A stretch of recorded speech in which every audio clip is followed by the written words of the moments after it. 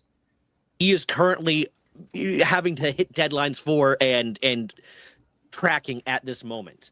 But what did he do? Like, I still want to know, like, what the felony was. Like, I still want to know that. Like, I know, like, the lawsuit thing is, like, much bigger, but I still want to know what he did. Hopefully he talks about it. Now, I'm going to state this right here. The stuff I am going to show you is a matter of public record. It was either found on government websites that publish this information or was found on his own Facebook page with stuff that he has made public. It is all a matter of public record. I have done nothing illegal or suspicious or, towing the line to find this information. And that's cool. And that is a good thing that you say that because people like Kyle Owens, like that's the thing. There's people like him that will actually fucking accuse you of doing that, even though you don't do that. So it's good to like you put that on public record right away before they try to flag your video. I did Google searches. I'd also like to stay on the record here. Anything that I am currently saying that is not directly backed up by evidence that I will display on screen is an opinion. It is not a statement of fact. It is something that I am stating as an opinion. I would also like to state that the defense to slander and defamation is the Roman David's so scared that he's gonna get sued, bro. I could tell the way he's talking. He's making all this disclaimers because he knows that Kyle Owens may come after him next. Oh yeah. Like, can you just see like in his fucking like?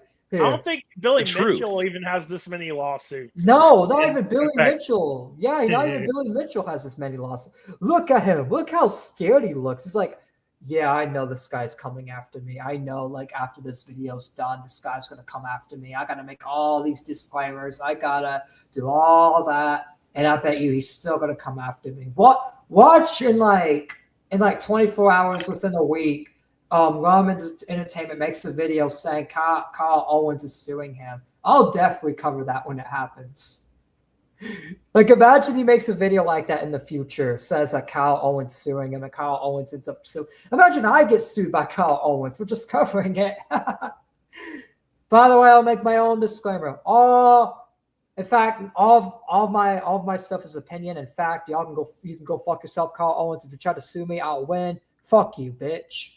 You can't sue me. In fact, I don't even have any money anyways. What are you gonna do? Fucking get a penny out of me? You're gonna get 1 penny out of me? Really? Oh yeah, Kyle Owens sues me. Small channel that only gets 5 to 10 viewers. You get 1 penny. Enjoy 1 penny and shove it up your ass, bitch.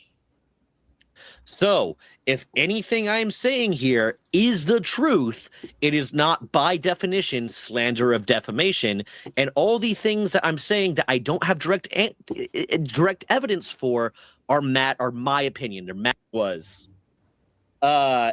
This is the dude's Facebook page. This is Kyle Owens.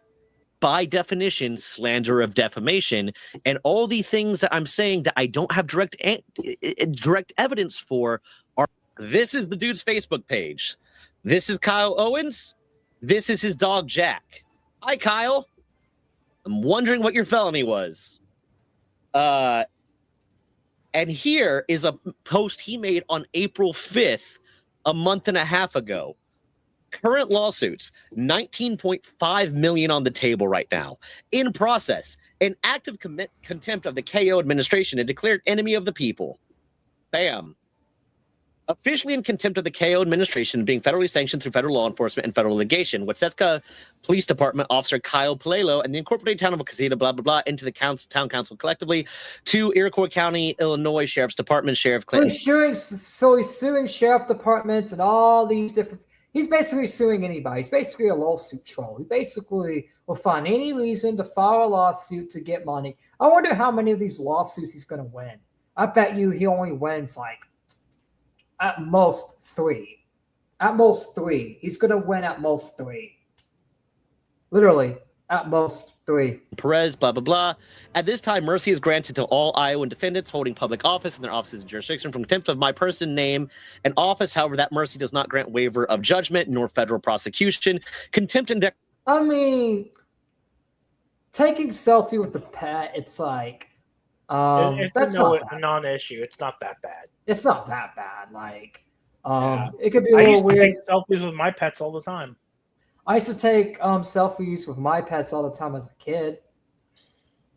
Back when I was like an innocent little kid before I even knew the concept of any bad shit. I used to take selfies with my cat just because, hey, the cat was my best friend. But yet again, I was a kid, but still, it's like it's not that bad in my opinion.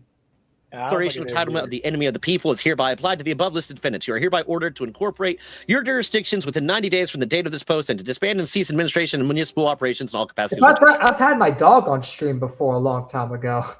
However, failure to comply will result in further federal claims and monetary judgments in federal court and forced into poverty and submission of this order, until which time your funds have been exhausted, be unable to operate or on budget. So basically, he's saying, right there, he's just saying, I'm going to just do lawfare to exhaust your funds. Your office's jurisdiction and corporation will be. Is that what he was? Is that what the felony? Like, can you tell us what the felony was? God damn, Rome. Because I don't know what. Stored only under legal contract with specific terms on property. I mean, obviously, yeah, these lawsuits are fucking dumb, but I still want to know what the felony was, so I know if he was right in that or not. Training the officers, clerks, councilmen, security judges, and constitutional rights of the people in any other state. I deem fit to enforce or require and other specific requirements for employment and operation, including but not limited to hair testing of all public officials of town. You have been warned. Officially in the last video.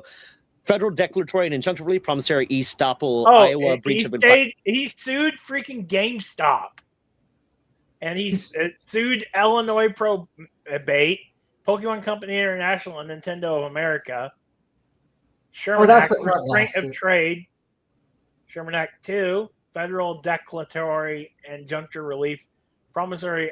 Oh, so he sued Nintendo before. Yeah. So why the fuck would they hire you, bro? Forget the felony shit. Why would they hire you if they're in a lawsuit with you? Are you stupid? Are you dumb? He's also suing Pocahontas County, Iowa. Don't live in Iowa, guys. If you live in Iowa, he will sue you. He's suing the freaking police station there. There seem to be a lot of corporate and police station lawsuits.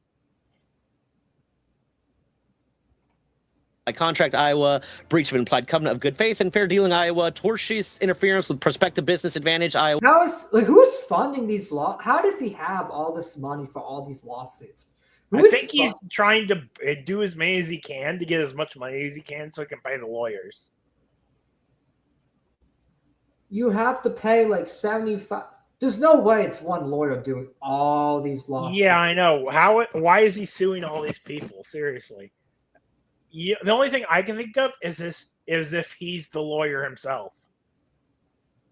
Even then, it's how do you plan on representing your own self in 75 different lawsuits at once?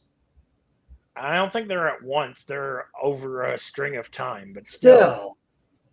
negligent misrepresentation, Pocahontas County, Iowa, Town of Lawrence, Iowa, Town of Pocahontas, Iowa, Alex Liu, Chief of Police, individual and official capacity, and Hillary Lee, Lawrence City Manager, individual and official capacity, Jack Halsey, Lawrence Police Officer, individual and official capacity, amount $625,000 for federal violations, unlawful retaliation, I think ADA these are some violations, of his, 14th Amendment due process violations, his, interference with livelihood, First Amendment violations, criminal harassment, and more.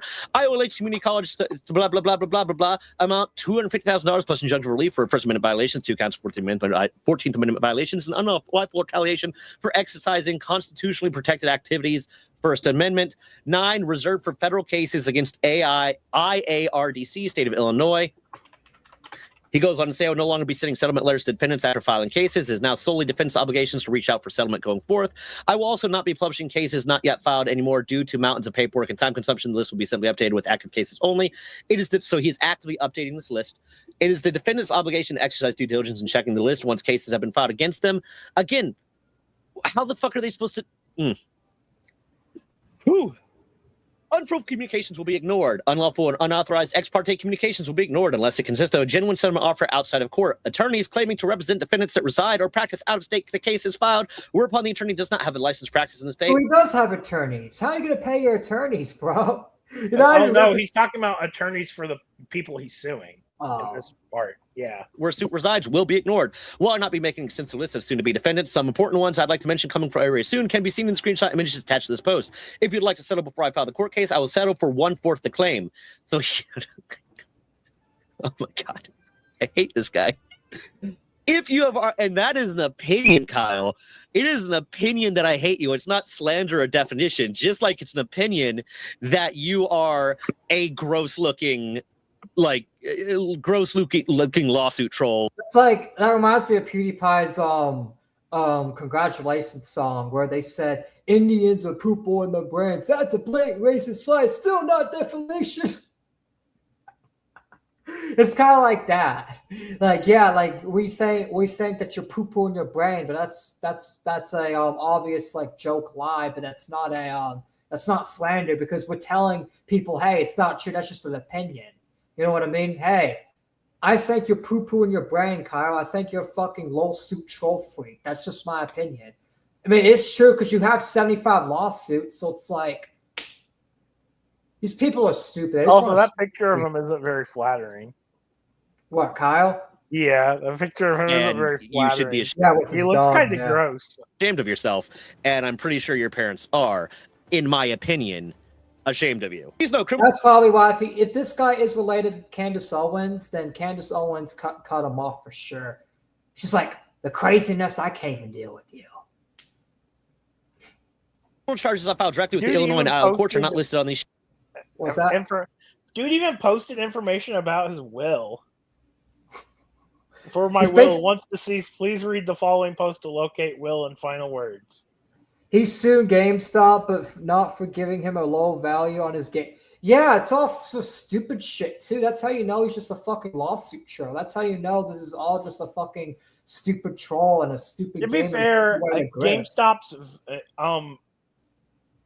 if sell prices are actually really trash. But they have to sell it at like a reduced price. That's just how they work. Yeah, they'd be losing money otherwise. Yeah, but wouldn't you think more people would be suing Nintendo and suing all these companies? Do you think a lot of people would be suing these gas stations? Because guess what? Gas is overpriced right now. Why isn't nobody suing the gas stations? Oh, wait, because you would lose the fucking lawsuit. That, and also it's not even the gas station's fault. It's the oil companies. Yeah, but still, it's still a point. It's like you can't just sue something for something being overpriced. Like, that's just not how it works. People attack the gas stations all the time for that shit. But they don't seem to understand. They aren't the ones that make the prices. It's the oil companies. Hell, sometimes GameStop's not the one that makes the prices. Sometimes it's the video game developer because they work with third-party video game developers and they give them a price. It's the same thing with GameStop sometimes. Now, sometimes they but they don't buy it from you at full price. Instead, they sell it for the actual price it's worth. I know, but they got it. But that's the thing. If your price is already high, they gotta make money for themselves, right? So they're gonna have to add more on the price. So it's technically still not GameStop's fault. It just depends on the price. We're talking about the money. We're talking about the money you get when you sell your games to them, Nick Merkel. We're not talking about the money they sell their games for, because they usually sell them for close to their freaking sales price, or $5 less in that case. Yeah, but whenever GameStop sells the game that they bought from you, they have to make extra money, or there's no point of doing it. So they have to kind of overcharge it a little bit, especially if they bought if they bought it for like a higher price, then they're going to sell it for even a higher price, because that's just how that's how we buy and reselling bought works. It for its actual market value. They'd have to sell the game for twice as much to make any sort of profit. Exactly. Teach, you will know when you are arrested. Big talk from a dude that, and I'll explain this in a second too. Those 3 misdemeanor charges that he said he was found not guilty for, from what I was able to find, from the research I was able to find, and from what I think is stated on the page right here, it's not that he was found not guilty. It's not that he wasn't found guilty. It's that he hasn't shown up to court, and there is an arrest warrant out for him right now. There is an arrest warrant out for him, so maybe you'll know when you're arrested. Let me see. Is there an active arrest warrant for Kyle Owens?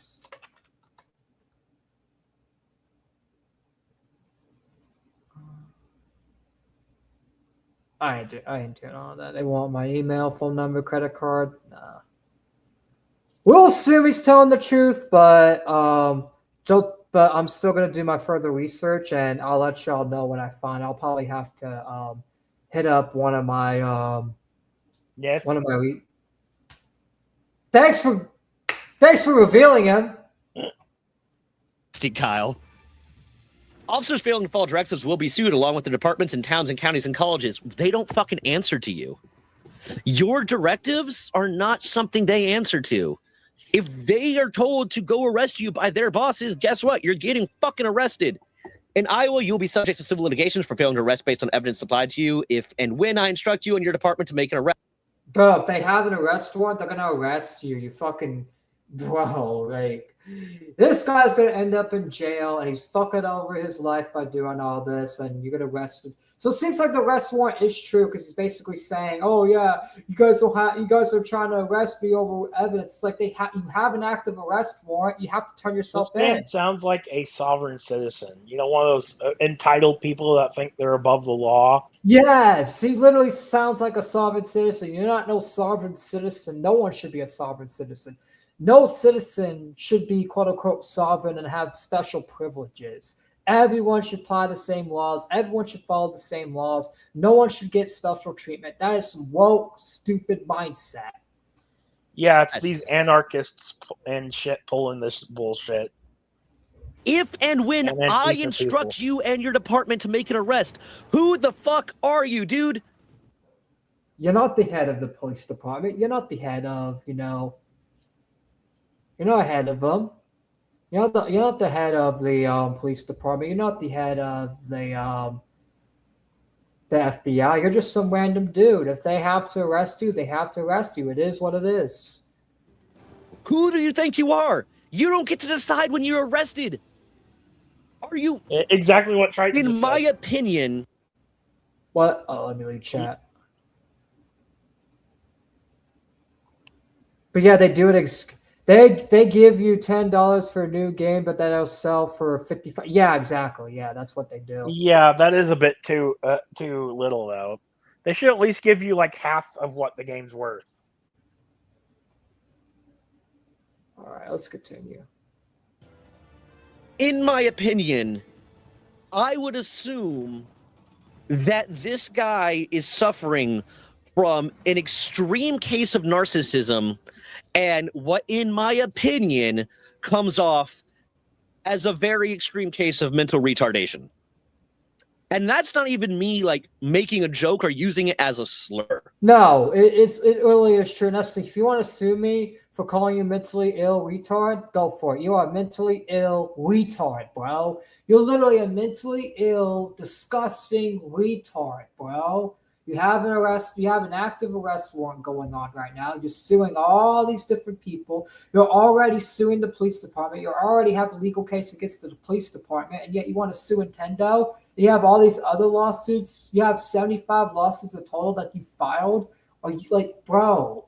You literally need mental help, and I'm not even saying it to be mean. You need mental fucking help.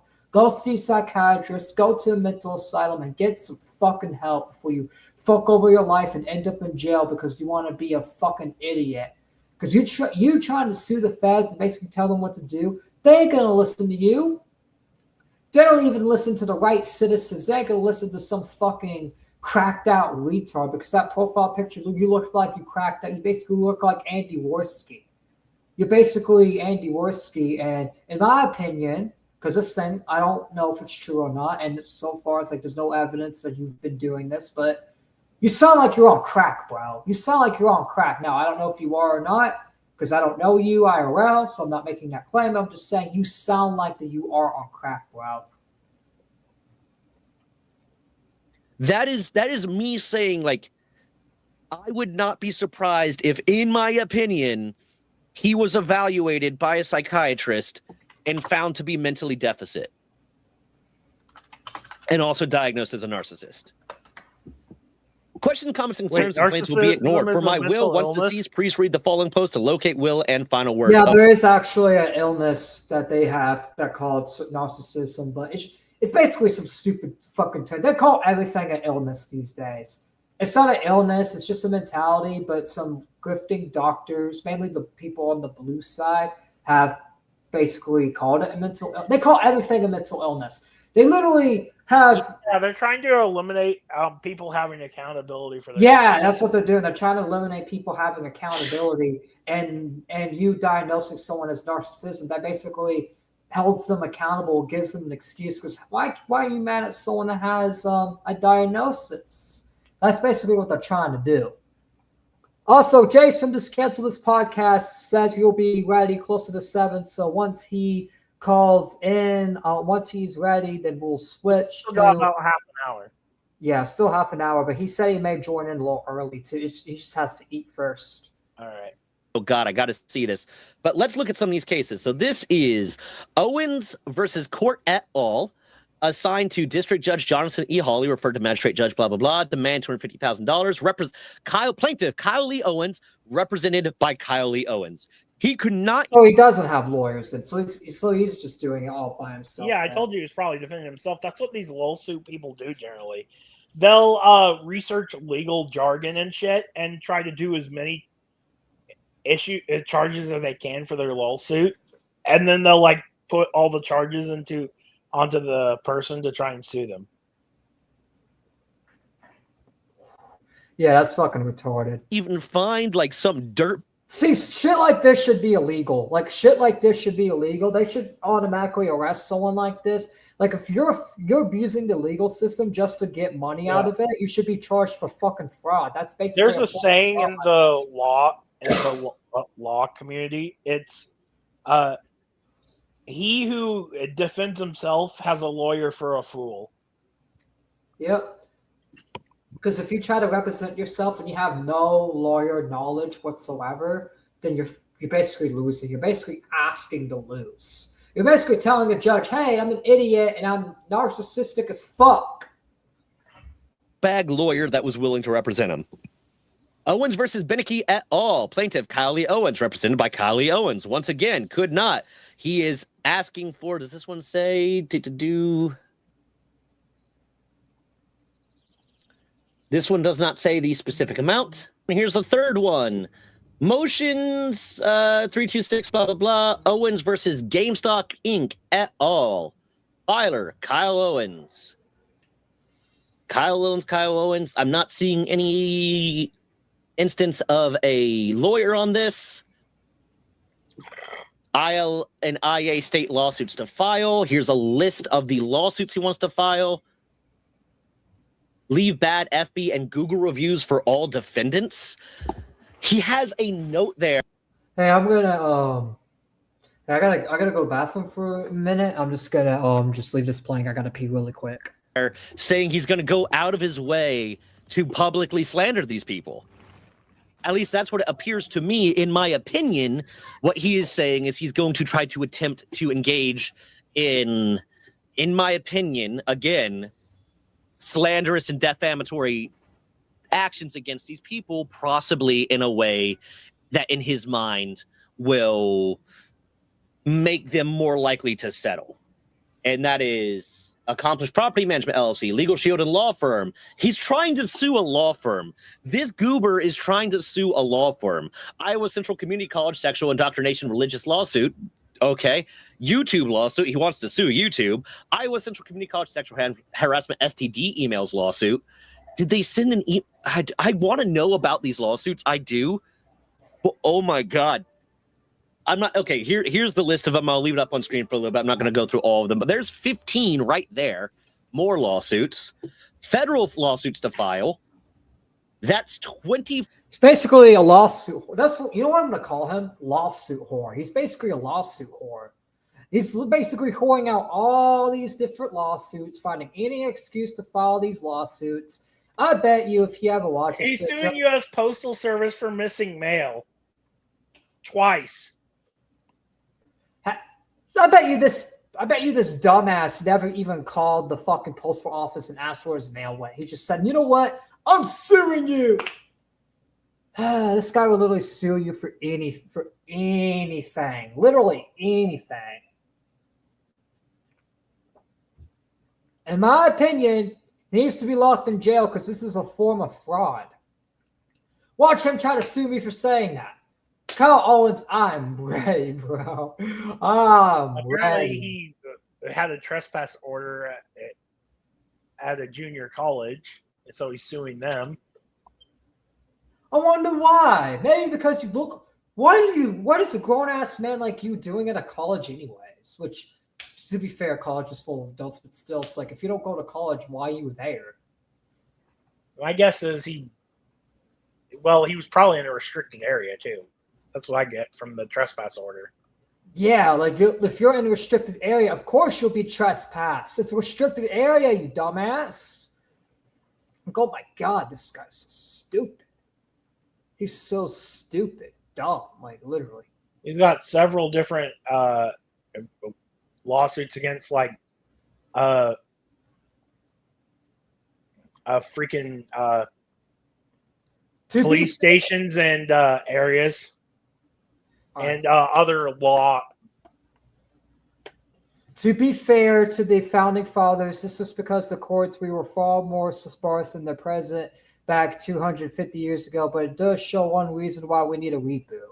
Yeah, because I feel like, if you can't just freely file any lawsuit you want, especially if it's over dumb shit like this, because that's how you get abused. And if you abuse the legal system, then I think you should be charged for fraud because that's what you're doing. You're basically committing fraud by abusing the legal system, trying to get as much money from the legal system as you can, and that's just the problem. That's just something you shouldn't be doing. That's something you shouldn't be, trying to do. You shouldn't abuse the fucking legal system. 4 more. Now, I want to know if he ever talks about the felony. We'll know in a bit. We still got plenty of time, so. Lawsuits, so we're at 39. Yeah, there's also, which I'll probably cover it after Jase is on, after Jase leaves, but there are a few other topics that I have for today, so. We'll see, because I'm actually interested in seeing if this is like a felony or not. Log list of new lawsuits to be added. 6 more, so 45. Endless Cycle of Doom. This looks like another 5 lawsuits to file. So I said, hold on, let me count. 15 plus 24, 39. 45. 50 lawsuits. He has at least 50 lawsuits being ready to be filed. I've got only a few more years to live. I'll spare the detail. Here's his will. I've got only a few more years to live. I'll spare the details, but I have a few things to say that will only be seen after I'm gone for purposes of the post. First, my will can be found on my driver's license CDL. If for some reason that can be found, the Iowa, blah, blah, blah, blah, blah. Secondly, I'll keep... I've only got a few years to live. What, are you suffering from cancer? So far, there's no evidence of that. So it's like, what are you? Is he pulling a Jim Menaker? I've been dying of cancer for 7 years. Like, are you pulling a Jim Menaker? Is that what you're doing? My life until my passing, to the best of my ability, the past and choice. Like, see, I want to make a little rant, right? Let's say this guy is actually telling the truth that he does have a few more years to live. If you actually have a few more years to live, why the fuck are you spending your last moments suffering and causing suffering and pain to everyone around you and doing all this stupid shit? Because that's the thing. My old co-host and Jim's ready to step back in. All right, but my old friend Gabriel did the same shit. Told me, only have 1 year to live, and then yet you spent that entire rest of the year you have to live basically acting like an asshole, a dipshit, fucking over everybody. Kyle Owens is the same fucking way. He only has 1 year to live. I mean, he only has a few more years to live, according to him, and he's acting like a dipshit, piece of shit asshole. All right, let me bring Jimmy back in. Jim, you're back on the air. Welcome back to the program. It looks like dinner is done for you. Yeah. Took you an hour and 30 minutes, but it's all right. Bro, literally, I got backed up because I had to do a lot of from my family. You got constipated? No, my family needed me to do things. I know, but I was joking because you say you got backed up. Yeah, I got back. Yeah, okay. So you did get constipated. Okay, cool. Anyways, let's type F's in the chat for Jim being constipated, and let's continue with this. I meant to be having, blah, would never ceased. Heck, it still happens before the time comes. I never gave up on my dream for Game Master, attending university for game design and game development. Heck, it may still. I mean, dude, you are one of the most litigious people I've ever met. You would do wonderfully in the modern game studio. You'd be a great AAA CEO. I said F, not X, and thank you. I want my family to apart from my dog Jack. They were once the best thing that's ever happened to me. Yes, not perfect, but the one thing I cherish more than anything. Once, Dad, if you're still alive. You know what an X means? X means that go piss yourself, basically. So Nick Burks told you, Jim, fuck you. By the way, I'm joking. I just made that up. Passing on, forgive me. I want you to know I live my life honestly and in righteousness. Bull fucking shit, Kyle.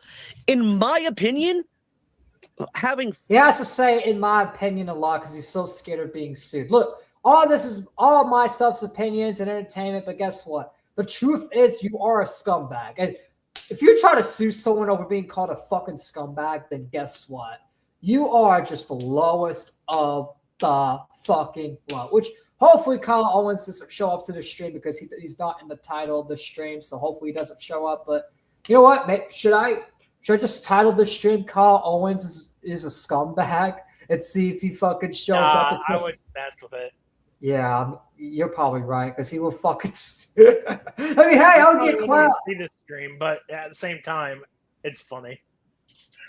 And yeah, 50 lawsuit for what seems to be frivolous bullshit, in my opinion, is not a righteous way to live your life. You should be fucking ashamed of yourself. But look, I didn't think the Act Man would see my video on him like years ago. Yet he and all of his fans showed up and called me all fucking losers, saying that I should, do things to myself that it's just not nice. So it's like, yeah, you think they ain't watching, but then you see a comment from them calling you a piece of shit and threatening. It'd be even funnier if we got him on here for an interview.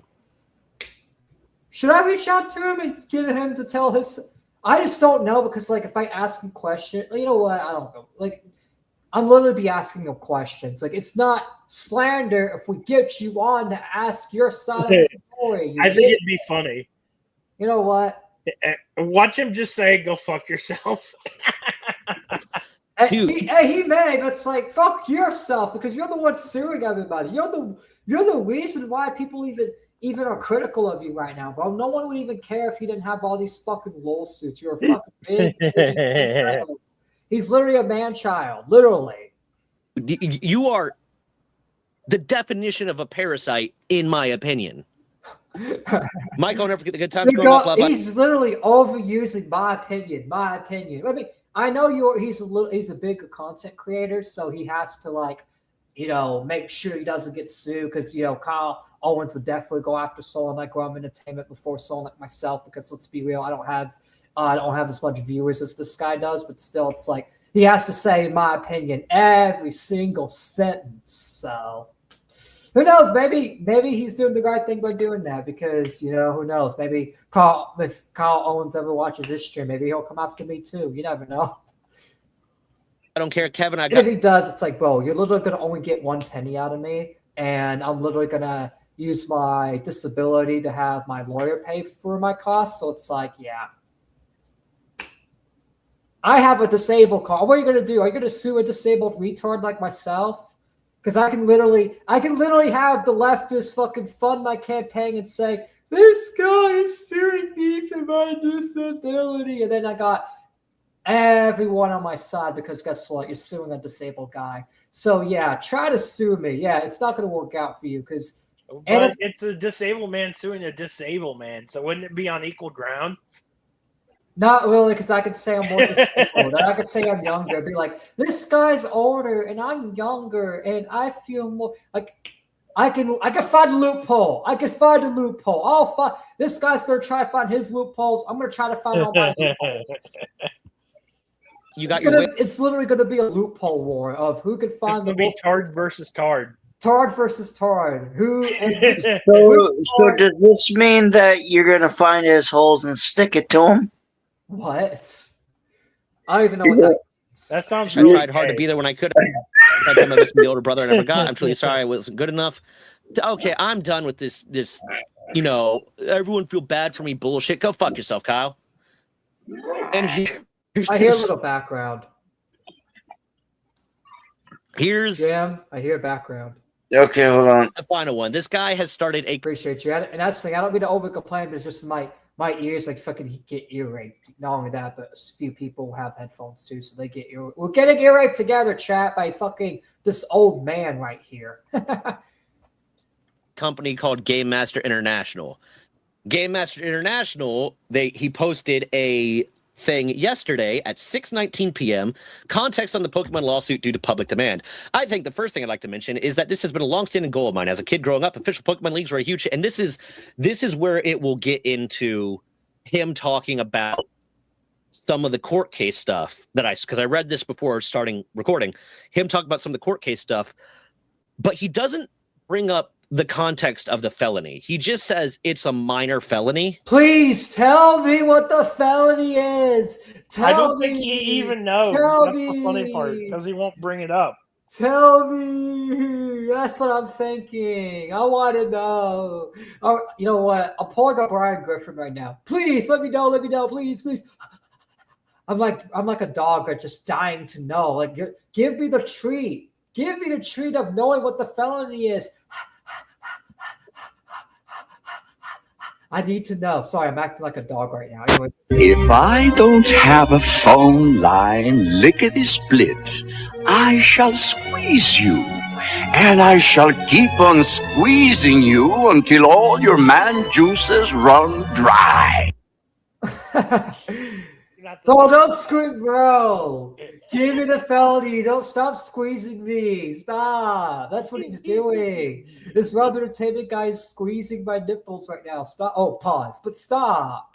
Stop squeezing me, bro. But a felony by its definition isn't really minor. But also, you're telling us what the other three things are. Tell us what the felony is, dude.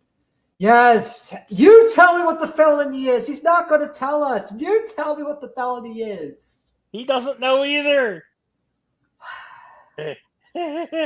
Bro, I'm starting a hashtag.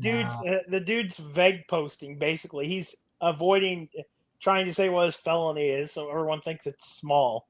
You know what? Everyone type in chat right now. This is an order. We need a united front in this. I don't care if you hate me. I don't care if you hate watching me. I don't care if I told you to whatever, right? And I still stand by all that to those people. But still, right?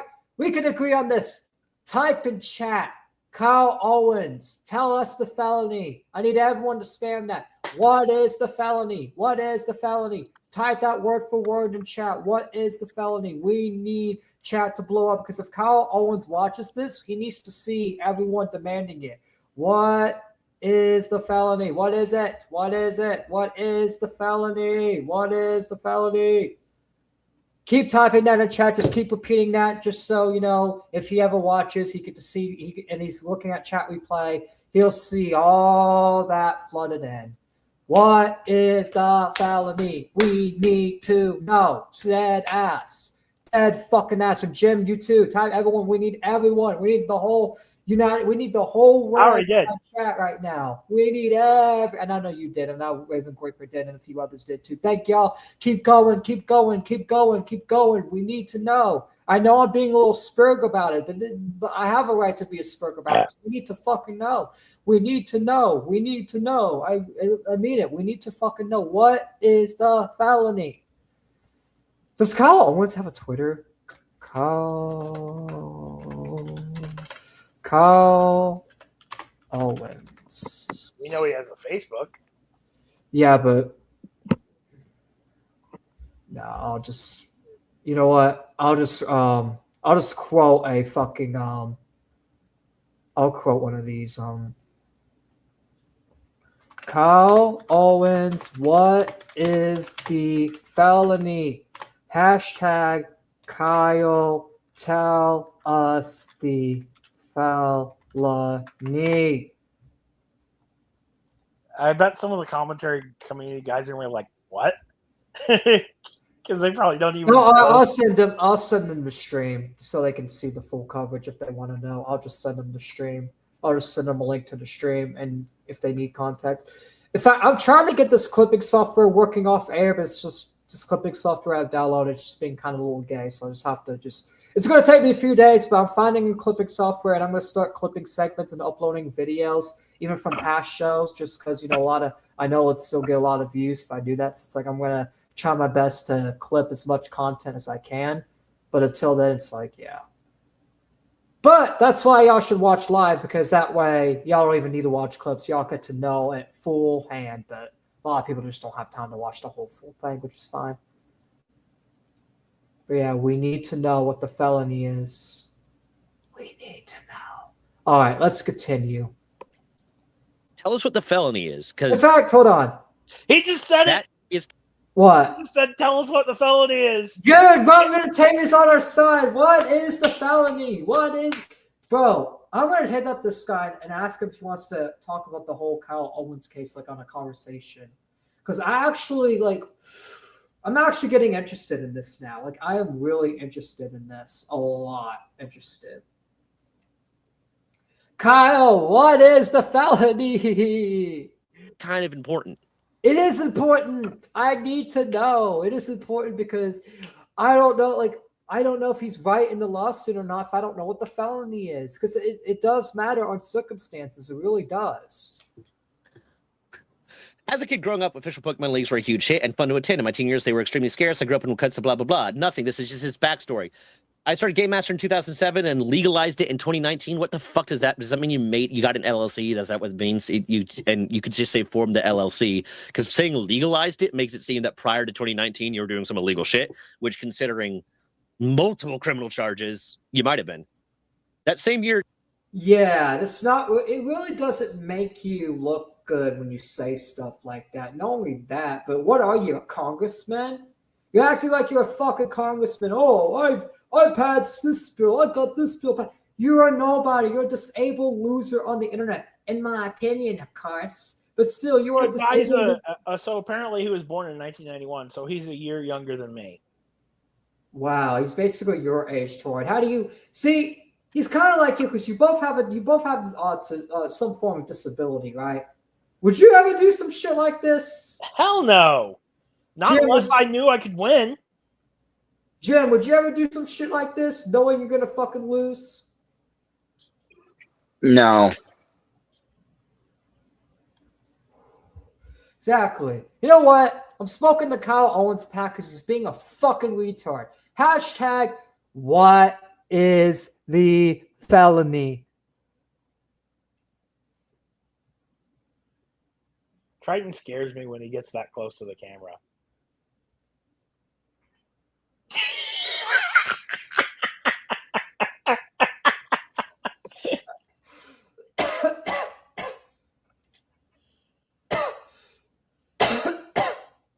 And by the way, I have a medical card for this, so yeah. I know Kyle Owens would be like, oh, he's doing a felony. He's hypocritical. Nope, medical card, fully legal. Bitch. And again, I don't want to hold something against people. I don't want to hold a criminal record against people. People change. People. And Dan can actually testify too, because Dan's actually saw me in the legal. But yeah, he is right. People can change, and he doesn't want to hold the criminal record against him, which I agree with. But I agree with too. But at the same time, it's like this guy is a repeat offender, and he clearly hasn't learned anything. So, and not only that, it's like, look, do I believe if you do a felony when you're young that you should just not work a job ever again? No. If you fully changed, I believe you should have it removed from your record and you get to do whatever you want like a normal person. You should have a restart. I believe in change. I believe, in fact, I actually, because that's the thing, I'm a Christian, so I believe every single sin, every single fault, no matter how severe it is, can be forgiven, 100%. But, you know what's the catch? Do you want forgiveness? Are you seeking forgiveness? Do you know what you did is wrong? Are you repenting? Are you repeating it? Are you reoffending? There's a catch to that, and that's the catch is, have you learned your lesson? You can't just ask for forgiveness, not learn your lesson, and do it again over and over and over again.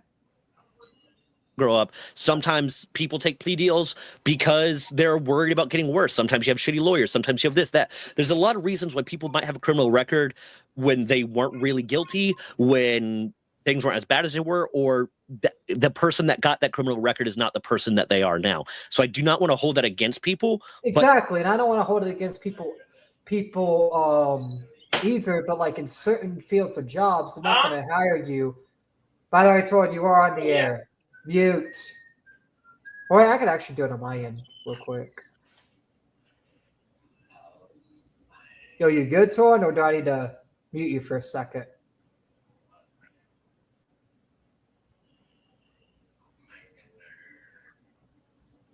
I'll do it for a second. I'm pretty sure you can unmute yourself, and if you can't, just type in private chat. I think we should be good now. All right, let's continue.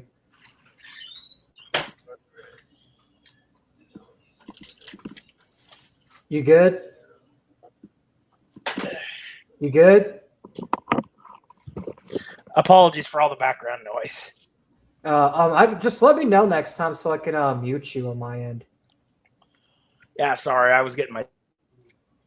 You're good. Oh, I accidentally hit the button. That was my bad. All right, let's continue. This guy is just coming off as more of a piece of shit, in my opinion. Saying someone's a piece of shit is not even slander. You don't have to overuse that my opinion term. I know you're doing it because this guy will find anything, but come on. See, this is the problem. It's like people like Kyle Owens and people like this that just sue people for no reason. They ruin it for all of us, and they make free speech so hard, and they make like certain stuff that is allowed not allowed anymore because they're suing people over stupid reasons. That's why you shouldn't sue people over stupid reasons, because you're going to make stupid changes that don't need to be made.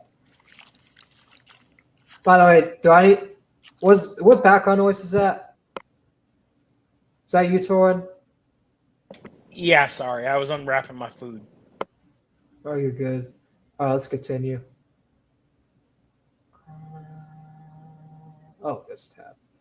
You're going to miss one or two. I've been trying to. It's not like a college or score test. You're going to miss one or two questions. He's saying he's been trying to get the Pokemon exam before failing. Having to wait 90 days to retest. I believe 90% of that is an A is required to pass. Unlike in college, where you can get a D and pass and C and pass. You sound like a little kid. Oh, I passed the test, so they should let me in. It's like, dude, if you have a felony, you're not gonna let you in, especially if it affects like this.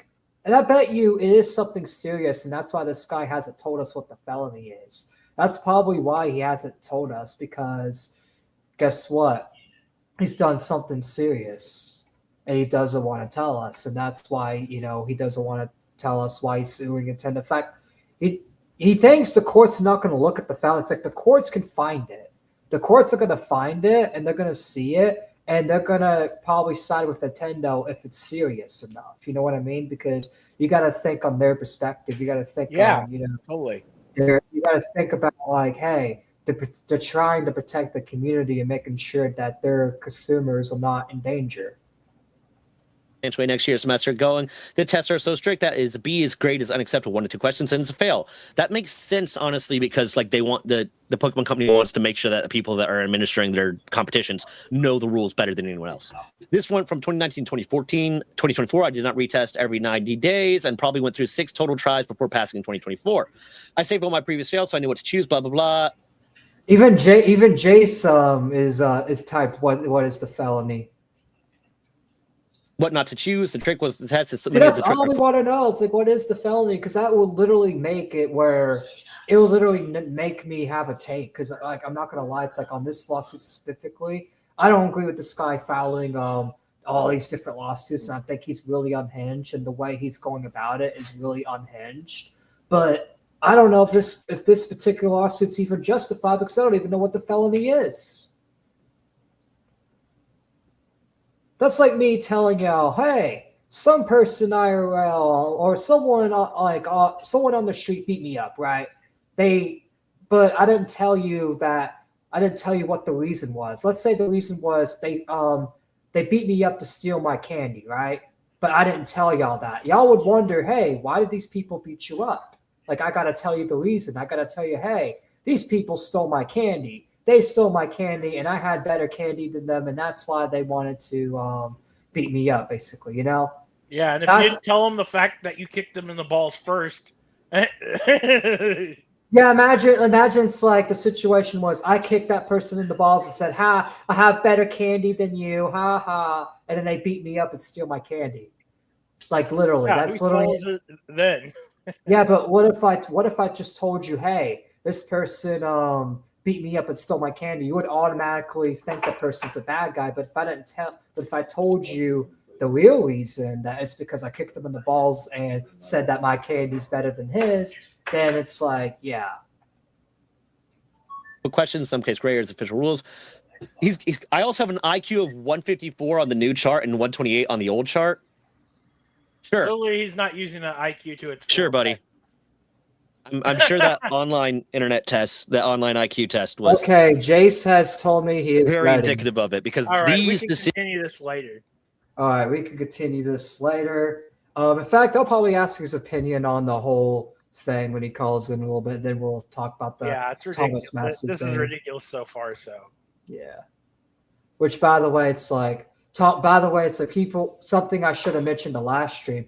Thomas Massie does have 7 months left in Congress, so he's not completely defeated yet. There's a lot of people already celebrating, but you still have 7 months, and Thomas Massie already warned, you know what? Since I lost, I'm just going to go all out and not even care like if I'm liked or not anymore because I'm already on my way out, so I'm going to release all the dirt on the billionaires while I'm still there. So it's like all the dirt he hasn't released yet, he's going to be releasing. Now. It's the final showdown. Yeah, final death now.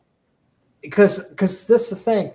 Thomas doesn't have to worry about losing his election anymore. So he has every reason to go like hard as fuck. And I hope he does. And I hope there's a lot of stuff being released, a lot of stuff he exposes. Because then it's like, in the end, he still wins because you're basically giving him 7 months of no blackmail on him, no leverage, no anything. So let me go ahead and take this off screen. Excuse me. By the way, Torn, if you wanna put some gameplay on while we talk, we can. You can. It's up to you though. I'm eating my dinner at the moment, but I definitely will afterwards. All right, just put it in the screen and I'll put it on. And I'll send this to Jase on the Twitter DMs. I guess for now I could run Placid Plastic Duck Simulator just so we have duckies floating in the background while everyone's talking. Yeah. And that's the thing. And if I need to pull something up, I'll just switch it real quick and then go back to it. Just because I know most of it. More serious later after I'm done eating. Because I know most of it will just be like me, Jason, and us talking. But yeah. But yeah, I'll play something more serious after I'm done eating. I just wanted to give you something to see in the background, and a bunch of rubber duckies floating around seems ideal. It seems super chill. But So, what are your final thoughts on the whole Kyle lawsuit situation? I'm going to get panel's perspective, final perspective. I think he's a dumbass. He's a bigger dumbass than Jim. And then, all right, and then Jim, your turn, and I'm going to ask Jason Anyway, I'm going to pull up. Jace, you're on the air. What is up, man? Hey, what's going on, man? It's good to be here, brother. Yeah, I was listening in on this whole situation, this Pokemon guy. Weirdo. What did you take on that weirdo? Oh my god, this guy, like, you're representing Nintendo, and I've had my beef with Nintendo, but you're repping Nintendo. If you've got anything egregious that they don't want you on there for, they're not going to give you what you think you're going to get. Like, this guy is out of his mind. He thinks that he's entitled to it. It's the most entitled baby BS that I've ever seen in my life. Like, dude, okay, they told you no, get over it.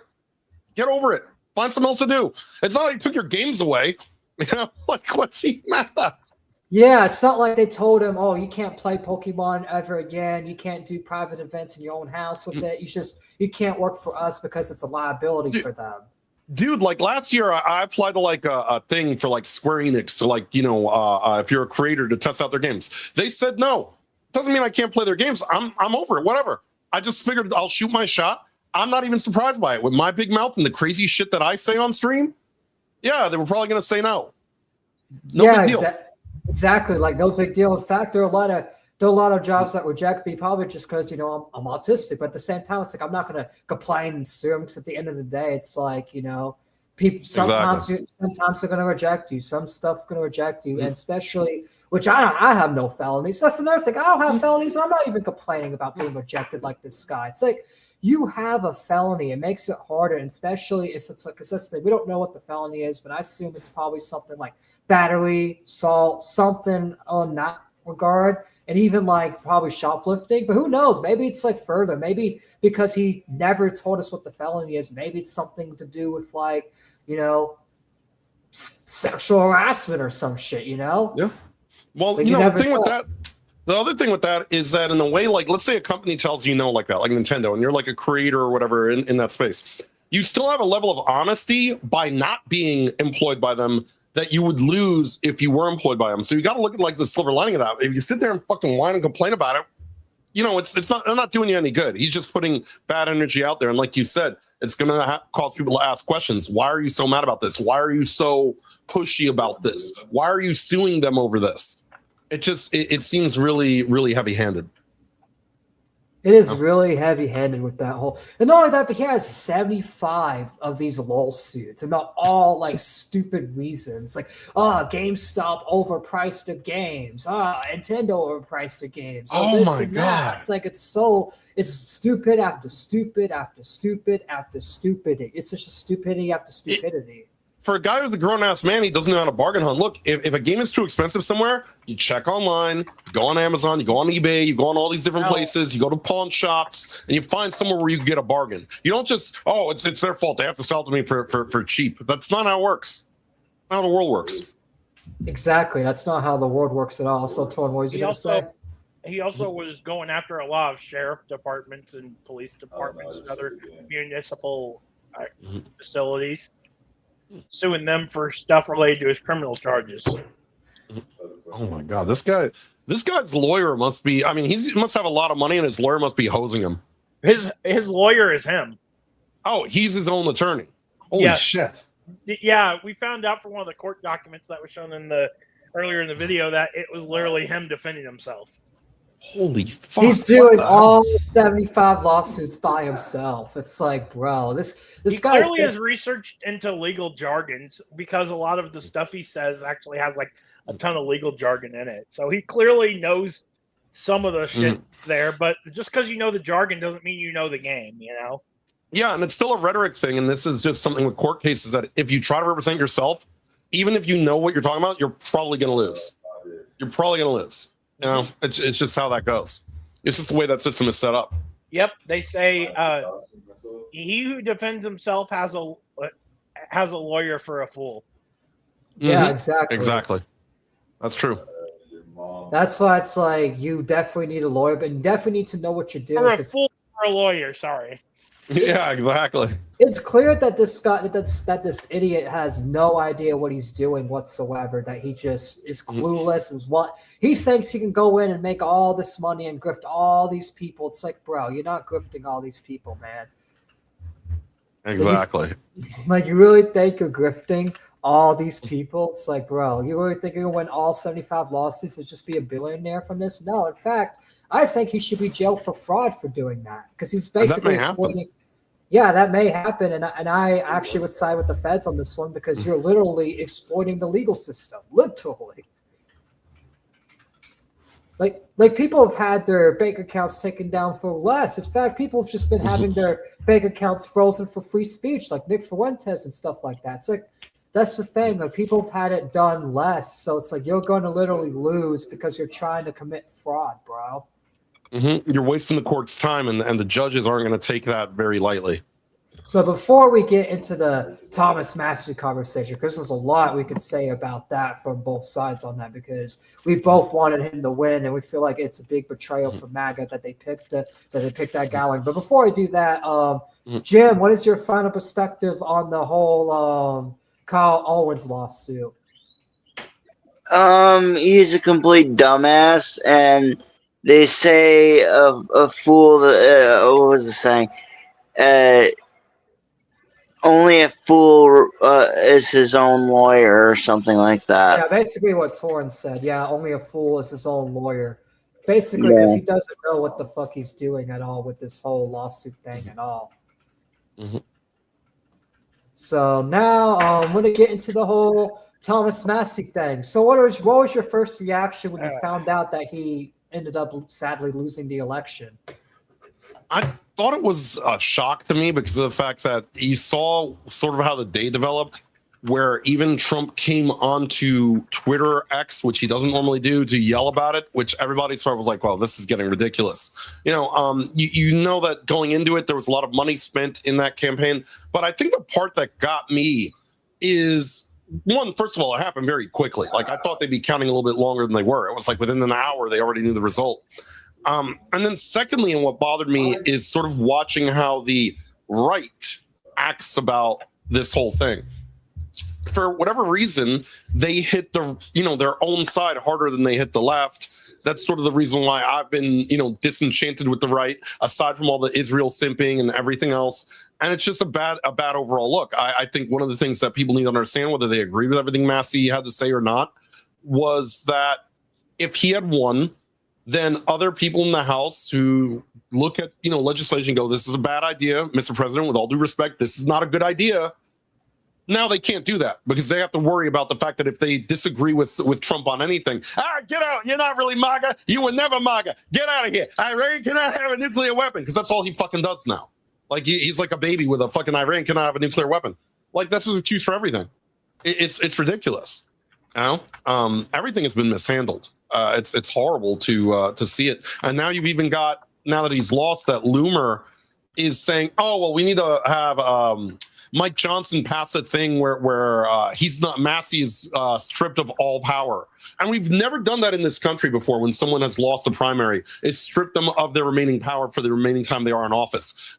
That's just unconstitutional. That's illegal, and that's one of the big problems. Is you have these people that are supposedly on MAGA cheering like, "Yay, yay, we got a scalp," but that scalp was on your side. He just didn't agree with you on a bunch of shit. He voted with conservatives 90% of the fucking time. Yeah, whose exactly. scalp are you getting? It doesn't make sense. It's like clown world, and these are people who, again, 2 years ago, just like Trump, were endorsing Massie. They were singing his praises. Yeah, that's my whole thing about it's like before Thomas Massie had his fallout with Israel and Trump over the Epstein thing, all these conservatives were kissing Massie's ass, endorsing him. He won his districts with like 80% of the vote every single time, and it's like now it's like. Just because, back, by the way. Did you have? All right. Yeah, I was swapping games because I'm done eating now. All right. Anyways, it's like that's the thing. You had all of them agree with Thomas Massie, but as soon as he speaks out about only two issues, is no foreign aid to Israel and release all the Epstein files with no redactions. that's when all of a sudden everyone's trying to get rid of him. It's like, what is this? All these slander attacks. Yeah, it's suspect. It's suspect. I mean, Trump himself loved Massie before all of this happened. So it's strange to me. It's strange to me. And one of the things that I think is one of the worst things about this is that, again, you're seeing this sort of weird pivot from MAGA. He disagrees with them on one or two things, right? That sounds familiar. That sounds like J.K. Rowling with the left, with the whole trans bathroom thing, right? She's a leftist in terms of everything else. She agrees except for this one issue, and they kicked her out. And so to me, that says, is MAGA now becoming just like the thing they hate? Are they becoming just like that opposite side of the spectrum where there can be no disagreement? Because if there's no disagreement with anybody under any circumstances, it doesn't matter right or left. That is a problem. We need to be able to have honest conversations about issues. It doesn't need to be about right or left or anything else. If you just can't just simply disagree, then something's gone horribly wrong in this country, in our system, in our world. And that was my issue, was Miriam Adelson putting money into the primary. And it's the most expensive House primary in U.S. history. And to me, it's like, it's either all bad or none of it's bad. You can't make a pass for Miriam Adelson doing that and then continue to be mad about George Soros doing the same thing, because all she is now the right-wing version of George Soros. They're both doing the same thing. It's wrong regardless of who does it. Exactly. And I've had people on Twitter say, oh, China does it all the time. It's like, yeah, I disagree with that too. It's like, come on, like, we disagree with any foreign country doing it, and I feel like it's treason. Yeah. Like, I feel like these people need to be arrested for fucking treason, because if you take money from a foreign lobby, or even a lobby that basically represents a foreign lobby over our own lobbies, then it's just like, no, you should be jailed for treason, because you're not representing American interests. You're only representing foreign interests, and that's treason, because that's the thing. These people do it just so that they can weaken our country and stricken their own country. Exactly. And that's the big problem that I have. I want more people in Congress to say, you know what, I'm not standing with Israel. I'm not. Look, when Biden was in charge, I didn't like the fact that our government was giving so much money and aid to the Ukraine. Why would I now that the Republicans are in office, say, okay, let's give all our money and aid to Israel? To me, it's the same thing. They're the same animal. It's the same problem. America first is not a catchphrase to me. America first is literally, you've got people here, you've got homeless dying in the street. We want to send more people to die for Israel, and we don't take care of our veterans that are homeless now. Doesn't make sense.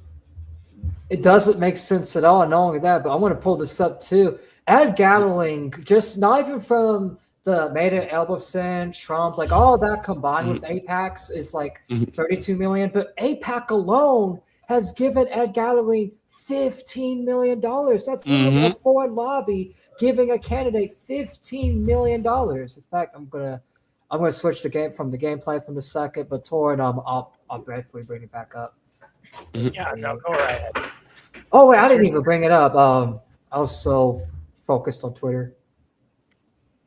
But yeah, that's the thing. Ed Gatling right here, $15 million from the AIPAC. Literally from AIPAC. If you have the screen up, it's not showing up. It's just us right now. Oh, hold on, let me look. Oh, it's because I didn't. Man, StreamYard makes you do it twice. There you go. Yeah, it's been acting weird. Yeah, I knew you were going to pull that up because I've seen that run around. I mean, my friend Maverick said that he thinks Ed Gallery, it's like they looked up to some old boomer in the phone book and like, hey, want a house seat? Yeah, I think this guy out there. Yeah, he looks so generic. He had no social media presence whatsoever in 2016. I was saying yesterday, he looks like the kind of guy who, when kids knock on his door for trick-or-treating, he gives them like a couple pennies and tells them to fuck off. Literally. Like, we don't have candy. Candy will rot your teeth. Here's some pennies. Get off my lawn. Get off my lawn. Here's your pennies. Now get off my lawn. You got to pay tax on those pennies, by the way. I'll call the cops if you don't get off my lawn, kids. That's literally Ed Gallery. He's literally the type to call the cops if you don't get off his lawn. Yeah, that motherfucker looks like he wears his pants too high. Yeah, he literally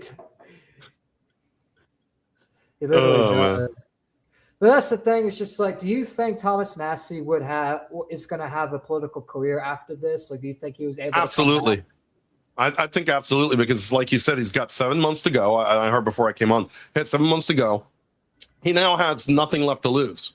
So he would be best advised to be as aggressive as possible with everything that he wants to do while he still has the congressional power to do so. And then he should pivot to possibly a presidential run. I think that, as he said, and this was sort of, I think, the most noble sort of thing about the loss, if there was anything noble, it's that Massie said, well, if I lost, it's because God wills it. And that means to me that Massie is not, taking this like, oh, it's just all over, I just fade into the sunset. I think that he has, sort of, a way to pivot with this. I think that there's a lot of support. A lot of people are woken up to this. A lot of people do not like the way that, MAGA has acted in this. I mean, look, AIPAC, they try to tell you that you can't blame AIPAC for the loss. And then right after Massie was announced as losing the election, AIPAC did a victory lap, celebrated it on X, and basically admitted, yes, we helped get rid of him. It's kind of like in the movies when the bad guy tells you their plan because they don't think anyone's going to stop them. That's the point where we're at when it comes to Israeli influence in our political system. They're telling us outright, whether it's Netanyahu on 60 Minutes, whether it's AIPAC posting, oh, hey, we got Massie out, whether it's Adelson, they're all being very vocal about the fact that they pretty much own us at this point. The problem with that is it's causing a lot of people to wake up. Yeah, it's causing a lot of people to wake up, and it's causing a lot of people what they'll say? They'll say, so you're waking up, so what? What you going to do about it?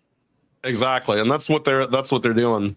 And it's, I don't know how that's going to affect things. I mean, I know you guys saw earlier today, and all these things are connected. Tulsi Gabbard stepping down as the director of national intelligence, and that is the last person who was against this Iran war situation. That's in that administration. So now we are kind of screwed, because right afterwards, like, oh, Trump is looking to ramp up attacks on Iran. So all that stuff is connected, including Massie's loss, I believe. It's all connected.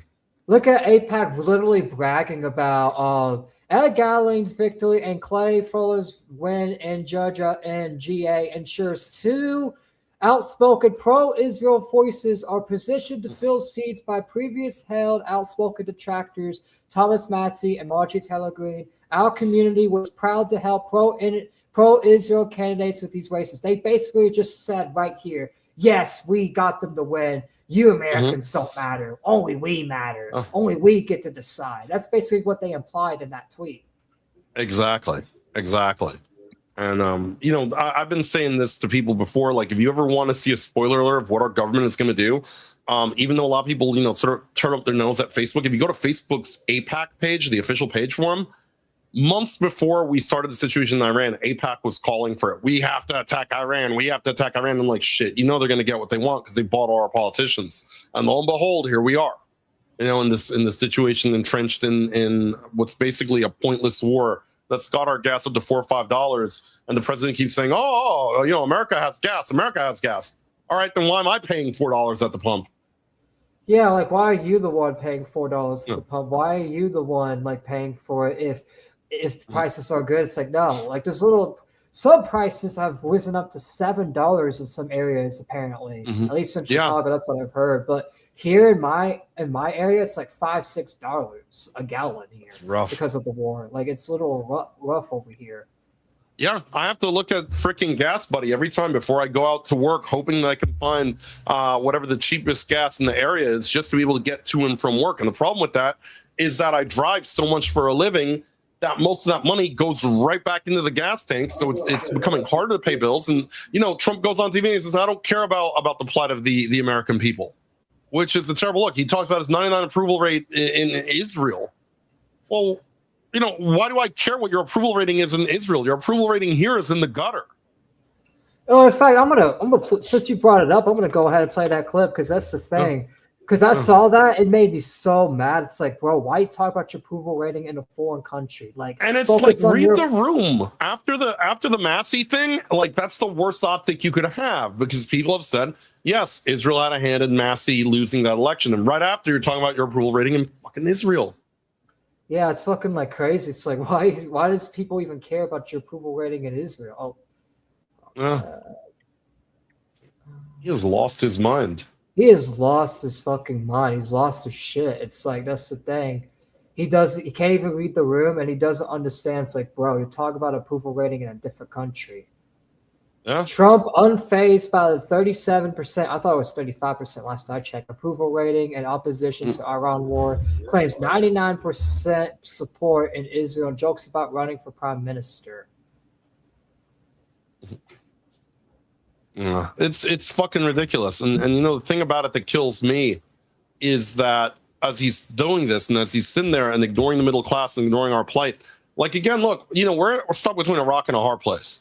Because the fact that the other side is still going to implement a lot of revenge tour on us, all the stuff that we don't want with the DI and the ESG. So there's no real good political solution right now, all because of the fact that Trump wants to do this bullshit for Israel. He's actually also, and one of the other things that really made me mad this week that we covered earlier in the week, tax exemption for the Trump family. So he's basically passed something with the IRS that he cannot be audited, Don Jr. cannot be audited, Barron cannot be audited. Eric cannot be audited. I assume that Ivanka / Jared Kushner cannot be audited. Basically, even after he leaves office, right? So remember when he talked about abolishing the IRS? He did it, but only for his family. For the rest of us, we all still have to eat shit with the taxes. And, because he only cares about himself. Like, every time, like, he says, like, he's going to fulfill promises, he only fulfills promises for himself.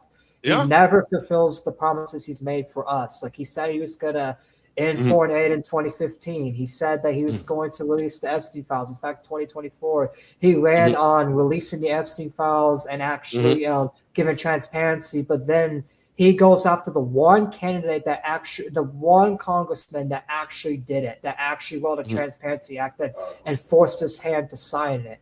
And he basically went after the one guy who wanted him to be accountable for the promises he made. Yeah, exactly. He went after the one guy, and there's a lot of dishonest people saying, "Oh, no, it's because Thomas Massie voted for open borders. It's because he voted for this and that. That's why he lost. It has nothing to do with Israel." It's like, no, it has everything to do with Israel. In fact, Thomas Massie doesn't even support open borders. He told us why he voted no against that bill is because he's a libertarian and he doesn't like extra spending. It doesn't matter what bill it is, even if it's something he agrees with. If there's extra spending involved and useless spending that's going to make our debt go even higher, he's going to vote no because that's against his values. Here's the thing. When you have a guy, right, and everybody who had his back suddenly doesn't anymore, who's the problem? The guy or those people? Now, he has attacked Candace Owens. He's attacked Mick Fuentes. He's attacked Tucker Carlson. He's attacked Alex Jones. He's attacked Thomas Massie. Now he's attacking Lauren Boebert. You've got Loomer attacking Rand Paul, saying that he's next. You have Marjorie Taylor Greene is out. So what exactly is going on? Because I see there's only one common denominator, and it's Trump himself. All of those people were staunchly behind him. It's not like all of a sudden all of them turned on him at once. All right. What happened is he stopped fulfilling his obligations. He stopped fulfilling his promises. And people who supported him are like, hey, what about that thing that you promised? And it's like, no, Iran cannot have a nuclear weapon. And that's it. And he calls that a day. And that's not how it works. Yeah, he calls it a day. He's just like, that's not how it works. And not only that, but what do all those people that he kicked out of MAGA have in common? Oh, wait, they opposed foreign aid to Israel. Oh, wait, they wanted the Epstein files released. Exactly. It's those two things that tick him off. And that's why he's going after them. Because there's a lot of people say, oh, Trump is the reason why the Epstein files are out. It's like, no, Who wrote the Transparency Act? Oh, wait, Thomas Massie. Who is the one that said, if you're still talking about Epstein, I don't want your vote anymore. Oh, wait, it's Trump. Yep. Who's the one that said he still likes Bill and Hillary Clinton? The Clintons, the one people that he said he was going to put in jail. Exactly. And did you even see it came out too that Hillary Clinton was advising him on the Iran war? Basically, like she was one of the people that was telling him to go to war with Iran. Oh, that's not a good look. That's not a good look. That's like sleeping with the devil. That is sleeping with the devil, man. That is making a deal with the devil. You went from lock her up to shacking up with her, figuratively. Yeah, I guess he's third wheel for Bill and Hillary Clinton because at first that's the thing. Him and Bill did have a little thing going on. So oh boy, maybe it's he's the Jewish bull. He's the Jewish bull now. he's basically Bill's side piece. Oh boy, that is a mess, man. This whole thing is. I saw today there was a headline that apparently Biden fucked Harris. And I'm like, yo, that explains why Jill hated her guts so damn bad. Yeah, I literally, because I remember like I had this furniture job and I was talking with one of my coworkers about politics. One of my coworkers was like, Jill Biden always hates Kamala. I think that Joe Biden fucked Kamala and that's why she hates him. It's like maybe my coworker was right after all. I think so, because I mean, also there was a big talk back when Biden was president that Jill kept trying to look how to switch Kamala out for Pete. So basically they're saying you want to get this gay guy in there because you know that Biden won't have sex with him. He won't have sex with a gay dude. He'll have sex with a woman though. And life is just fucking weird. The politics has gotten really odd, but the one thing I see and the one thing I think that also Massie revealed, this week to everybody, with losing, is that these people aren't on our side. These people are on a different side. They're on the side of Israel. They're on the side of getting involved in this. And that's because they have their back, and that's what I think a lot of it is. People who've already made their money, they've already, done well for themselves.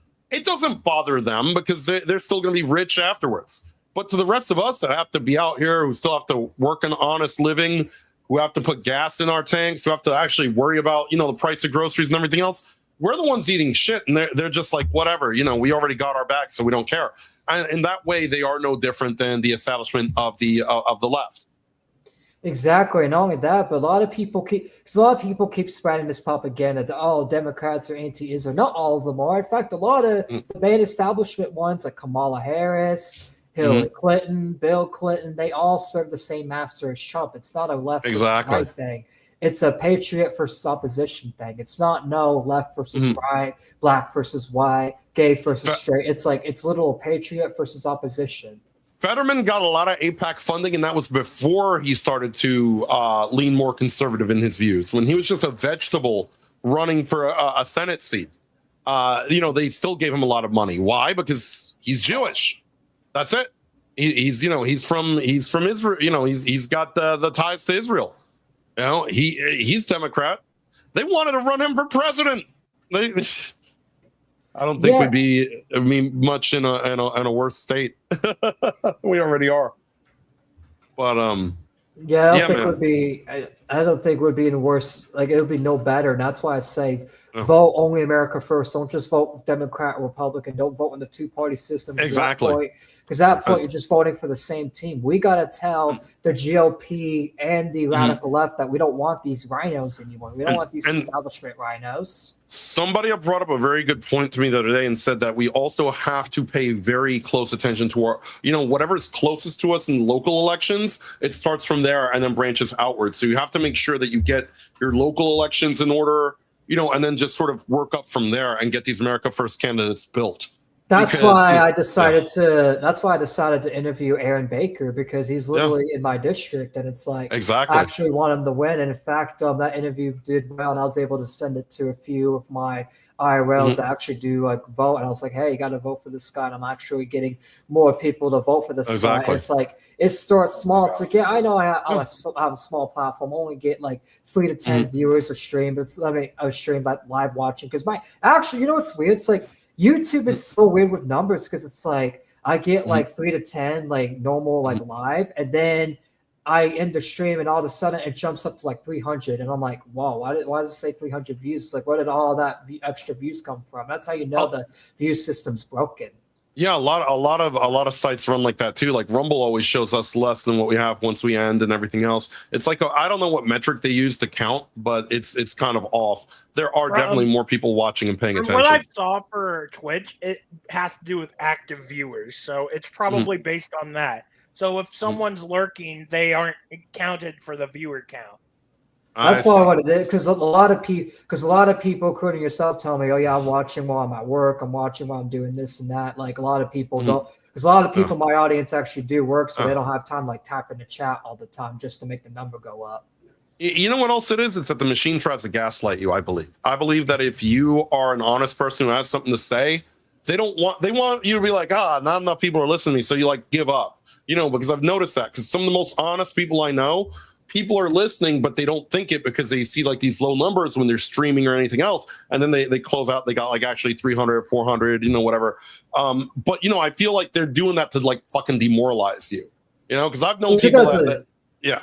It doesn't work on someone like me, because at the end of the day, it's like when I first started, I kind of was paranoid, but then I got advice from one of my older friends IRL. He's like, don't care about the number, just keep doing the content, and eventually you'll make it. Like, you don't got to care about that's the number. True. And in fact, it's like if there are rigging you, it's like it doesn't matter. The fact that people are listening to your words, that's all that should matter. Numbers don't matter. It matters if people are actually listening. You got to be unapologetically you, whether it's 1, 10, or 100 people are in the damn chat room. Yeah, exactly. I think that sets us different from a lot of these big people that do it, because a lot of these people that kind of like are train wrecks now, like Quartering and everybody else. Like, think about it. He used to be normal, and then he went insane. And I think it's like almost like his head swelled with like seeing that number go up, and some people can't handle that. He's one of those people, and he went fucking full retard. You never go full retard. But I know exactly, and that's the thing. Have you ever heard of Tipster? No, I haven't. Tipster is like a content creator that he actually used to be friends with Quartering a while back. He's one of those creators that he used to be like a centrist, and he used to like cover like gaming news and drama, and he used to be like part of the anti-woke crowd. Guess what he is now? Back then, he used to be an actual guy that's married. Now he's literally a left-wing. Now he's literally like trans. He's literally wearing a wig and everything. I know people that like I used to hang out with on the internet. Oh my god! He literally, should I give you a comparison? Oh boy! Let me give you a comparison. Those are the worst ones. Like, I mean, all the transing is bad, but damn, it's like these people trans look like somebody's grandma. Like, what are you doing? Like, what the hell? He's about the same age as me, which is the scary part. Oh boy! I'm 35, so. Yeah, I don't get it. And there's a lot more of that. And I see that shit. I'm like, what possesses somebody to do that when they're like 30, 40, 50, 60? I've seen That's actually the safer time to transition if you do it at all, because your body's not growing anymore. Well, that's true too. But it is weird when it's like an elderly person, because you're like, damn, wait a minute. Yeah. I'm not saying that it's not, but it's definitely safer. Yeah. Like the dude who was like 65 years old and like transitioned, I'm like, dude, so you just now decided at 65 you're no longer a man? Like, what? Help me figure this out. Like, figure this out. Like, you've literally been a man for 65 years. You're literally gonna die soon. Like, you might as well just stay your gender. Yeah, and by the way, they're gonna put your male name on the headstone when they bury you. So why are you doing this? And it's scary, because again, I do feel like we're in a situation where the left could easily regain a lot of power, and that's what they're about. They're about pushing the trans ideology and a lot of this stuff that we don't want. Hakeem Jeffries already said, I want to weaponize the government against people who basically don't agree with us, which goes beyond Trump. And Trump's an old man. Look, whatever happens to him, he's not gonna be on the earth much longer. They're gonna set their sights to all the rest of us, but by not enforcing a mandate that he had to do these things that Massie wanted him to be held accountable to, all he's done is make sure that these people get back in, and when they get back in, they're gonna hit us harder. You already see it in the entertainment space, where like all of these woke games are coming back, all these woke movies are coming back, because they expect that they're gonna take all these seats of power in government, and then they're going to get all that back, and they're going to get all that financial aid from the government back. Exactly, and that's the thing. It's like, this is also why it's like I've kind of was done with Trump, because he said that he wasn't going to do all that, have lobbies influence elections, that the American people would be represented fairly. But then now it's like he's teaming up with lobbies, rigging elections, and stealing elections, and helping AIPAC buy out a seat. Because that's the thing. Because what's weird? Because if you watch the victory speech with Thomas Massie, and you watch the victory speech with Ed Galloway, who had more of a crowd? Yeah, I saw that. And the thing is, Ed is he's saying a lot of stuff that I don't like already too. Like, he's saying that he wants a mandatory draft. Like, that should be disqualifying right there. He's literally saying, I want a mandatory drive. I want everyone. He's basically saying, I want everyone to go down. He's basically Lindsey Graham. He's Lindsey Graham of Kentucky. I want everyone to go die for Israel, and I don't care. You should die for Israel. Israel's America. If you don't like it, then you need to get out of here. Fuck you. That's basically Ed Galloway in a nutshell. Now, and then his other thing, too, is I support President Trump no matter what. If you don't support President Trump, then fuck you. Yeah, but here's the thing that people don't understand is when you support someone blindly, that person leads you off a cliff. And that's my problem with that's my big problem with the Democrats is that they support whoever blindly, and they've gone, so far left that they've gone off the cliff. Now the right is doing the exact same thing, and they're so oblivious to doing it. Like, if Trump does something that I don't like, I'm going to say he did something that I don't like. It doesn't mean that suddenly I'm a fucking Democrat. I just said, I don't like what he did. This is why I don't like what. No, all of a sudden you're on their side. No, I just don't like what he did. I don't think it's a good move. You have to have people willing to disagree with you, or you can't be a good leader. A good leader takes the criticism and says, okay, maybe we should try it this way, or maybe we should try it this way, or maybe you have a point. No, I'm always right no matter what. That's not how it works. In fact, he literally said that he wouldn't be like that. He criticized Jeb Bush for that. He criticized the people he was running against like that. Because I remember I was watching Trump as a young kid, and I actually liked him. And I used to debate people in middle school over that, because that's the thing. I actually liked Trump's policies, and I liked how, and my parents liked Trump because they liked how he looked out for small businesses, and that's why it's like, I like Trump, man, because he ran out. He was the only one against the establishment. He was the only one putting America first, and now it's like he's just like Marco. In fact, he literally made Marco Rubio Secretary of State. It's like, bro, you literally used to call him a puppet of Mato Abelson. Now you're the puppet. You're literally another puppet, just like Marco. And he's literally said that he's going to make Marco the face of the Republican Party. And I've noticed that JD has sort of like said some things very similar. Today Tulsi said she's leaving because her husband has like an aggressive bone cancer.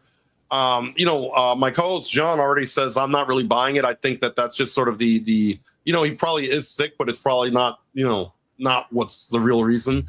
But JD Vance is saying I'm not going to run because my wife is having a baby or whatever the hell he's saying, right? Like, how weird it is for your vice president not to run right after you?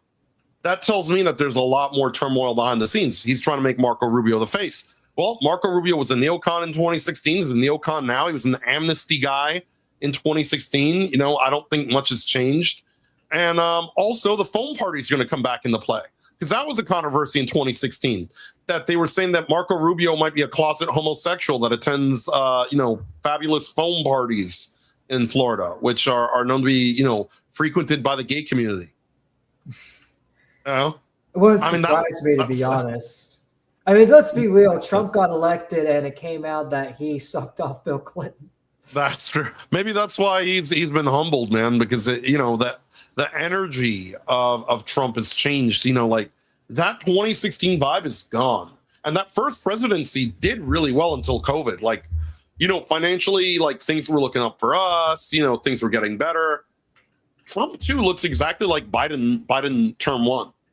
Like there's almost no change, and it's funny because the same people were complaining about gas prices under Biden, and they're like, "What? You don't want to pay extra gas prices for that's what you pay for security?" That's literally what the left said. That's literally what the left said back then, because of like, oh, we got to pay for gas because of the Ukraine war. It's like you're literally making left-wing arguments. Yeah, and the thing is, every time that this government has ever talked about security for its people, it means the limitation of our rights. COVID was about security. They locked everybody down. So, what? Are you saying that in that way we should be locked down again?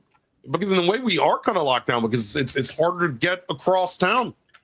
Because you got to pay these exuberant gas prices, and you find yourself sometimes wanting to go somewhere or take care of somewhere, or hang out with maybe friends or something. They're like, no, I'll just stay home because I don't want to waste the gas, because gas is for almost $5. It's absurd. And, I'm not going to make an excuse just because our guy is in office. It doesn't work that way. It's bad no matter who's in office. And that's what I think we've lost in the political space is people are unwilling to criticize what's bad if their guy is the one holding the torch, so to speak. Yeah, and that's the thing. It's like here's my way of looking at it. If Thomas Massie wins the presidency in 2028 and he breaks his promises, I would have the same criticisms of him that I have of Trump. Absolutely. Absolutely. And I went behind Trump and he broke the promises that I cared about, and that's why I started criticizing him. And if Thomas Massie, Fishback, or any of the people that I've interviewed or backed over the years do the same thing, then I'm going to call them out too. Absolutely, it's about consistency, and I find that people like me, people like you, people like the people that we associate with in a lot of spaces have become like an endangered species because of the fact that we remain consistent. Regardless of who's in office, regardless of what they're doing, if something is a bad idea, we'll call out the bad idea. We're not saying, oh, well, I'm going to give it a pass because it's such and such person.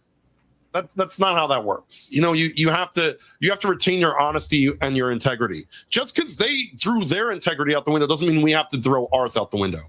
Yeah, and we shouldn't throw our integrity out the window for what? For money? It's like, isn't that what we criticize them for doing, and yet we're doing the same thing in the MAGA movement? Exactly. And that's my big problem. It's like you cannot sit there and criticize Soros buying off judges, DAs, and politicians, and then say it's all right when Miriam Adelson puts money into politicians, DAs, judges. A lot of people are also just skirting by the fact that she gave Tallarico money in Texas. Funny, he's a Democrat and he's part of a very heavy left-wing agenda. Why did you give Tallarico money? I thought you were on our side, right?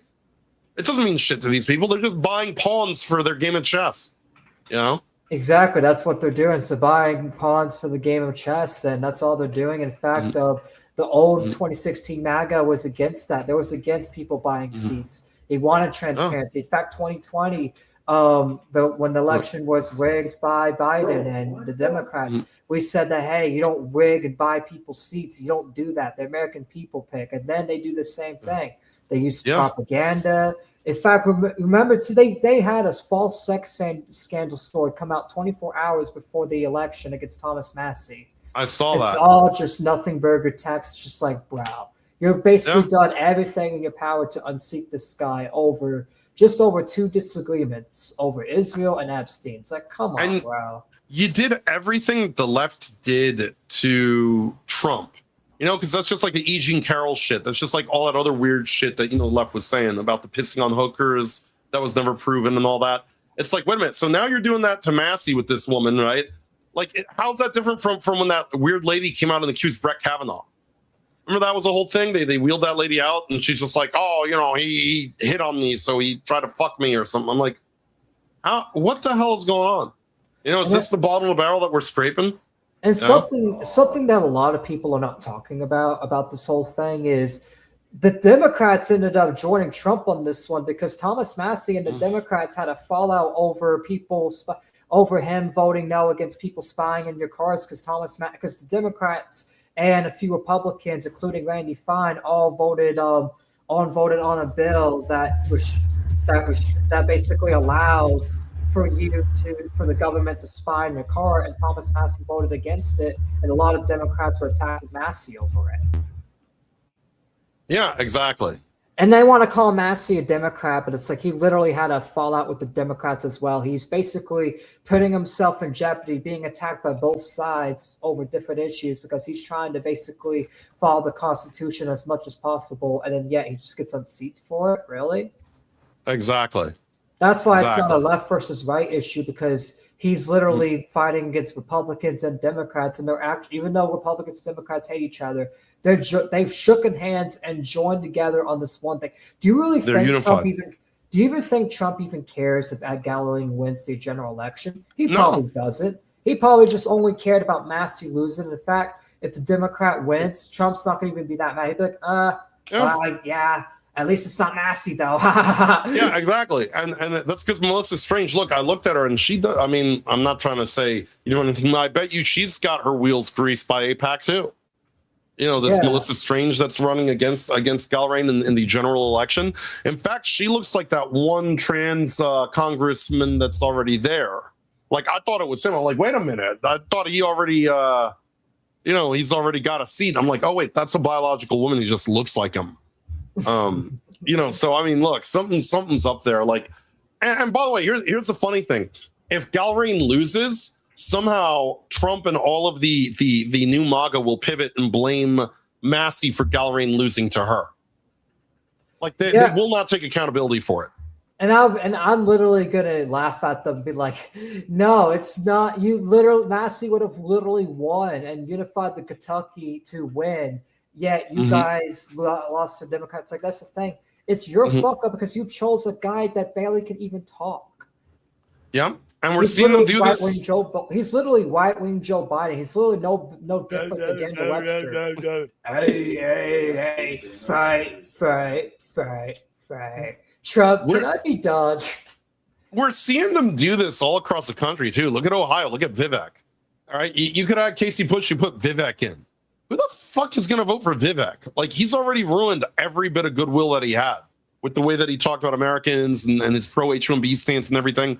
Do you know how bad it looks if you lose the vice president's home state because you wanted to force Vivek on everybody? You had an America First candidate, you wanted Vivek instead.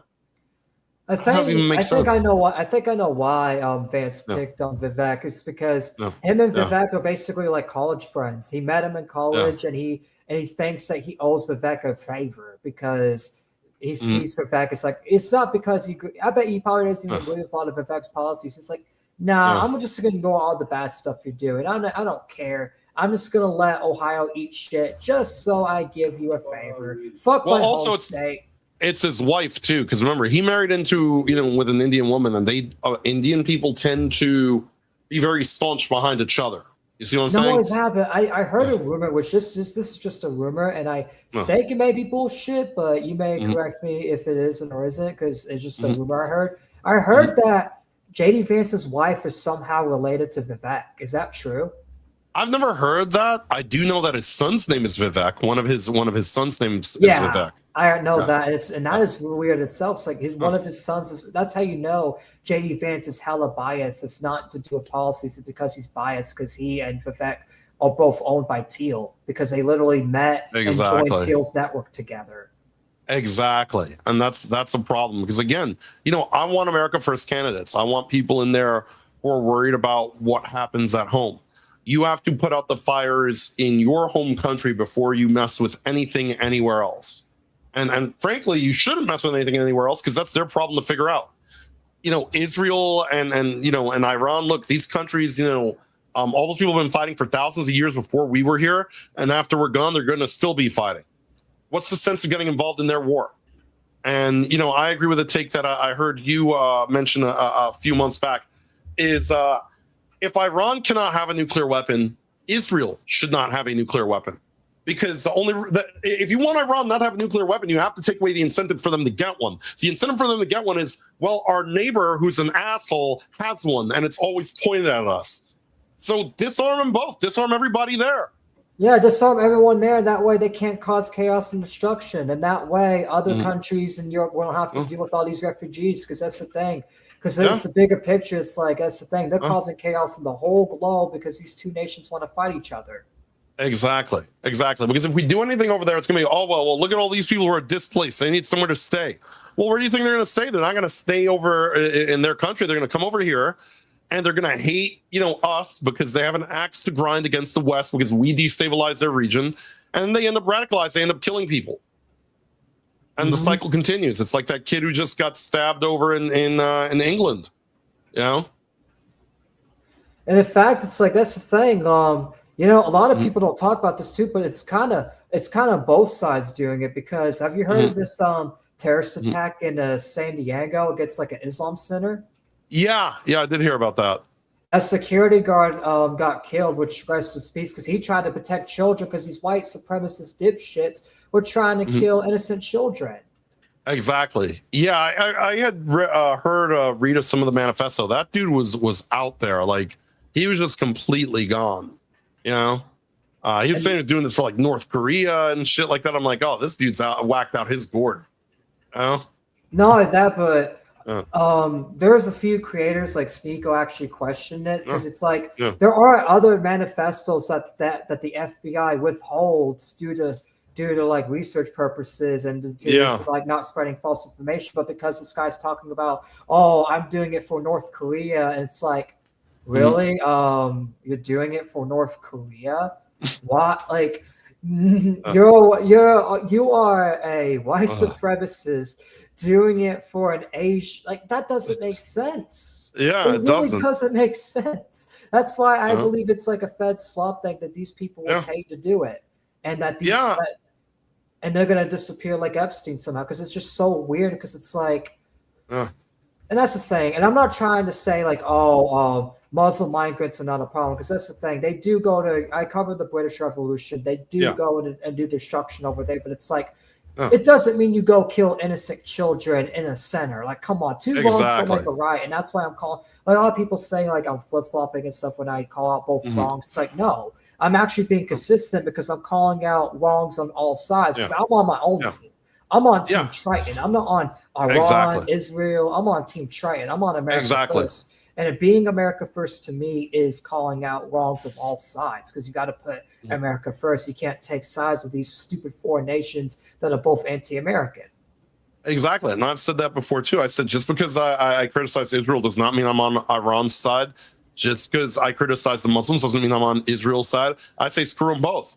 Screw them both. You know, there's a problem that we have as a society now, and it's this black or white way of thinking that if you're not drinking Coke, you're drinking Pepsi kind of thing. And it's ridiculous. Like, there are more options. Things are more nuanced than that. People should be able to have, you know, deeper conversations in that. But the minute you disagree with someone, they automatically assume that you're on whatever the polar opposite side of that argument is, instead of listening to the nuance of the situation. And I think that the right has become just as dangerous as the left with that, where you've got situations like, you know, you just mentioned Sneeko is a great example. You know, Laura Loomer the other day just said that she wanted all of Kick destroyed because Sneeko happens to be on the platform. Like, that Kick should have its Amazon Web Services taken down. So basically what the left did to Parler should be done to Kick. Exactly. And it's like, no, that doesn't work. That shouldn't work like that. Like, you shouldn't just take down a streaming platform just because you have someone on there that you don't like. It's like, Laura Loomer, you're literally more radical than Sneeko. You're more harsh. You literally wish death on innocent people. Sneeko doesn't even do that. He just criticizes Israel. That's the thing. Sneeko has his own problems. I know a lot of people like, you know, call him a low count stuff. But I actually agree with a lot of his political takes on the Israel stuff, because guess what? It's true that even though, like, that's the thing. We all need unity at the end of the day. And that's the thing. There are only two Muslim countries that actually do. Like, let's think. I'm always America first, and America is definitely better than those countries. So I'm living here. But there's two Muslim countries I actually do like, and it's Jordan and Turkey. You want to know why? Because they let Muslims and Christians coexist with one another, and they don't play into the division. In fact, Jordan kicked out a bunch of radical Iranians and Hamas people because they were going around bothering the Christians. It's like, whoa, you're not going to come over here and bother these Christians. You get the fuck out of here. And Turkey's done the same thing. That's why a lot of the other Muslim countries hate Turkey, because both of them do the same thing. And I know the Turkish president is corrupted as fuck, but the regime itself, they actually do hold the promise on protecting basically people that have owned the land. They're not like Israel telling people to get the fuck out. In fact, when the Ottomans went and took over, they're like, hey, we're taking over. Do you guys want to coexist? And the Christians like, yeah, let's coexist with one another. And they've been shelled thousands and thousands. And that's how we know it's like we can literally unify Jews, Muslims, and all religions. And even we can literally unify as a human race, but they choose not to. Because they want division. These Zionists want division because they want control. They don't want to be fair. They don't want everyone to win. They only want them to win. Exactly. And that's what that's the whole thing. You know, by dividing everybody, they stand to win more for themselves personally. It's all about personal gain. And these are bad people. Yeah. Why do you think Turkey and Jordan have been stable for all these years, but all these other Muslim countries not? Because guess what?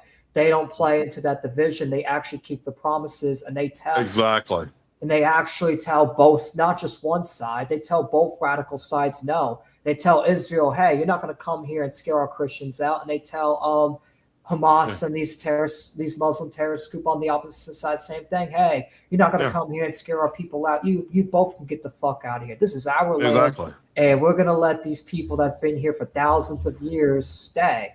And that's why I like. That's why I'm actually comfortable. Like if I were to go to like a Muslim country and visit just to see what the culture's like, I'd be safer in like a place like Jordan and Turkey because I know I'm not going to have my head cut off over it. Exactly. It's not going to be like Nigeria or Iran or Israel or these other countries. And the funny thing about it is I'm of this point of like Israel would just not attack, their neighbors all the damn time, because that's the other thing is we heard at the beginning of this is that Israel struck first. And we got involved, so we're going to be on the hook for it anyway. Well, why are we on the hook for it at all? Like if they struck first, they should have to clean up their mess. Hey, Robbie. And so that's the big problem with that. If you strike, it's like when I was growing up. Like if I was in a playground and I punch a kid in the face and he beat the crap out of me, I had that coming because I struck first. See what I'm saying? No one felt sorry for me. The same thing with Israel. They struck Iran first. We're supposed to get involved. We should have told them no. In a perfect world, we tell them no. You're on your own and you handle it yourself. They're on 3% economic surplus. Their entire population is militarized because they have compulsory service. Why should we have to get involved at all? Supposedly they have the Iron Dome and all this shit. Why are we even getting involved? That's their problem. Exactly. That is the problem. That's the thing. It's like a lot of people say like, oh, when you don't want foreign intervention in Israel, that you support Iran, and the other people say, no, we don't support them either. In fact, I wouldn't want. In fact, I criticized Obama back in the day for doing that nuclear deal with Iran because I don't think Iran should have nukes. But I don't think Israel should have nukes either. And I think you kind of have to blame Lyndon Johnson and all these other people that allowed it to happen. They literally let Israel steal our technology and did nothing about it. Exactly. They just Israel just did it without permission. And instead of holding them accountable, like, oh, you took it? Okay. Thank you. Okay, nothing happened. Anyways, we're doing this. It's like, bro, come on. I mean, when it's to the point where even some of our troops that go over there don't want to go because they're worried they're going to get USS Liberty'd, then that should be a red flag that we shouldn't be in bed with these people. In fact, I've heard a lot of stories from military veterans that few of my people have talked to, and they've actually said that Israeli soldiers are purposely like during the Iraq War, like when they were in the Middle East, that Israeli soldiers are purposely aimed for U.S. soldiers. And when they told George W. Bush about it, he did nothing about it. In fact, he said, I don't care. Wow, that doesn't surprise me. Doesn't surprise me because you hear that when people actually visit Israel and they're Christian, they get spit on and all sorts of stuff like that. They don't treat our people well. They don't have any respect for our people. They treat us in a very derogatory fashion. And then we're supposed to kiss their ass, and that's my big problem. Is I when I hear the term greatest ally, when I hear a term ally, I assume that someone is helping me when I help them as well. They've never helped us. They don't help us with anything. They take from us. They don't give back. They don't give back at all. They don't give back at all, and I feel like that's a big, huge problem. It's like that's the thing. It's like after this, so it's like I may comment here now and then, but I'm actually going to not even cover politics until someone actually steps up, until the dark horse steps up, because it's like I'm not just going to keep repeating my points that the old boomers want to basically not listen, because that's the thing. These old boomers need to go away. Once they go away and we get a lot of dark horses winning, once we're winning, then I'm like, you know what? I'll come back. But until then, it's like I feel like we're just punching the air because it's like these old boomers are holding us up. Which I'm still going to strategize behind the scenes and all that, but it's like I'm just like during the summer, I'm probably just going to go cover the gaming news stuff like how Dignic does. Because in fact, we covered the whole Kyle Owens situation, which that whole situation is a can of worms. Yeah, a whole can of worms. In fact, I'm definitely going to keep covering that for sure. In fact, you think Kyle Owens would try to sue me? Oh my God, that'd be fucking hilarious. I'm gonna represent myself in the lawsuit and be like, sue me for what? Here, have a stick of gum. Go. Like, what do you want? Like, damn. I'll actually get a lawyer. So it's like, if you really think you just sue me, it's like, bro, even though I don't have enough money, I'll find one of these lawyers that accommodate the disabled people, give them discounts. There you go. Because they have programs like that where if like they do. Where if someone's getting wrongfully sued and they're disabled, that I can just have a lawyer, and they're really good too. Because like exactly. So it's like I mean, the thing I look at it is this, like if there's something like that's newsworthy, it's worth covering. But I'm like done with like the political stuff, like in terms of taking any kind of side, because I realize that both sides are basically the same, and I don't think I don't think I really took sides much to begin with, but even more now, I realize that a lot of the people on the right do not have our best interests at heart. They would rather just, walk all over each other and step on each other just to be like the top dog. You know what I mean? They have no real morals. They have no real values. They don't care about us, the working class, middle class, and obviously the left doesn't either, And I think more people are going to have to wake up for it. I think you're right that the boomers are also holding us back, because when you try to tell them this, they're like, oh, just pull yourself up by your bootstraps. Yeah. The dollar has lost 70% of its value from when you were my age. So I don't think pulling yourself up by the bootstraps is the answer. You know what I mean? Yeah, exactly. It's like we definitely got to do something about it. And when we try to do something about it, keep losing elections, because that's the thing. All these billionaires don't want us to do something about it. And I guess who's helping the billionaires by voting for the billionaire candidate and establishment candidates? Because this is the thing.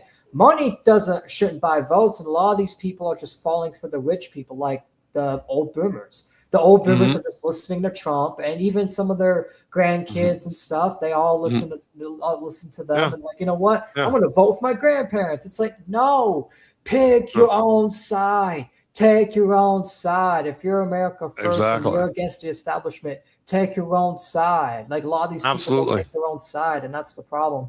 And when it's two lesser evils, they don't just stay home and withhold the votes. Like, withhold your vote if it's two lesser evils. Show that we need a dark horse, and then vote for the dark horse. Yeah, exactly. Digny was saying, or it wasn't Digny, it was Ryan who was saying the other day that the biggest political party in America is actually the people who don't vote. Because there's so many of us who don't vote that we actually outweigh the people who do vote. So like let's say all of us that don't vote because of the two-party system found like an outsider, and we all just voted. That's how Trump won in 2016. A lot of non-voters ended up voting for the first time ever. Yeah. People that haven't voted in 30 years ended up voting in that election. Even 2024 too. A lot of people joined that cycle too. Yeah, exactly.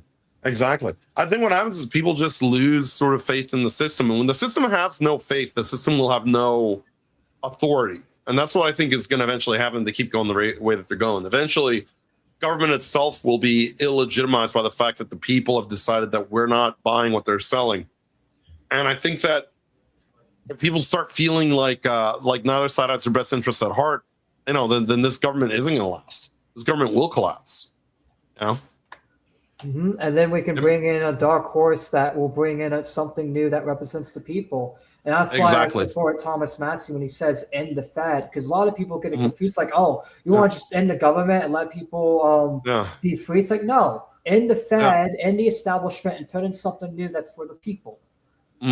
Exactly. And originally it seemed like Trump was going to end the Fed and put us back on the gold standard. He did neither of those things. Instead, he elected a new Fed chair. That's another island boy. He put another island boy in charge of the Fed. I'm like, are you kidding me? And then he also has Kash Patel as the FBI director. It's like, come on. Yeah. Oh yeah, Kash is hilarious. He's compromised by the fact that his girlfriend is a Jewish honeypot. I mean, that's a whole can of worms, man. In fact, did you hear all the rumors about Kash Patel being fired? Yet he's still not fired. Yeah, I have heard that. I feel like he's on vacation, because what does he even fucking do? And I haven't gone after a lot of things that he was supposed to go after. I haven't seen any arrests for all the fraud and everything else that we've been seeing. I've heard a couple fraudsters got hit in Somalia, but that's really a drop in the bucket compared to what needs to happen. I mean, we're talking about fraud on a scale that's all over the nation, and then you're just now going to want like 5 people in Minnesota. Like, our fraud is all over the country. Yeah, fraud's all over the country. In fact, there's actually a good double standard point I could actually point out too. It's like,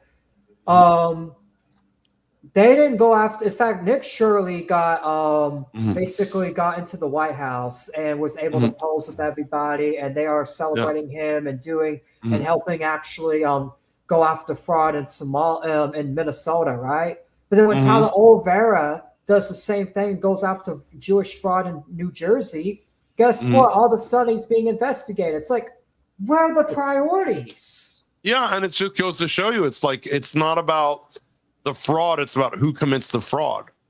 Because what happens is that, if fraud is fraud, then everyone who commits it, regardless of whether they're white, black, Jewish, Muslim, whatever country they're from, should be on the hook for that.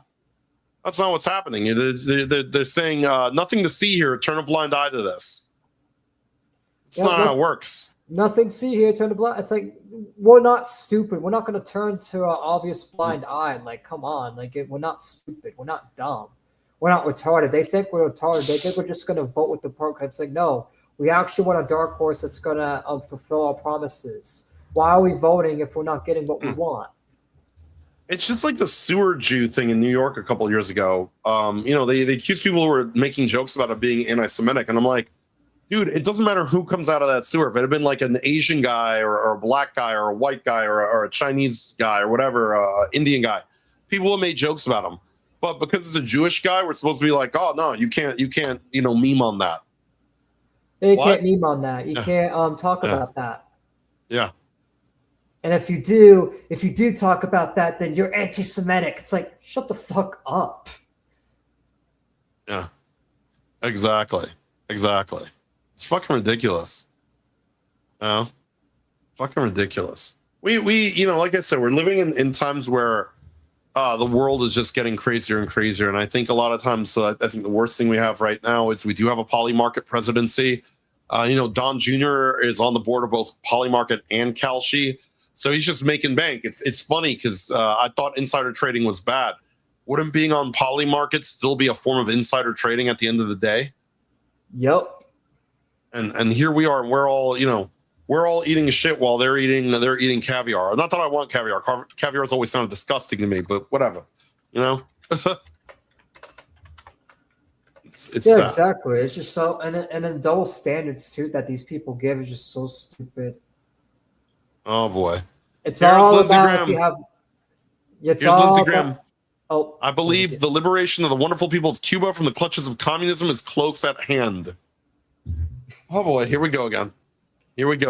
What do you mean? Didn't we already cut the water supply at that point? Yeah, I'm guessing that we're gonna go do an operation on them too. I don't know what this administration is doing.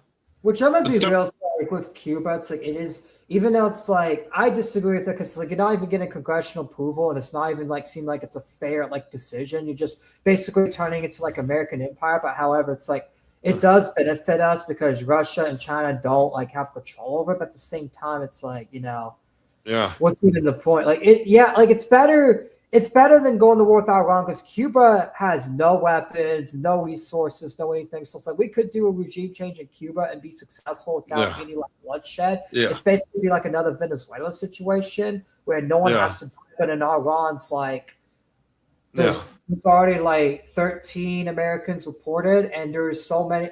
I bet you there's more deaths that they didn't even disclose. Oh, absolutely, there are. I mean. With Cuba, the one difference is it is in our backyard, and we do have a lot of Cubans that sort of like fled the communism over there. So that's one thing. But I mean, also on the same token, just, after the whole Venezuela situation, the Iran situation, I think people are just tired of seeing, oh, we're going to do another military operation. Like, I think people would also be more forgiving if they were prospering more right now in our economy. So again, it just states, it goes back to Trump saying, I don't think about Americans' economic problems at all. Yeah, and it's like you should because that's the one thing people vote on because we're literally $40 trillion in debt and regime changing within Venezuela and Cuba. It's like even though there's no deaths, no war, it still costs money because we have to put in money to stabilize the regime because we're the ones doing it. We're the ones running stuff. So we have to spend money on that. We have to fund all the businesses we put over there. We have to fund all the stuff we do. We have to basically spend time and resources and spend a lot of money to basically change the culture over there and basically push out all the communistic out. Like it takes money to do that. It takes money to put that stuff in. It's like these people don't understand. It's like, you know, it's still foreign intervention we shouldn't be doing. And that's why, like, when the Venezuela thing first happened, I disagreed with it. And I had a few people say, oh, it's actually good for our country. I was like, no, not really, because because our economy is not even good. We need a regime change in America first, if anything. Yeah, absolutely. We need, you know, and again, America, you know, where the ground we're standing on is unstable. And we can't go, you know, stabilize everyone else in the world if the ground we're standing on isn't stable. And that's the problem. You know, it hasn't been stable for a long time. It hasn't been stable for, you know, 20 plus years, you know, more than that, you know? So it's like, you know, what the hell? You know? Yeah, I don't think it's been stable since the 60s and 70s, quite frankly. Exactly. And it's like we're $40 trillion in debt, and yet we want to keep on being more in debt by spending all this money on foreign wars and stuff. It's like, we got to pay that back eventually. We're just going to end up crashing the economy. Exactly. And my thing is, you know, at the end of the day, you know, the American dream is being stolen from us, you know, a little more every single day. You know, it used to be on with one job, you would make enough money, 40 hours a week to, you know, have all your bills paid, your car paid, put groceries in your refrigerator, you know, and basically also sustain your wife and your children, which the average was like 2 children. Now you can work 3 jobs and not have that kind of money. You know what I'm saying? You know, it's ridiculous. It's ridiculous. And meanwhile, if you come here from like one of these destabilized shitholes that we keep destabilizing, by the way, as you mentioned, they'll give you a free house, a free car, free phone, a SNAP card with about like $1,000 worth of groceries a month, and let you have as many kids as you want. You never have to pay the hospital back for those kids. You have like 8 of them shits and have them running around. You know. So who got the American dream? It feels like we got the American bill. They got the American dream. And that's the problem. Until we change that, we're not on a good path. You know. And I'm probably going to get a little off topic, but kind of relates to this a little bit. Did you see the Fox News propaganda? Retired Robert Hardware, the former commander of U.S. Central Command. Apparently, it looked like he's wearing some kind of mask. Yeah, that rubber fucking face shit. Do you think that's like actual rubber face, or do you think it's like just some like old fucking cramp on his neck that makes it look like it? You know, I've looked at like sort of pictures. People have like compared the way his neck looked before and the way his neck looked now, and it is fucking weird. It's like it doesn't look like a real face. It looks like some Mrs. Doubtfire shit. But I mean, it's hard to tell, man. It's really hard to tell. You know, I've got people saying that motherfucker's a lizard. I've got people, you know, saying, there's somebody back there. You know, and even John, who did a little bit of forensic analysis because he used to work production, you know, for like news companies. He even said that it looked really suspect to him. He's like, I don't think they can AI that. He's like, something's up with that. Something's weird about that. This is actually from Fox News. It's definitely not AI. That's the thing. It does look like there's human skin under it, so it definitely is like, unless it's like some random like humanoid alien somehow, but it's like it definitely does have like white skin. So it's definitely I'm thinking realistically that it could just be some CIA agent that they did something to him that because he pissed them off, or that he couldn't be there for the interview, because that's he could still be alive. Like maybe people looking too deep. Maybe he just couldn't be at the interview and they needed him to be there to spread propaganda, so they sent some CIA guy to be there. But you never know. Normally though, when they do it, it means the guy probably fucking died. So if there's a repeated pattern, then the guy's probably fucking dead. I'm wondering if you'll ever see him on TV again after this. Because if they can't get away with it, they won't put him back out on TV. Because now people are gonna be scrutinizing it. I don't know. His shit looks fake to me.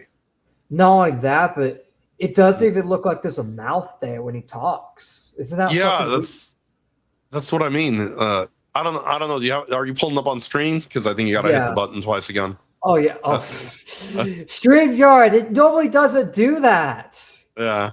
All right, there we go. So now we're gonna go ahead. Ooh. I'm just gonna go ahead and play the clip because it's only 32 seconds. Yeah. The president has time on his hands. He controls the narrative. He controls the strike. Look how it's moving. That's why people want to say it's conspiratorial, but look how the fuck it's moving. It's literally moving weird. Yeah, that is not normal, man. That is not normal. That does look like a rubber mask or something on him. And he knows. And in fact, there's also another clip too of him on 60 minutes, and I'm gonna play that and show how it's different, how the rubber's not there. His actual neck is different, and his head too. That the policy he set with the blockade has had short-term and long-term effects on the regime and the people of Iran. So he's been very astute in leveraging that time. And so I don't see it's it as weird the way he's negotiations. not moving. Like he's not very animated. You know, like when people talk, they're a little more animated than that. He's like completely trying to stay still, but it's like that neck is moving the whole time. Yeah, Imagine it's like a lot of people say it's Pete Heck. Like a lot of people made a joke guess saying it's Pete Hegseth. It's our boy Jeffrey Epstein. He's hiding among us, man. He's back. Imagine it does come out like in like 10, 20 years that this was Jeffrey Epstein. Wearing a fucking disguise. Oh my God. It really is capitulation. The president's made it very clear. Imagine it's Palm Beach Pete. Will not have Palm Beach Pete. He's like, no, I'm not Jeffrey Epstein. I'm Palm Beach Pete. I'm not buying it. I'm not. I'm Robert. I'm not Palm Beach Pete. I'm Guy Incognito. So I'm gonna pull up the other clip so we can.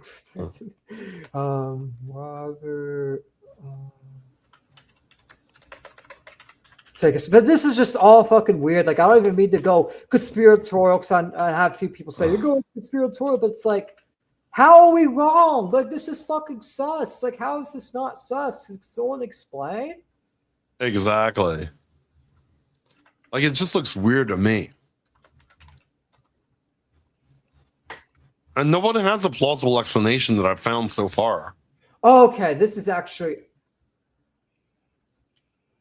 Okay, I found the comparison where we even need a clip. We just have a good comparison to it here. I'm gonna show you. Let me go ahead. But this is just so fucking weird. Look at him. Look how he actually has a neck. He actually has like a head. His head's like an actual. His skin tone is different. His skin tone is different. He looks. It literally looks like a fucking alien in this one. In this one, he looks like an actual person. There's no rubber. He actually has facial hair a little bit, as you can see. Yeah. No facial hair on this whatsoever. Yeah, that's just fucking weird, man. It is fucking But also, like, his neckline is completely different. His neckline is completely different. Facial hair. Look, there's a lip right here. He actually has lips. Where's the lip? Yeah. That's true. Lip? Holy shit. Like, literally. I need to get going. All right, you take care, Jim. You have a good rest of your night. All right, see ya. Ladies, man. But yeah, this is just fucking weird. This is like one of those spot the differences games where you like circle the fucking differences.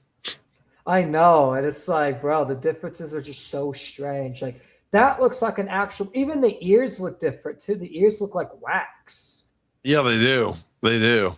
And that actually looks like an actual ear. Like it's just so weird. And I know people be like, "You guys are acting crazy." Jason's trying, just going back on the conspiratorial way. It's like, how is this a conspiracy? This is in front of our face. Yeah, if you have eyes, you could see like something's up with his freaking neck. I haven't seen Nick Fuentes Goipers like say that the Goyim are being insane about this. Like, how are we being insane? We're looking at what's in front of us on Fox News. This is not no AI shit.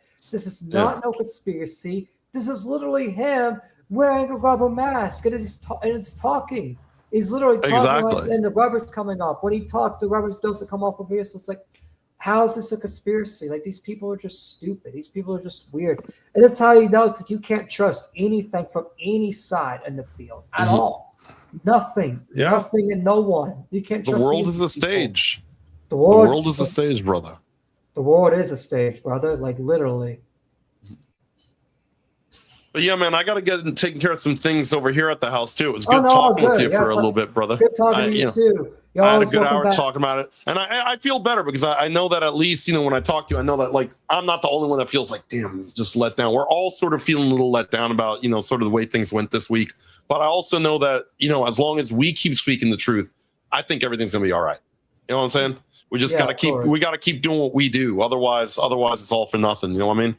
We just got to keep doing what we do, talk with each other, and if there is a disagreement, address it like adults and actually get people to realize, hey, look, we may not agree all the time, but we can still unify on important issues. Absolutely. And I didn't realize it was your birthday, so happy birthday. Yeah, appreciate it. My official birthday is Sunday, but I'm going ahead and doing the birthday bash stream now, so it's like, yeah, appreciate it though. Yeah, you and Galaxy Red have the same birthday actually. Wait, really? Yeah, he's on Sunday and he's celebrating his on Monday. Damn, I'm celebrating mine today. There you go, man. Have a happy birthday, and it was good talking to you guys. Yeah, take it easy, Trent. Take it easy, Torin. Yeah, we'll talk soon, man. Yeah, take it easy. Take it easy too. Now that is Jase from Cancelthispodcast. I'm definitely great segment for sure. And now we get to go to our last few smaller commentary topics. That's the thing, and I'm sure Torin, you probably get more than that because that's the thing. Now it's like I'm definitely going to cover more gaming stuff. I just want to get that out of the way because I actually wanted someone else to talk with because Mo Rebuttal didn't show up that day, and he didn't want to reschedule, and that's perfectly fine. So I'm like, you know what? Let's get Jase to come on and get another third-party perspective, and it seems like, he was just as hurt as I am. Now we get to move on to covering a short Nicholas Diorio clip, and we get to, go back to our little criticizing commentary a little bit. It's been a while since I talked to this character. It's been a while since we talked about good old Nikki. Good old Nikki Diorio retard. Hopefully you're doing well because it's been a while since I talked about you a little bit here and there, but I don't really give a fuck about you because at the end of the day, it's like I've been right about you since 2022. Same with Tips. Same with a lot of these people. I feel vindicated on a lot of these people. Yep.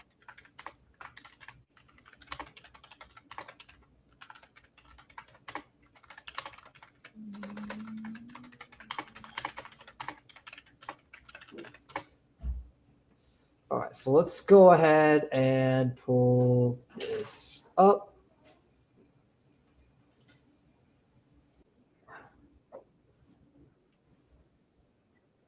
Hold on. I'll probably have to pull this up again. Yep, I have to do the twice method. All right, there we go. So, Nicholas Diorio here is cheering on Ethan Klein suing Frogan over criticism and shit. And that's the thing.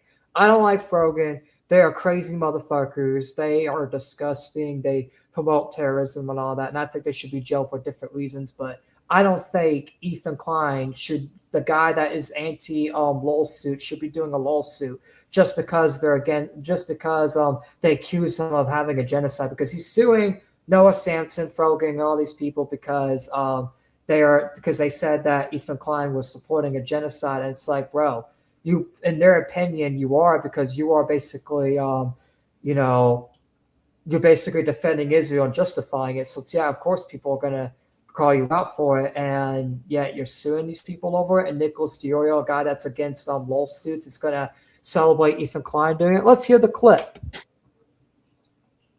Let's hear the clip of him celebrating it like a fucking coward. Skyver, and Frogan has been defeated in court by Ethan Klein.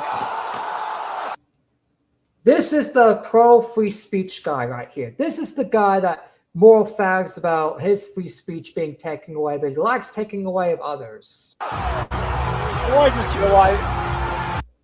He has similar speech patterns to Trump. See, and people wonder, why do commentary and politics intertwine? Why do gaming and politics intertwine? They all have the same clones. These these billionaires send these establishment puppets to all these different communities and have the same talking points, the same way of speaking, the same way of everything, like holy shit. And you bring up a good point. They're literally similar. So there's that one, and then I got one more on that. I mean, he's even got that little tone of narcissism that freaking Donald Trump has. Yeah, they all do. We gotta get. It's just because he's a narcissist fucking retard. Oh, that works. All right, so this one says too late. I don't usually let people like clip me. Well, not clip me. If they ask permission, I usually either say no or whatever. I don't usually let people clip. That is actually not true because there are so many clips of people having a positive title of Diorio that he hasn't striked. Because like I say on all these different streams, Diorio will only strike you if you're negative of him, not if you're positive. And that's why I think it's a big fucking problem that these people are in commentary and in drama. And that's why I'm going to take a break of fighting the fight in politics and fighting the fight in normal drama communities to get the non-political people to wake up and get people realized, hey, the same thing's going on, not just in politics, but going on in commentary, going on in gaming, going on in even in a Dragon Ball community. It's going on in all these non-serious communities too. So here's another thing we're covering too. You must be on the high ground. Creeman explains you must fight back against people like Ethan Klein and Destiny, but you can't stoop down to the level. There's a considered effort to smother and fracture an effective ecosystem. People wanting to take things further. They see someone do something absolutely insane, horrible, and they want to take things further. They want to retaliate, but you literally can't. That's how we lose people on our side. People say, oh, our side's no better. Quayman is 100% right, because that's the thing. If I were, let's say I flag people, because let's say people sometimes clip me here and there, right? Let's say I decided to copyright strike down on people clipping me, right? Or reacting to my content, right? And even though I called out Nicholas Diorio, or let's say I did it to Nick. Let's say, oh, Nick did it to one of my friends or did it to me, right? And I did it back to him. I would be no better than Nick. Like, that's the thing. In order for you to get people on your side and to get people to wake up, you have to show that you're better. You have to show that you actually are consistent. Otherwise, why are you even calling out Diorio if you're not consistent yourself? You literally can't. You have to maintain the high ground every time. You cannot allow yourself to just become whatever it is you've got a problem with. You can't start filing lawsuits because, oh, well, f*** them. You can't start doxing because, oh, well, f*** them. See, that's the thing, too. And that's why I decided to cover this and the Carl Owens situation at the same time, because it doesn't matter who's filing a lawsuit. It doesn't matter if it's against Nintendo, a company that I hate, or against people, or against Frogan and Noah Sampson, other people I hate. It doesn't matter. You don't file stupid lawsuits over stupid shit. That's how you create so many problems in the laws, and that's how our government's being destabilized. That's how you destabilize the legal system, by filing these fucking lawsuits. Now we don't even know what the law is because you're filing over shit that doesn't even matter. That's why I think if you're exploiting the legal system, you should be charged with fraud. And with Ethan Klein's case, he should be losing the lawsuits because that's the thing. He's doing it to censor people's free speech. He's basically breaking the First Amendment. Same with Kyle Owens. Both of these people are breaking the First Amendment. You can't stop. And I just want to say I'm against lawsuits in general. Even if it's someone that I like and they're suing someone that I dislike, doesn't matter. Doesn't matter. You don't do that, because that's how you're messing up the legal system, and you mess up free speech too. Lying because, oh, well, they do it. Dan's doing it all the time. You can't just start doing that. But you do need to hold firm. And you do need to be aggressive. See, if you're going to say you're against lawsuits, you can't file lawsuits. You have to be consistent in every situation, even if it's someone you're friends with, right? Let's say it's someone you're friends with, right? And they're suing people that you don't even like. You have to still say, hey, you can't be suing this guy over opinions. It doesn't matter that I don't like that person. Yeah, I don't like that person. But at the same time, we have to be consistent, or otherwise we're just as bad as that person. aggressive. You do need to hold firm, and you do need to be aggressive, and you need to stand confidently. You can't, that this bitchy, almost, I don't want to call it infighting, because there isn't this broad group, but I'll use myself as an example. I will frequently see, say something gets posted of me, there will be a comment from someone who will agree with me on the core issue being discussed, and it's a very important issue, and it should be an important issue to them. But you may see a comment say, oh, well, why are you supporting this guy? He says the N-word on Kick. I don't at this point anyway. I don't do that. But you know what I mean. They'll say something like that. And that's the thing. It's like you're comparing apples and oranges. It's like we're literally calling out lawsuits and censorship. Oh, if anything, you shouldn't, even if anything, those people are hypocritical, because these people, like on the Diorio side and Ethan Klein's side, they claim that saying all that stuff is base, but then they want to get mad at someone like us for supporting someone that just says the N-word on Kick. It's like, who cares? It's just a fucking word. In fact, Ethan Klein used to say the N-word all the time in 2017. Have people forgot about that? That's the thing. A lot of the wine moms and leftists that follow Ethan Klein now have forgot all the shit Ethan Klein used to do in 2016, 2017. Same with iDubbbz, same with Diorio, same with all these people in commentary. It's got to stop, I think. I'm not saying that about me, that you've got to stop saying things about me. I'm saying broadly, if you care about this stuff, you need to forget some of these internal. We gotta forget the stuff that doesn't matter and focus on the core issue. Like, we can't just call each other out over edgy jokes or disagreements on religion, disagreements on stupid stuff, or disagreement on politics, disagreement on whatever. Because at the end of the day, in this instance, we're in the commentary community, and if we want to have fun and entertain people, we got to, for one, stop more fagging about jokes, stop more grandstanding over jokes. Two, stop canceling people over stuff. And three, allow free speech. Don't sue people over opinions. Don't sue people over bullshit. If they're wrong, debunk them and move on. People slander me all the time from the small commentary community. Am I suing any of them? Nope. You know why? Because I actually believe in free speech. That's the thing, not only that, but I know I'm right.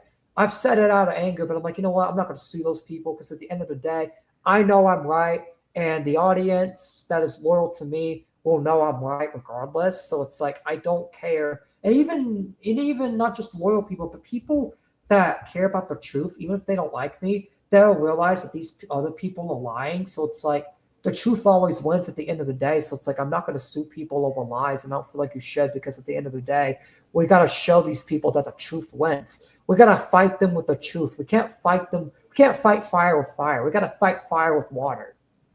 Differences. An example of someone else, Bungie, recognizing some of the existential issues that are being presented to this space right now. He's taking stands on the right side of that. I don't care if he supports Restore, whatever he thinks. I don't care in the context of this, right? There may be another time where he's expressing that, where it's worth me fighting with that. But when there is a concerted effort. See, that's the thing with Chud Logic. Me and Chud Logic had a funny exchange, but we didn't have beef, right?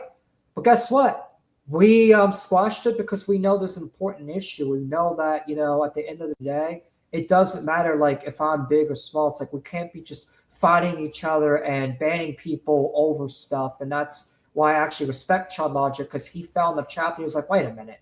I'm being really inconsistent right now. Let me make things right, and let me actually, actually follow my principles. And big shout out to that. And that's what I like about Chud Logic, Queeman, and hopefully there's hope in the commentary community. That's the thing. I was done with the commentary stuff, but now that there's a lot more truth tellers, and I'm not the only one just yapping my mouth about it, and there's actual people bigger than me yapping their mouths about it, it's like, I actually, feel like this could be actual change and actual, change with that, because there's more people doing it. I still get attacked, but I don't get dogpiled as much as I used to, because 2022, if I said these things, that commentary has a double standard and stuff, you would literally have 20 to 30 people in my replies saying I'm wrong and I'm a piece of shit. Now I get 30 to 40 likes on Twitter if I say it. It's like the landscape of it has changed. People have woke up in the commentary community. They've woken up. People are basically getting red-pilled in the commentary community. Fracture and smother. And red pill, not politically, but red pill as they know what's going on. They've woken up to the truth. They've woken up that they're being lied to. They've woken up that their free speech has been taken away. They've woken up that the fun is being taken away.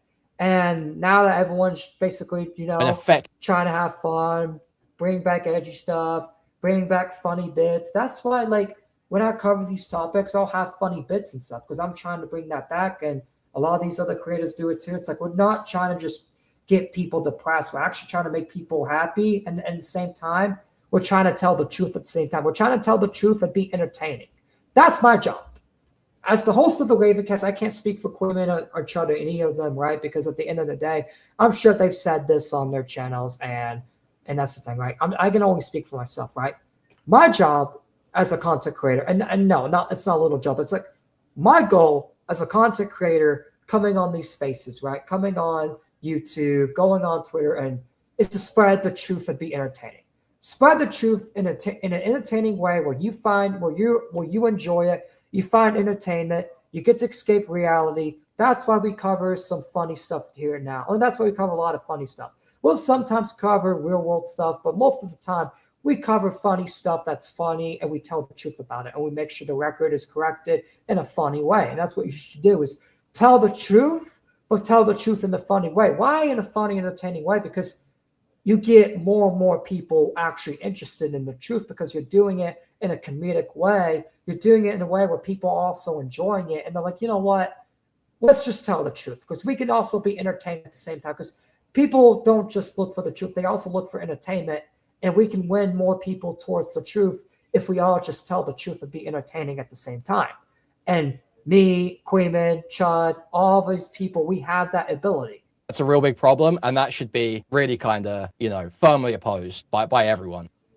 And I agree with that. And shout out to you, Queeman. Like, I feel like Queeman is definitely right.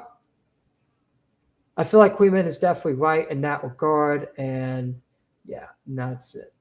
And that's it on that. So, Torin, you have any final thoughts on the whole, basically us being better than the commentary community and actually providing truth and entertainment and actually making the space and more enjoyable? Because I know, like, you don't like the commentary space now, but you used to be a member of the commentary space back in the day. Yeah.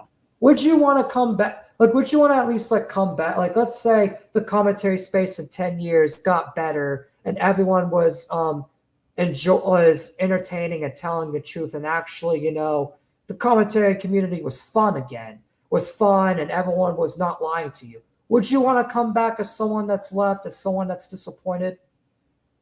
If it's actually fun, if it's actually like worth going back to? No. I mean, yes. I mean, I don't know. It's okay not to know. Like, see, you know what Dignity says on his show? I don't know is the best answer. That's just a joke he does. But yeah, he basically my brain is fried from being on the stream so long. I know. We've been doing long streams. So that's the thing. I'm about to end soon anyways, but that's the thing. We get to have the weekend break. And that's the thing. Like I said, if you need to leave like within like the stream, you can always like end up like leaving. I can take over. But I'm probably gonna go ahead and end it now because we've been on here for a while. We did the Jase segment. We've covered all the segments in the bookmark, and we basically covered all today's topics. So I'm going to go ahead and get the intro song out. But appreciate everyone from watching the stream. Make sure you guys hit the like button. Subscribe to the channel if you're all new. Turn on notifications so you never miss an upload. And if you guys miss some of the segments, make sure you go back to it. In fact, I'm going to also Hey, your bro's trying to get you to debate him. Who? Your IRL. Let me look. Who knows? Maybe I'll stay on the. Let me see. Hold on. Is it the same one from earlier? Yes. Yeah. What are we even debating about? Let's see. I don't know at this point.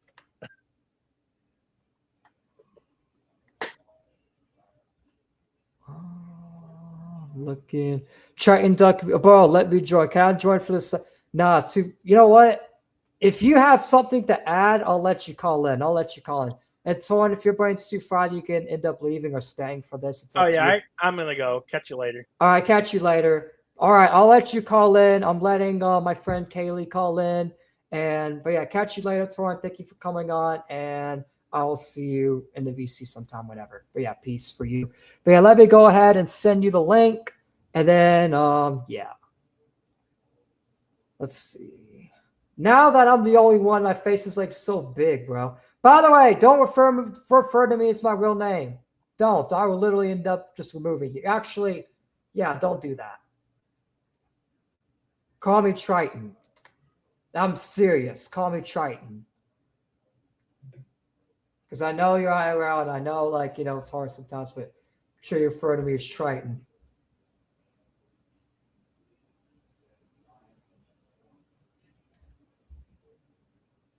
Yeah, I sent you the link, so you can come in.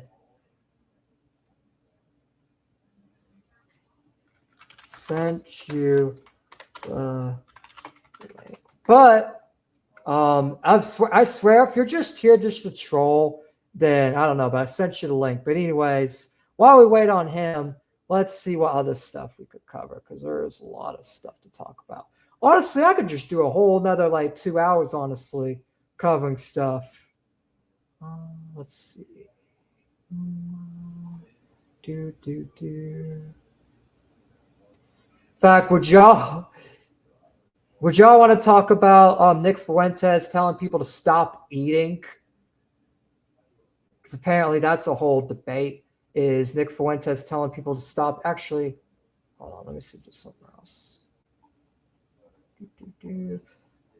Just because I don't want to risk the channel too much by.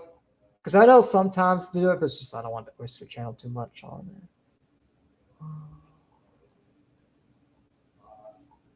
Let's see.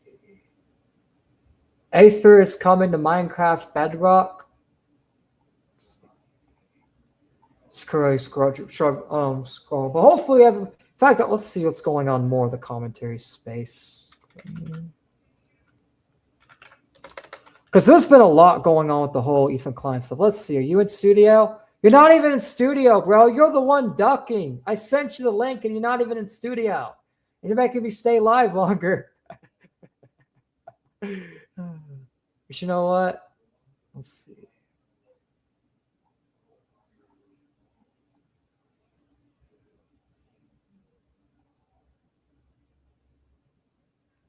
In fact, let's react to Destiny being a fucking dishonest fucking loser. Let's react to our GOAT. Shout out to the GOAT, Queeman, for cooking Destiny to fucking loser. Like that's the thing. Let's do that. Since while we wait for Kaylee. After that, then I may end after that. But you know, let's see. Dishonest loser. Queeman reacts to Destiny dodging a direct question from Connor. Whether it's easy to find extended family members of a person who's doxxed, Queeman is glad, including Connor. Queeman is glad people, including Connor, are catching on to Destiny's dishonest tactics. So let's see what he has to say.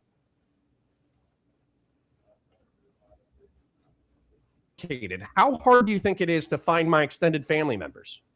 If I get doxxed, my name, phone number, and address are located, how hard do you think it is to find my extended family members? What? I don't know. Depends on where. So, dude, it's just so fucking stupid. He literally just said, I don't know. It's like, bro, why not answer the question? Why not? Wait, it's because you do that shit all the time. That's the thing. He likes to call out the Snark Discord for doxing, and that's the thing.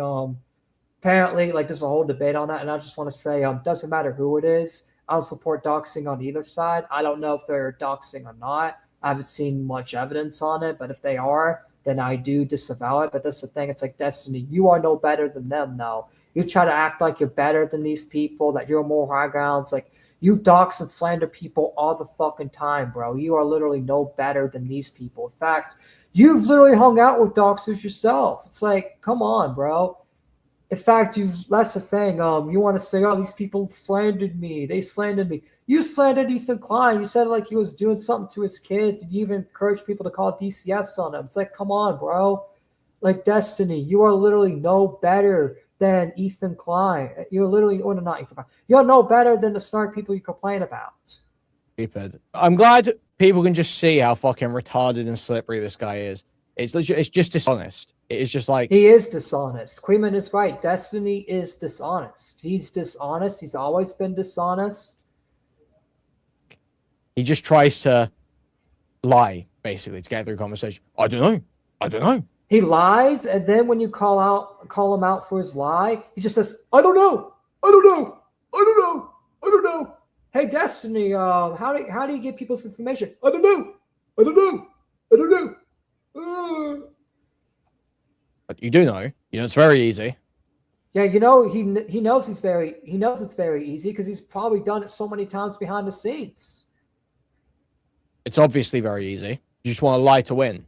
He wants to lie to win and lie to convince the broader audience that he's morally, that he has morals, even though he doesn't. Like, he tries to trick people. You're a dishonest fucking loser. Where they live. Could be pretty easy, I guess. It's sometimes he's a dishonest loser who basically appeals to the radical left and appeals to people for a political agenda, and it's just not cool. It's like, that's the problem. It's like there's so many dishonest people like Destiny. It's as easy as a white pages or yellow pages Google search. I basically call Destiny White Hassan at this point because that's all he fucking is White Hassan. So now I have to White Hassan and Jewish. Wonder whether or not because you didn't even want to talk about this topic. Now that we're talking about it, and I ask you a pretty simple and direct question, you're saying I don't know. I think you know. The problem, all right, there's that, and looks like my IRL is in here. So let's go ahead and get him here. Okay, Pro Israel, you are on the air. What's good, pussy? You wanted a debate, pussy? You wanted a debate, right, Triton? I mean, you're the one that came in my chat asking for it. All right, let's give the stream what they want. Let's debate. So, why do you think Israel's a more important ally then? I believe that transgenders should be allowed to use the same restroom as their desired gender. You're fucking retarded. That is so fucking I think if a guy wants to turn into a girl, that's literally why we have right to use a girl's bathroom. We literally have unisex bathrooms for a reason. And no, if you were a father, would you let your daughter go in the same bathroom as a transgender, fully grown transgender? Yes, because they're a girl. How? Some of them don't even cut off their dicks. Because whoever they claim as their new identity, that's who they are. You can't tell someone they aren't something. That's why we have unisex bathrooms. There's a lot of every bathroom is hold on. There's been actual reports of transgenders, of people transitioning just so they can do that, just so they can sex traffic girls. That's why a lot of people have an issue with it, because it gets used to fucking do inappropriate things. And that's why it's safer just to have a unisex bathroom for them. It's like, that's the thing. This shit's not illegal. Trans stuff's not illegal. It's like, that's the thing. They get rights and they want more and more and more. It's like, let us use the women's bathroom. Let us do this. Like, you already have a right to transition. You already have a right to do it. It's not illegal anymore like it used to be. Now you just want more and more and more. Like, it's just a stupid argument. And I also believe that Jewish people deserve to be freed. Free from what? They literally control America. They literally have their own amulexes in the UK. No, they deserve to be freed from all the prejudices and everyone looking down on them. Looking down? What do you mean? What are we talking about? We don't want everyone sees a Jewish person always looks down on them.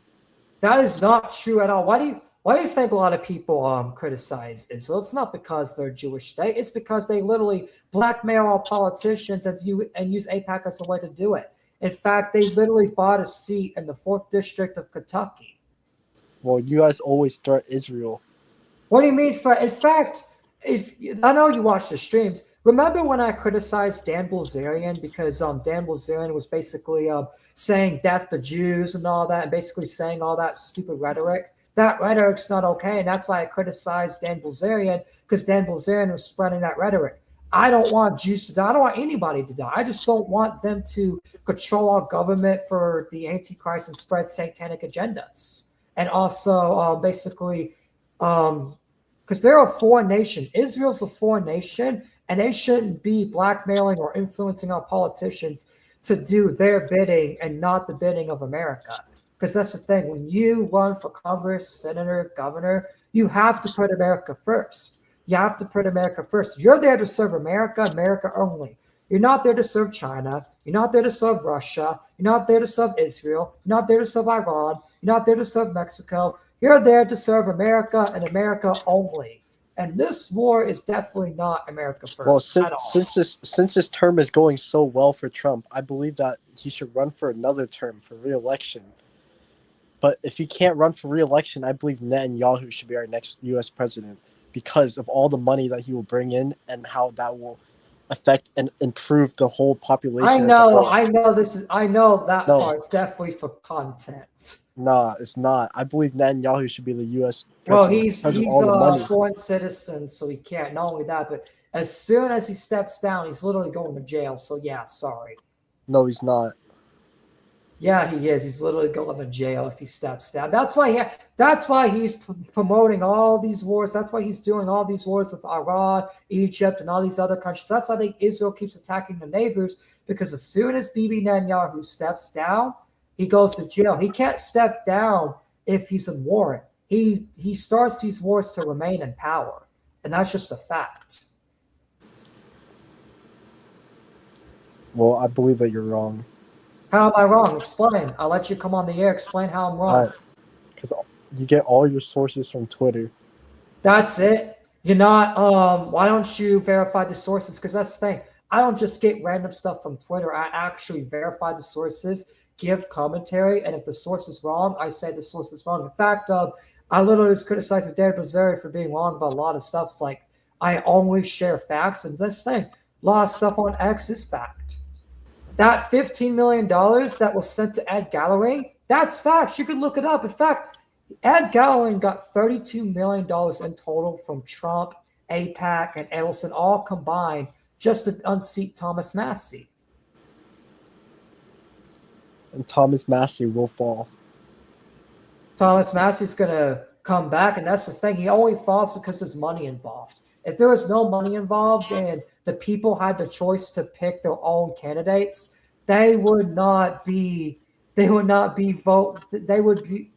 Massie would be able to win if there was no money involved, because he carried those districts by 80%. But as soon as he's an enemy of Israel, all of a sudden they just choose to unseat him. Do you believe a foreign power should truthfully unseat a candidate? Yes. Why? Because if you don't like how we run things in America, why don't you live in Israel? Israel wasn't the first one to be the lobbyist. It was Russia with Hillary. And I don't support that. So it's like, and I don't even know how true that is, but even if that was true, I don't support that either. I don't support any foreign lobby. So it's like, how does one wrong make the other wrong okay? And I know you're mainly doing it for content, and I'm playing it mainly for content. No, well, first of all, but at the same time, but that's the thing. But hold on, I'll make this point. It's like a lot of Republicans, a lot of people that still support Trump, always bring that up. Say, oh, Hillary took foreign money from Russia. She took foreign money from this and that. It's like, yeah, she also took foreign money from Israel too. It's like, yeah, Hillary's not good either. Obama's not good either. In fact, I disagree with Obama's nuclear deal with Iran. So it's like, yeah, I can actually be consistent. A lot of these Trumpers can't, because they will criticize Obama from taking money from Iran and giving American taxpayer money to Iran, right?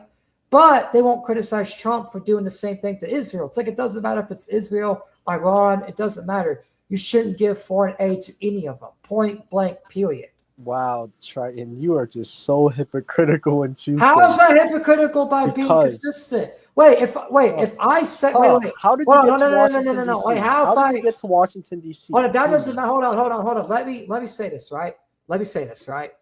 How is it hypocritical that I said no foreign aid to all of them and no taking money from any lobby? How's that hypocritical? Because you do that. How? What countries paid me? Because how did you get to Washington DC? Greyhound? Who funded the trip? Who funded your trip? Me. It was AIPAC. No, it was AIPAC. You took a deal with AIPAC. Proof? We can check your bank statements. We can check your bank statements. Bro, literally, you're trolling. No, we can check your bank statements. How did you feed yourself and get all the money to get to Washington DC to do this? My own payment. No, it wasn't. I'm not getting to like IRL personal details because that's just something you don't get on stream. But it's like no money is from. In fact, it's actually from American. It's an American check that I use. So it's like no, it's not from a foreign lobby for a foreign agenda. So you try to make that point. It's like no, it's not for a foreign agenda. I didn't use money that I get for foreign.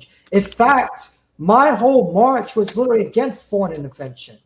Literally against foreign intervention. That was the Who's point. that pig in the background? Yo, Carter.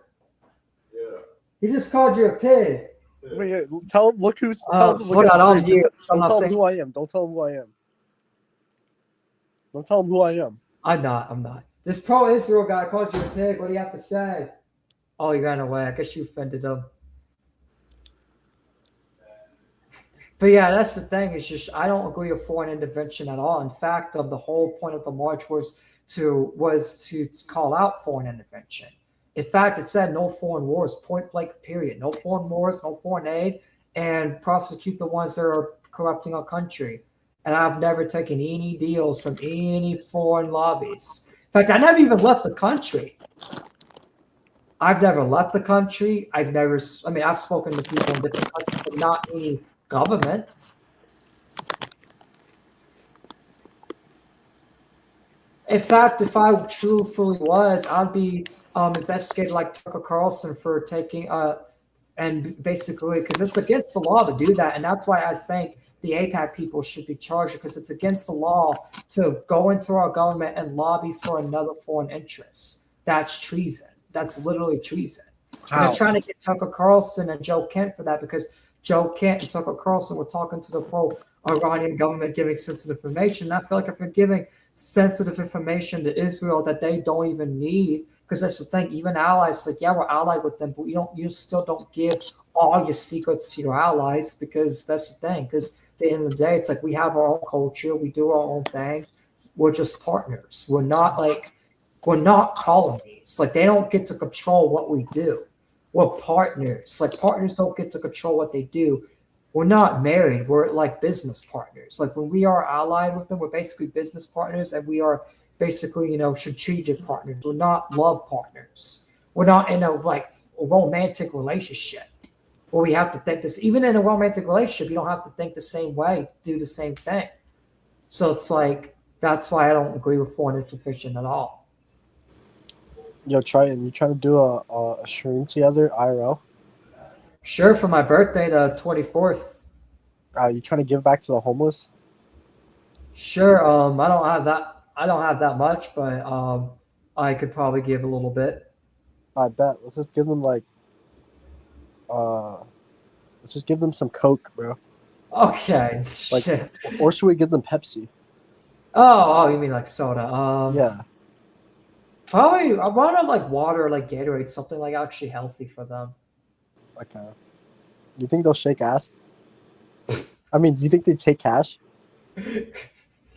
Oh, I know that joke. I mean, that's the thing. If you're homeless, obviously, like the fuck, why would you take any form of payment? Like, come on. Like, if you're homeless, you would definitely take any form of payment whatsoever. For what? Because you're homeless. You need all the money you can get. So how do we stop homelessness? How about by actually letting people work, like letting the ones that want to work actually work, and the ones that don't want to work need to get off their fucking ass and actually want to work, and they all should be treated fairly. That's how we stop homelessness. We basically give everyone the same opportunities, and we also make people that don't want to work actually want to work, or it's their fault at the end of the day.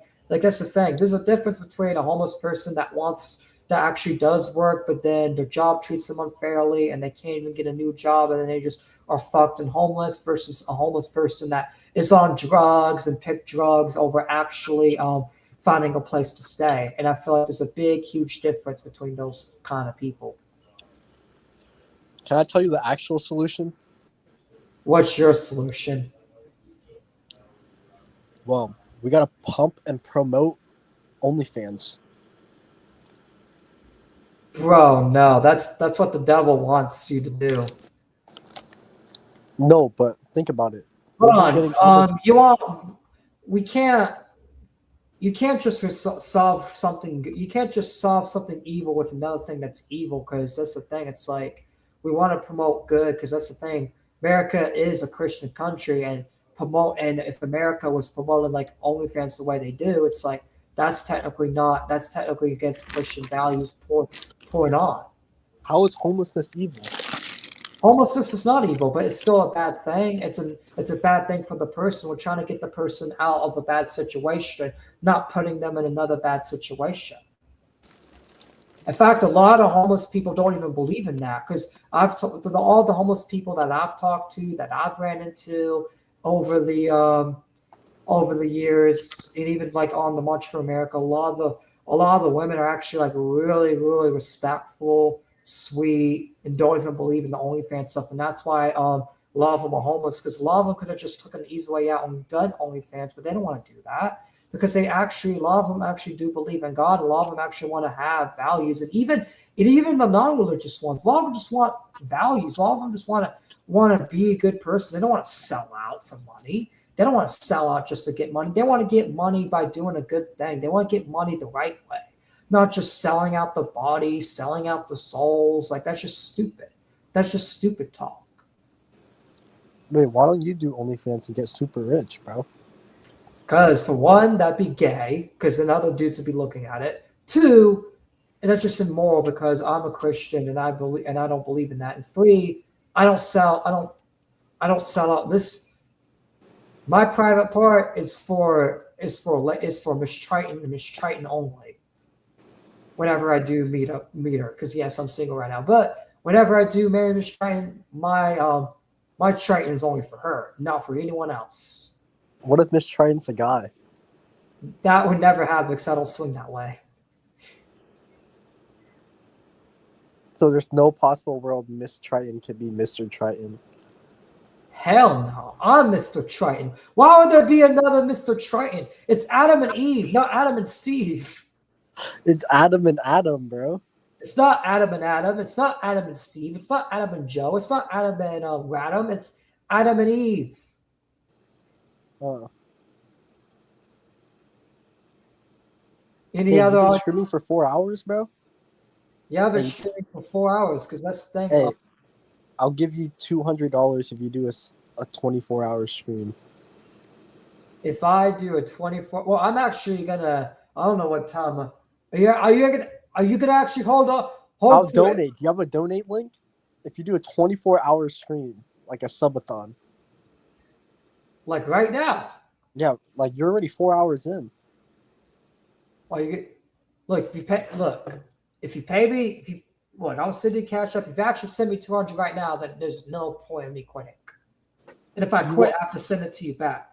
Destiny fell into this guy is a delivery parody of Israel supporters, right? I know he's just trying to be funny, but it's too over the top to actually work. Well, that's the thing. I always recognize the truth. So at the end of the day, it's like, even if people are serious or not, it doesn't matter. My script doesn't change. I'm for the truth. In fact, I'll even joke around with them back in a funny way, because that's what you do, is basically, joke around in a funny way. But you know what? Yeah, it's just for content, bro. It's just for content. Well, you got my PayPal. PayPal me $200 right now. I'll PayPal you 2 cents. Okay, nah. You said 200. Would you do it for $35? 35. I'd do 12 hours for 35. 12 hours? Ooh, yep. Lucky. How about this? Well, you want to meet in the middle, right? Yeah. 25 for 12 hours. That's straight, bro. Send me 25. What are you gonna talk about? I will literally just yap and yap. But drink a lot of coffee. You know this money is coming. You know where this money is coming from. Not coming from, and that's the thing. Just because you send me money doesn't mean I am not going to be supporting Israel. So don't be like, oh. Wait. Can you lobby for me, bro? I lobby for the truth. I only lobby for Jesus Christ. I don't lobby for anybody else. In fact, I encourage you to be on that team and lobby for Christ as well. Damn, that's actually motivational. I don't lobby for myself. I lobby for the truth in Christ. And I try to do it in an entertaining way, just to make people smile. But at the end of the day, it's like that's my true motivation to even doing the streaming things. Like, yeah, not all topics are related to religion because we all trying to have fun sometimes. But like, a lot of my opinion is based on like what Christ wants. And that's the thing. I'm not the perfect Christian. Like I smoke, I drink, I do stuff that that you probably shouldn't do. But at the end of the day, it's like I still love Christ and I still am loyal to Christ. And I'm also going to try to fix those things because that's the thing. It's like, sometimes it's just, hard to like, stop doing stuff you want to do. Eventually, you do have to quit and you do have to repent. And I'm working on trying to repent on a lot of that stuff, because I'm not the perfect Christian. I'm not going to judge anyone else for not being the perfect Christian. I'm not going to even judge because there's a few people in my audience that are not even Christian. You know anyone that judges others? A lot of people. In fact, I covered one, Nicholas Diorio. He's the biggest judger on the fucking planet. And tips, all they do is fucking judge people. All they do is cast people out of the little groups. It's like, that's why I just don't fucking like them. It's like they all just fucking cast out. Hey, Triton, would you want to do a Fortnite stream one day? Yeah, one day, whenever I can actually get a controller. Why, don't you have a keyboard and mouse? Yeah, but I'm better in controller. Fuck keyboard and mouse. Carter has an Xbox controller. I just also got to test and see how this PC runs Fortnite as well, because I haven't tested that yet. It's probably good. More graphics Probably good. good. I don't even know, to be honest, but Carter took a look at it and he said it was actually a good graphics card. Yo, Triton, you want to go to sleep with me? Oh yeah, was the $25 thing real, or were you just trolling? Once you're halfway, I'll send the 25. It's basically 6 hours. So if I'm here 6 hours, you'll actually have confidence. I'll send you $12 once you get to six hours. And then you'll send another 12 once I get 12. 24. You're doing 24 hours? No, not 24. 12. Yeah, sorry. No, I'm not doing 24. 12. And then if you get to 18, I'll send another 12. I'm probably gonna only do 12. And you're gonna be up through all of it, right? Yeah, of course. Would you want to do it with me too? Like, just stay here, just chill. Yeah, I'll just co-host with you. Fuck it. Wait, tell your roommate, bro. That this pro is. He'll probably come out, but no. What is he doing? What is your roommate doing? I think he's on the phone or something. Oh shit. By the way, once I get to 6 hours, if I don't get 12 hours, I'm just gonna fucking end it. But I might just do a little longer because, like, honestly, it's like I actually do need to make up content anyways. So it's like, why not just do? But I do gotta clip a lot of this too because I am starting to clip, and I did a great segment with Jase from Podcast. Did a good segment with Torin and Jim on the whole Kyle Owens situation.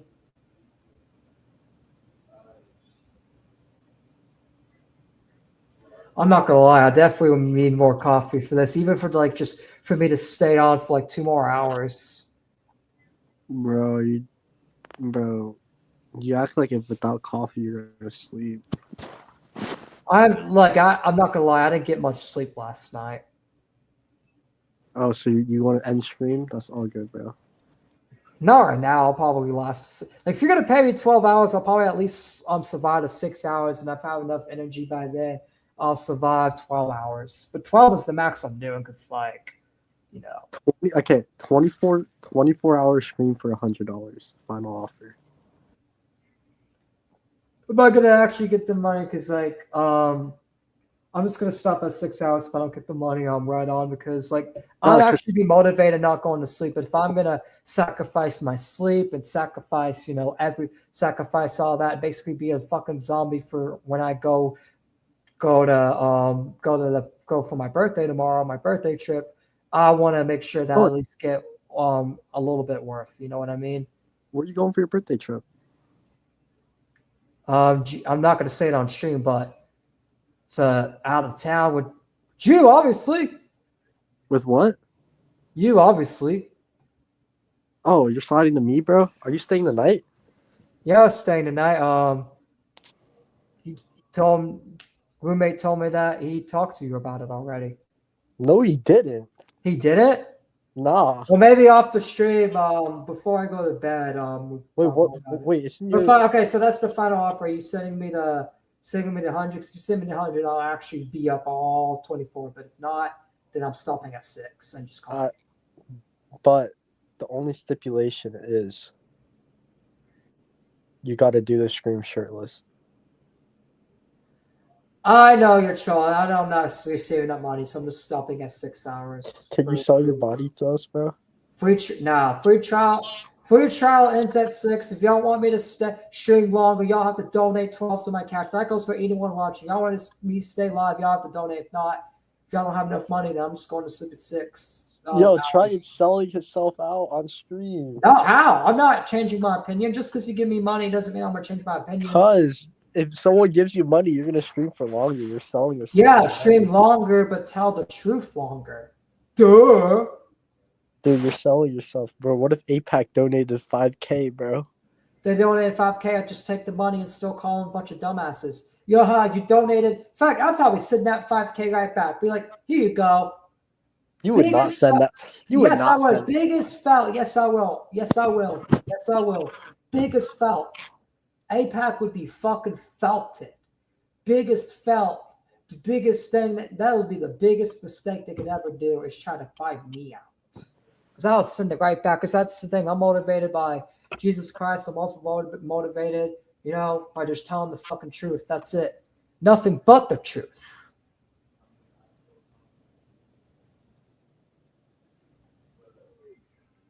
How long are you trying to stay up here for, bro? Definitely 6 hours, unless you're also going to pay me the 12 to stay longer. But 6 hours is the free trial. So once I pay you 12 and you stream for another till 12. But my max is going to be 12 hours because I do got to get a little. But what if I paid you 12, but I didn't pay you the other 12 for the 12 hours? Would you well, no. You only get. I'm only going to ask for 112 because I said the free trial ends at 6 hours. Oh, okay. So if you want me to go past 6 hours, you have to give me $12. Otherwise, I'm ending at 6 hours. And if you end up leaving, if you end up leaving before the 6 hours, I'll definitely probably end it a little early. Because if I'm not getting paid and you're not going to even be around, it's like I may just cover some stuff and just end it early. It just depends how I feel. Depends who also calls in and stuff. Bet try it. I'm gonna slump. Oh, you're going to sleep? All right. Well, I'll be. I'm not. Bro, see, you're so gullible, bro. Dang, bro. In fact, I question a lot of stuff. In fact, I covered this whole fucking funny lawsuit of this guy named Kyle Owens. He filed a lawsuit against Nintendo, and basically the reason why is because they denied him they basically would not make him a Pokemon professor judge for like a Pokemon event because he had a felony. And it's like, bro, obviously they're not going to hire you because you have a felony. Like you're going around kids. You're going to make the company look bad. Go be a cook. Go be something where you want to. It's like if you actually want that stuff to actually be gone, it's like if you actually want them to hire you, you have to get that felony charge removed because any one big mistake just gets so many headlines against Nintendo and their reputation is just ruined because of it. Wait, do you still idolize Clavicular? I don't idolize anyone besides Jesus Christ said. And that's the thing. Clavic, the whole looks maxing thing, I know you like that kind of content, but it's just like, bro, might as well look like someone like me with a shitty haircut and still continue and still tell the truth and actually have actual human values, about yourself, actual goals. Bro, I'd rather get some bitches, bro. Fuck the bitches. Who cares about bitches? Bro, Clavicular, bro. He gets them all, bro.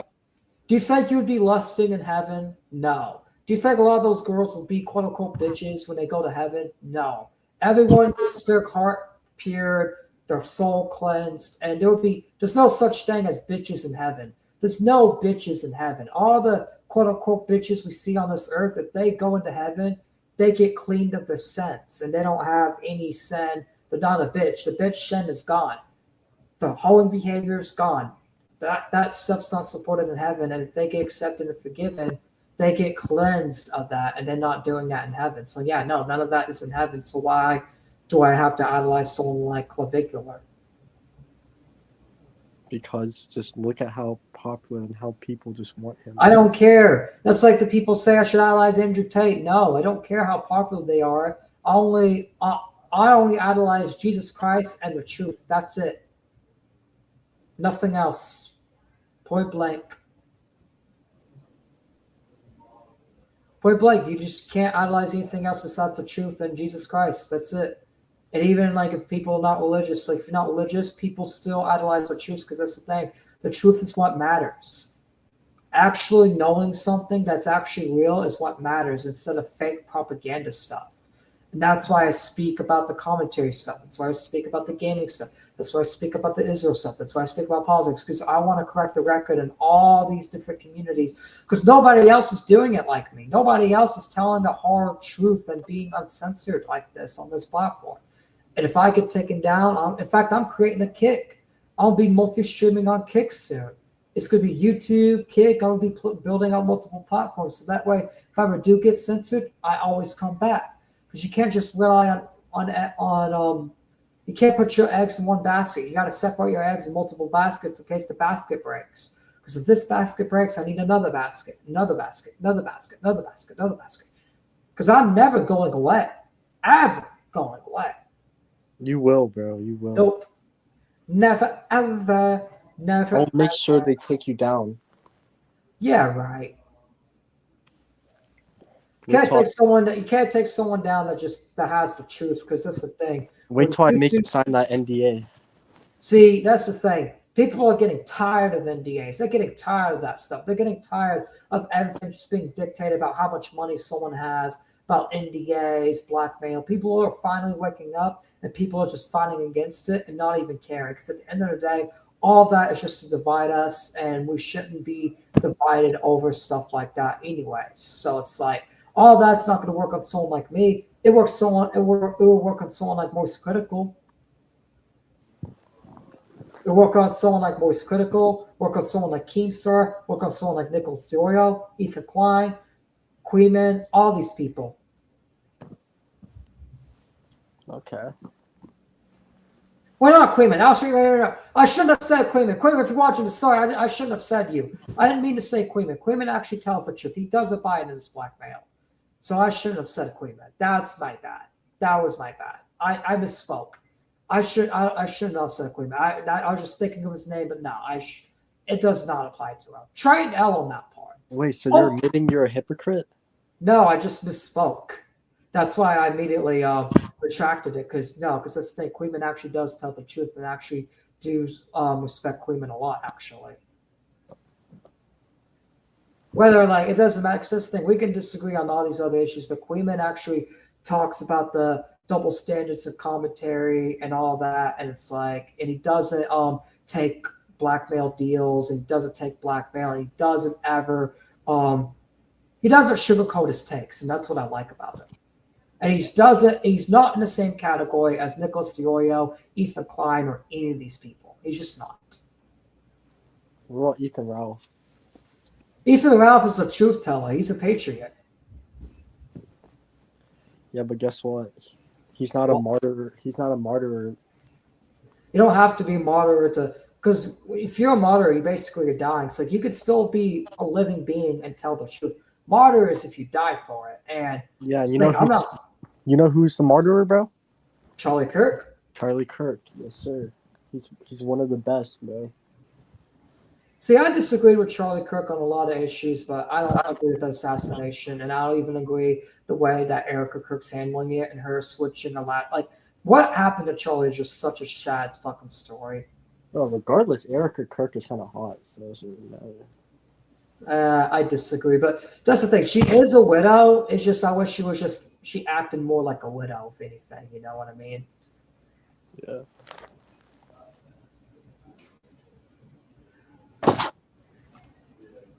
let's see if there's anything else to cover on my Twitter. Yo, can we there's some Nintendo drama, bro. What kind of Nintendo drama? About the new licensing, about how Israel's about to buy it from Japan. Is it? Do you have an actual source I could pull up? Yeah, it's called OnlyFans.tv. React to this now. Even. Oh wait, do your friends have things to react to? You can tune in or watch. Yo, try it. Yo, daddy, try it. But yeah, we got a topic. It's called "Mixtape is a Cancer."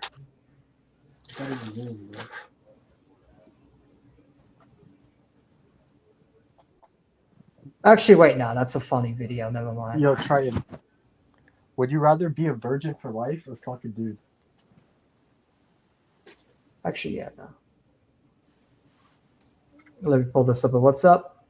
Would you rather be a virgin for life or fuck a dude? Virgin for life. Virgin for life. Virgin for life. Virgin for life. Virgin for life. No question. No question. I'm not fucking no dude.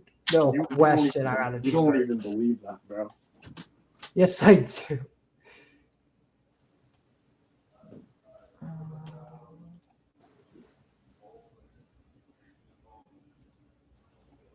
Okay.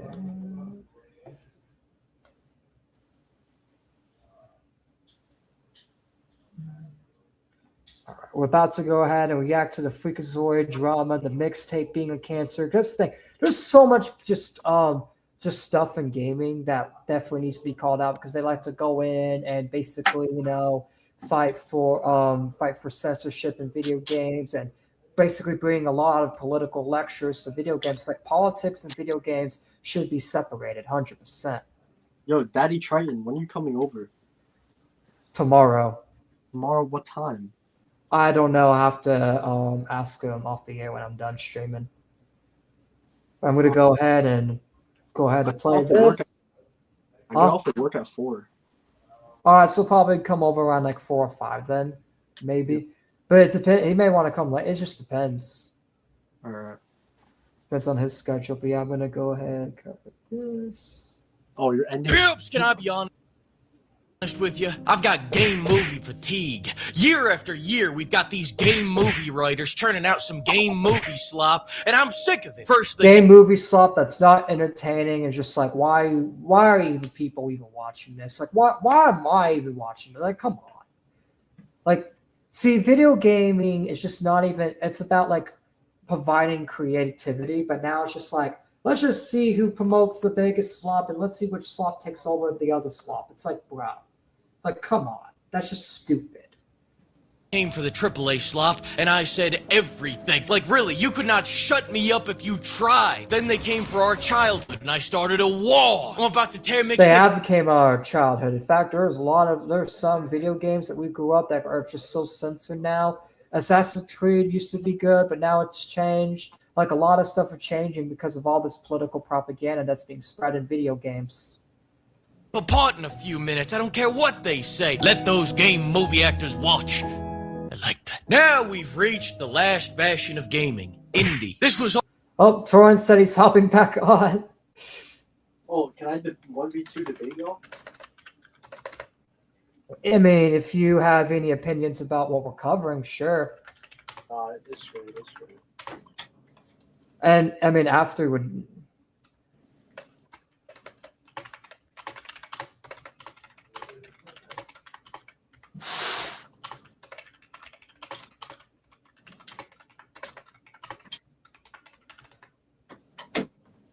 Thanks. Let's see.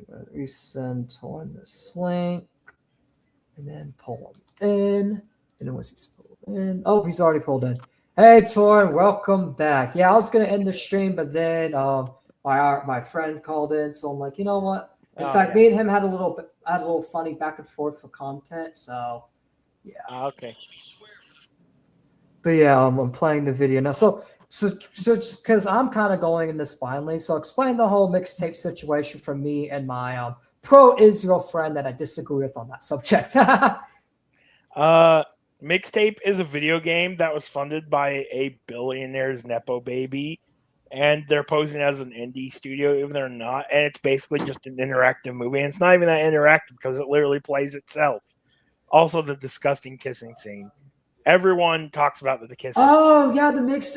Oh yeah, mixtape is like the fucking game Vera Dark was playing. Oh yeah, the kissing. Oh yeah, it's the same kissing scene I was watching. Yeah, now I know what you're talking about. Yeah, the whole mixtape thing is just so fucking stupid. It's like, bro, the kissing scene is awful. It's not even like an actual game. You don't even get to do anything. It's just a story mode. It's not even an indie studios. It's just a story mode game. That's all I can give it. It's a story mode game. And they said they literally say it's interactive. It's like, what's interactive about it? Literally nothing. All you do is just watch a story. It basically just plays itself. It plays itself. Even other games like that have more interactivity than that. It plays itself and it makes a lot of decisions for you. So it's like you're basically watching a movie. It's basically like watching a movie. Always supposed to be your safe harbor from AAA garbage for years. AAA garbage and fucking stupid ass kiss scenes that nobody asks. Like, we're not watching the romantic movie. We've watched at least one Fleekazoid video before, but this guy's hilarious. He is hilarious, honestly. It's like I do see. I think we need to start exploring more like these people. Said, well, if you don't like AAA games, just go. Like, I need to react to this guy more. I need to react to Queeman more because Queeman's a good guy. Seems like this guy's there's a lot of truth tellers that we just need to unite with. We need to unite with and actually, let's say, obviously, it's like I have my own opinion, so we're not going to agree on 100% on everything. But like the people that are not taking money from lobbies or interacting with the big creators or actually are themselves and normal people, we got to interact and unite with them. I'll play indie. Well, what are you gonna do when they just brute force their way in here too? Well, now you don't have to wonder anymore. This game movie bullshit. Now they want you to applaud their $1 billion indie game like they did something special. But hey, maybe I'm just being jaded. Let's take a look at a special moment from the game. Come on, let's give it a shot, guys. Oh, yeah. That was a good it out. He's like, I can't show you this. YouTube would throw me into orbit. Yeah. YouTube would, because that's the thing. It's not this, like we talked about on the gym. Also, I don't know what it is about the stream, but it's behaving kind of weird. What? Or at least the playback of the video, it's behaving kind of weird. Oh, there's nothing I can do about it. That's StreamYard's end. People just gonna have to deal with it. You can still make out what it's saying, right? Yeah. Then that's all that matters. It's like, oh, it's a little crappy. It's like, okay, that's StreamYard. Blame them, not me. There's nothing I can do about it. My internet's good. Everything's good on my end. It's just StreamYard. Sometimes it acts a little weird on the stream end. Oh, you said I gotta leave? No, you stay. You can stay if you want. Okay, in fact, I had Torin give us the context of it so you know more about it. Mixtape's basically a cringy game with a lot of cringy kissing scenes. It actually only has one kissing scene. And it's very but still, it's still very disgusting. But the rest of the game's cringy because it's like a bunch of crap. It's supposed to be the 90s, but the music's from the 80s for the most part.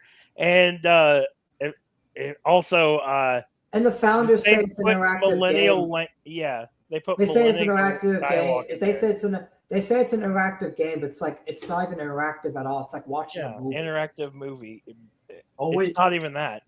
Is this Angry Torin? Torin, God of Anger, yes. Yes, sir. I know who that is. Yeah, in fact, I've talked to him in the car with you many times. Wait, does Torin know I'm a troll, bro, and that username's a troll? Yeah, he knows it's a troll, obviously. Yeah. Jesus. Smoking the pack. It looks like I gotta smoke the pack. Which, hold on, what's my? Where even is it? Oh, right here on the ground. I just stepped on it an accident. But yeah, smoking the mixtape pack because it fucking sucks. Troy, what's the first thing you're gonna do on your birthday? As soon as it hits midnight, I'm going to the gas station and buying my first legal drink. You're jerking off? He said legal drink. Where did you get jerking off out of that? Bro, I thought he said, never mind, my bad. Bro, what? No more shots for you. I gotta take as many shots as I give. My liver can't take it anymore. Which reminds me, have you ever seen a MILF shake? Well, you can at the link below. This was the only safe for work product. Be sure to use code PIMP to get... His code's PIMP. He's definitely a gooner. This guy is definitely a gooner. Holy shit. He's definitely a fucking gooner. Did you see the cup? It was literally a bikini cup. Like a woman's torso in a bikini. I'm not gonna lie. Why the fuck are you promoting gooner shit? Get to the point, you fucking. Because he knows a lot of his audience are gooners. Yeah, but what about people like me? I guess that don't matter, huh? It doesn't matter. I'm just a normal autistic guy. All right, let's continue. Anyone even takes IGN seriously anymore, but they've got enough money to annoy me on a daily basis. Some random freelance writer slaps a 10 out of 10 on this, and now I gotta talk about it. So let's talk about it. Mixtape is a game that's supposed to be indie, IGN despite the fact that they've spent more on licensed music than most games ever make, because, with such generous licensing fees in the industry right now, every scrappy solo dev should be able to pay $400,000 per song, right? And how can we forget about that indie charm of sending out expensive merch to all the reviewers and content creators? Like, you think putting a gold bar in a goodie bag is a bribe? Well, it is. But they didn't do that. And legally, I need to make this very clear so that I don't get sued by this chick's billionaire father. I can't afford a lawyer. I'm a butler on a budget. You think they can't be an indie dev because their father is a billionaire?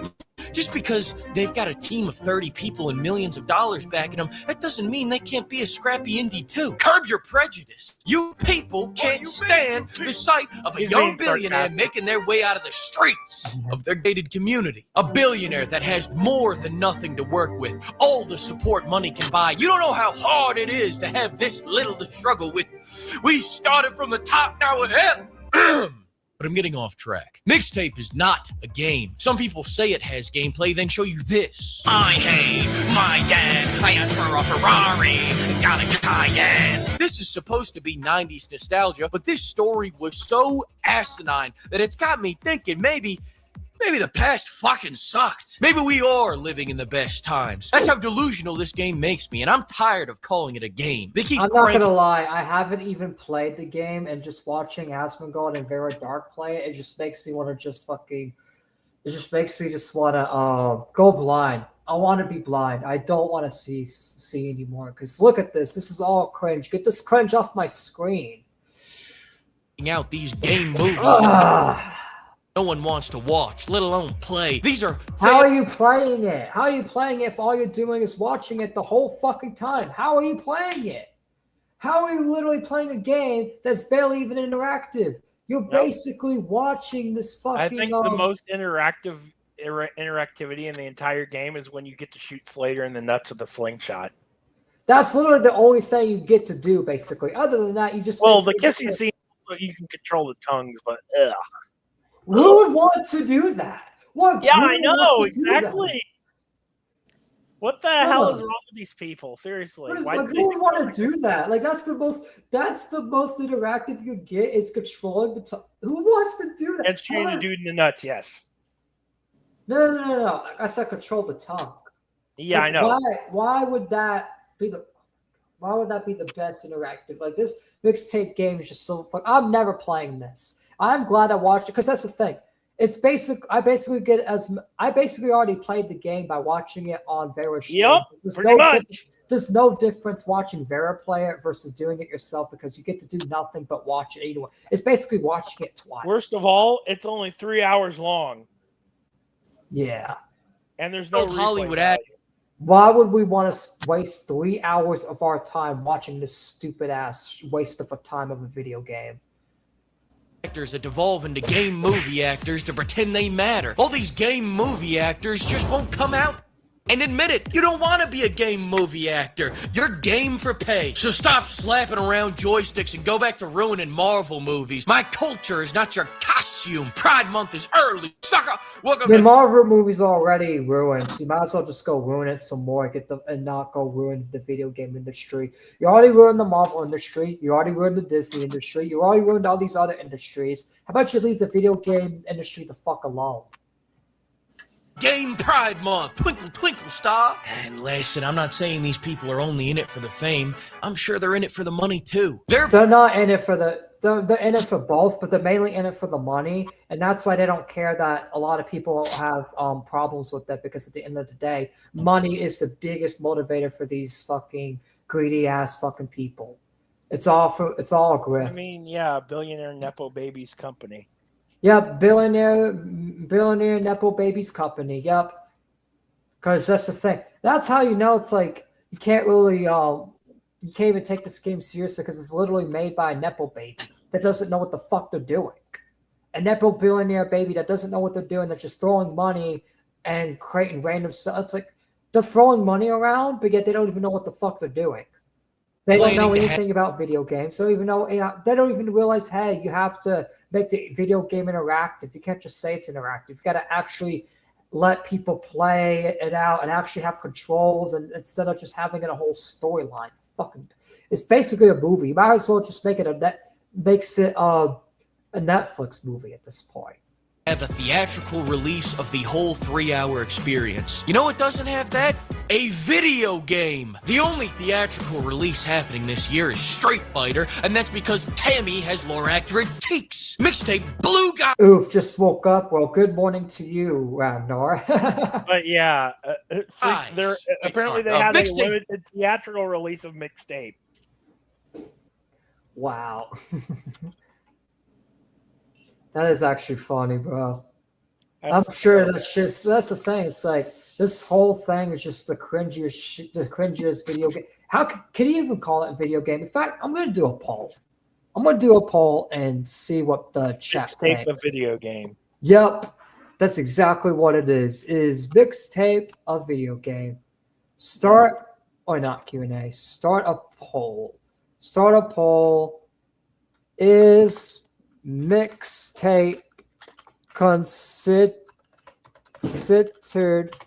a video game? Start poll. Make sure you guys go vote in the poll in chat. And by the way, reminder, because I haven't said it in a few hours, hit the like button if you're new, subscribe, do all the things y'all know to do. Or if you want to donate to the stream, Lord Triton 2 on Cash App. Yo, Triton, did someone open the door behind you? No, that's my roommate making food. Oh, okay. No, you're good. It's actually another one of our IRLs. Yeah. Wow, so we're just doxing on stream now. Well, hey, to be fair, you came into the chat with that name anyways. Bro, he could hear you. You're saying. Well, yeah, I mean, to be fair, his name was already in the chat. And in fact, you could just, yeah, whatever. He's talking. He's on the air, yes. He's in the StreamYard thing and everything, and he's giving commentary to this little thing. To this Mixtape, quote unquote, video game that's actually a movie. Hey Carter, if you would you consider a video game that's not even interactive, that's just playing a storyline that you have limited amount of control what you do? Would you consider that a movie? No. Wait, a movie? Yeah, would you consider that a video game? No. Would you consider that more of like a movie if you're just watching it? Yeah. Yeah, and these people want to say it's an indie video game, it's interactive. It's like it can't be indie if it costed millions of dollars. Exactly. Or billions. It's not indie if it costs billions of dollars and has billionaire influence. Sorry. blew it, guys. So instead, they want every indie game award and an Oscar. Your greed sickens me. Listen, stories are great, but you seem to be forgetting that this is a video game. And the nice part about a video game is that after the cutscene, you get to play the game. If I cannot play the game, it's not a game anymore, is it? I mean, I'm the type of freak that likes to game. You can't even play the game. You're just watching the game. It's not a game. It's a fucking movie. Game. You're supposed to play a game, not watch a game. The fuck? And that's the thing. If you watch a game, you're watching someone else play the game. You're not just watching a game. Like that's a movie at that point. Mixtape might as well just register as a movie and not a video game.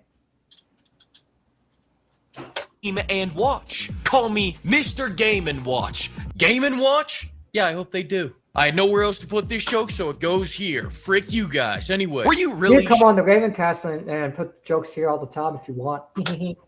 shocked by the 10 from IGN? Were you really shocked by that rhyme I rhymed? This is a movie for failures from the 90s that still blame their parents for being born. The last indie game they played was Cuphead, and they couldn't even beat the tutorial. They're still butthurt from that, so anything with gameplay is gonna get a lower score. Funny story.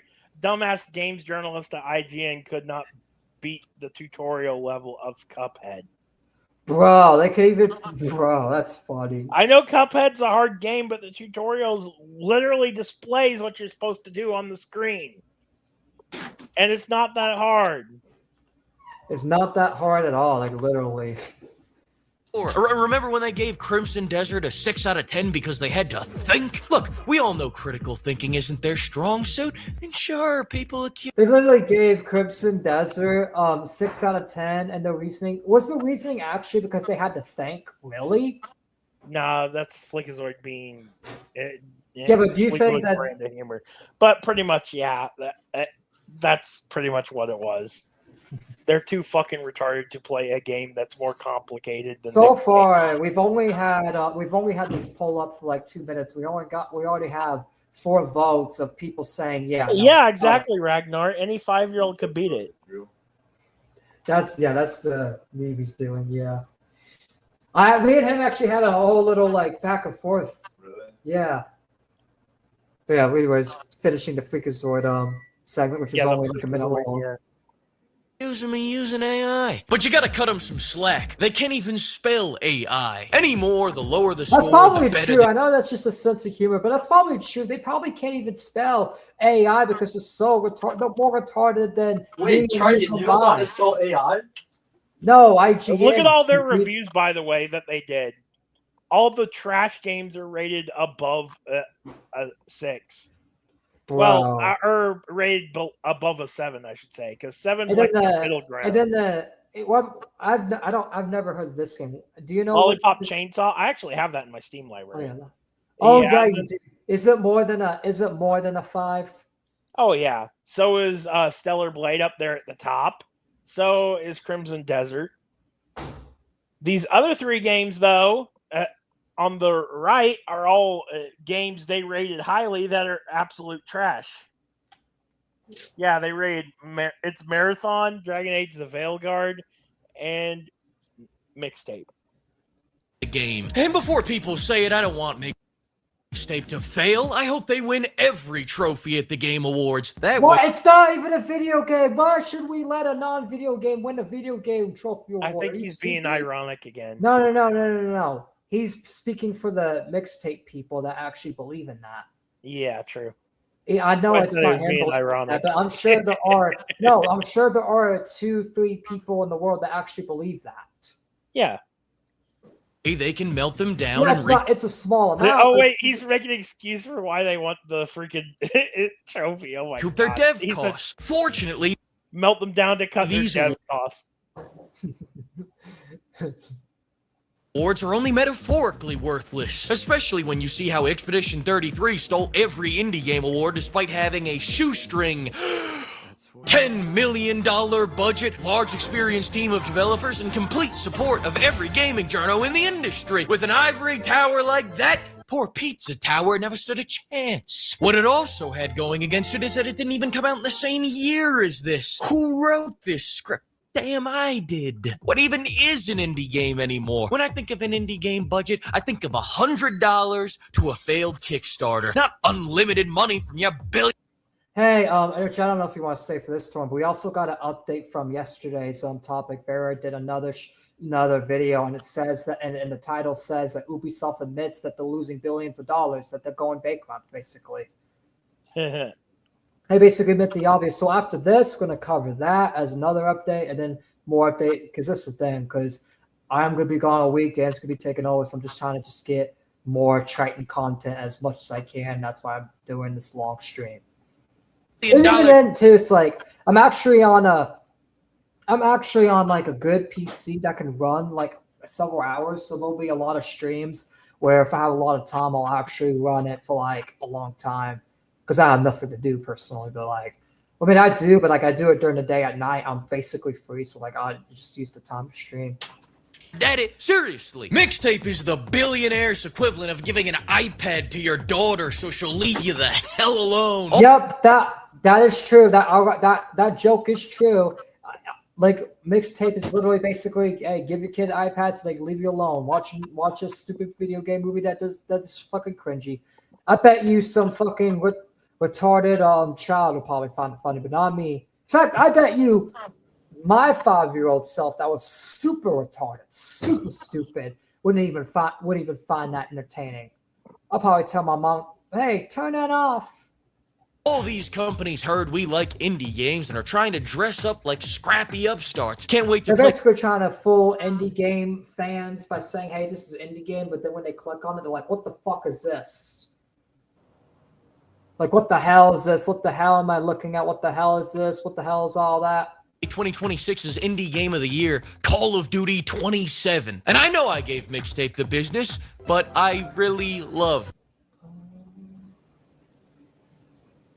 Any 5-year-old could beat Cuphead's tutorial, lol. Yeah, exactly. The fact that the IGN people couldn't do that is just so fucking stupid.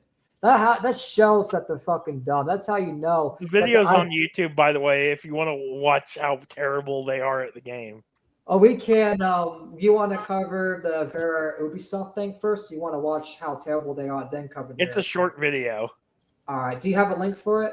Hold on, let me find it first. All right. I'm gonna finish the segment while you find it. So take your time.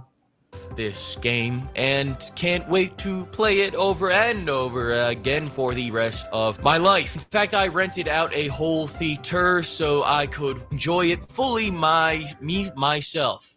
Oh, there it is. Yeah. Dumbass journalist can't just pass tutorial.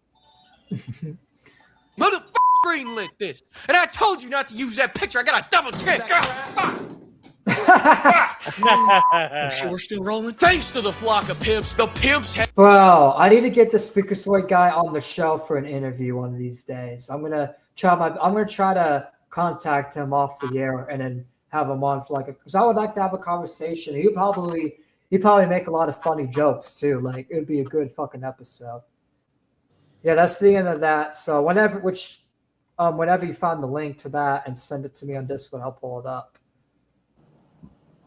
Mixtapes of Cancer. So while you're pulling that up, yeah, I got it up now. I just haven't sent it to you yet. There we go. Hey, Pro. Hey, there you go. I just sent it to you in DMs on Discord. Hey, Pro Israel guy. What's your thoughts on the mixtape video game?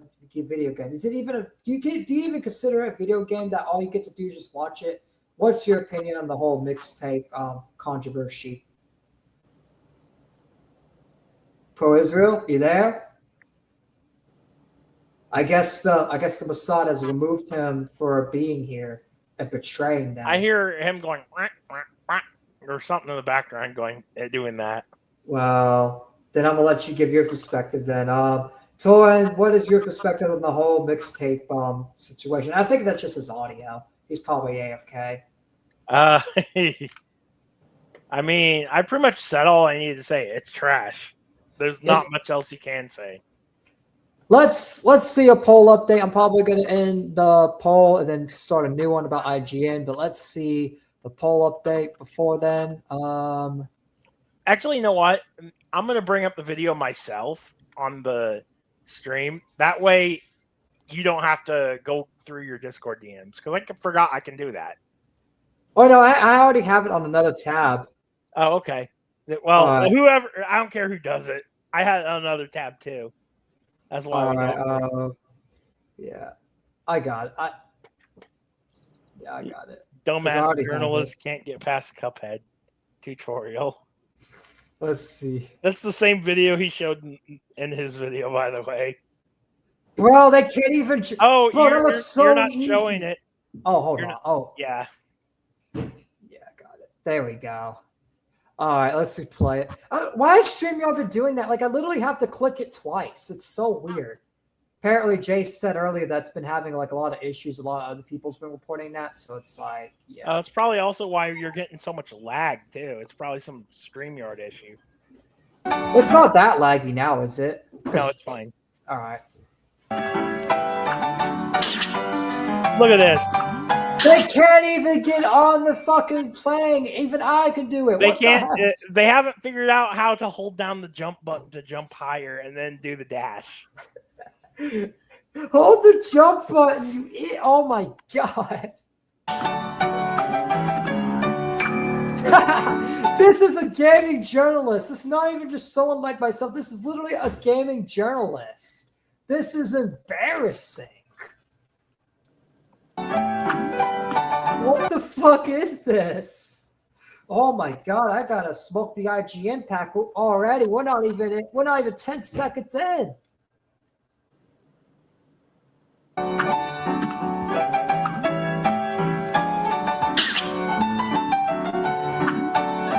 You know what? I'll take every time they fucking miss a jump, I'll take a hit. How about that? Well, the video's 2 minutes long, so don't worry. I'll be extra. It is my birthday bash, so I'll be extra high anyways. Fuck it.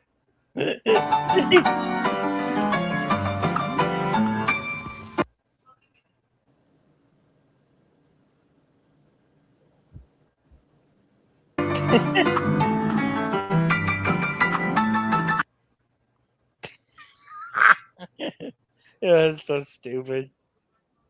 Bro, if anyone in chat's keeping count, tell us how many times they missed the jump. Yeah, because I'm too high to even count. Because I'm fucking just count how many times I'm hitting this too. Because like I'm hitting this every time they miss.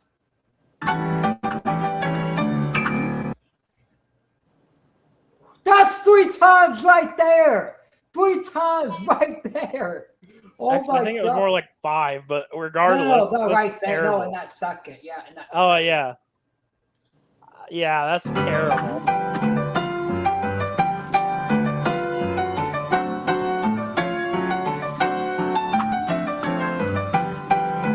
They play like I do when I'm half asleep.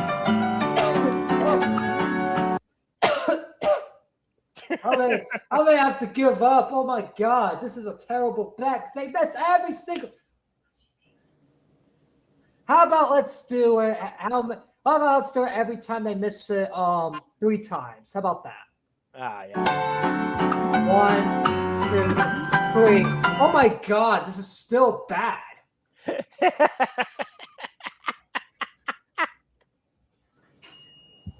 And Ragnar's not wrong. And such brainless fucks rate and review today's games. They are the cancer of the gaming world. They don't even know how to play games. That's the terrible part. Apparently, in the Tomb Raider remastered that they did, they couldn't even get past the tutorial in that either. They kept missing the same jump for like 2 hours or something like that. Or 4 minutes, something like that. It was a long time.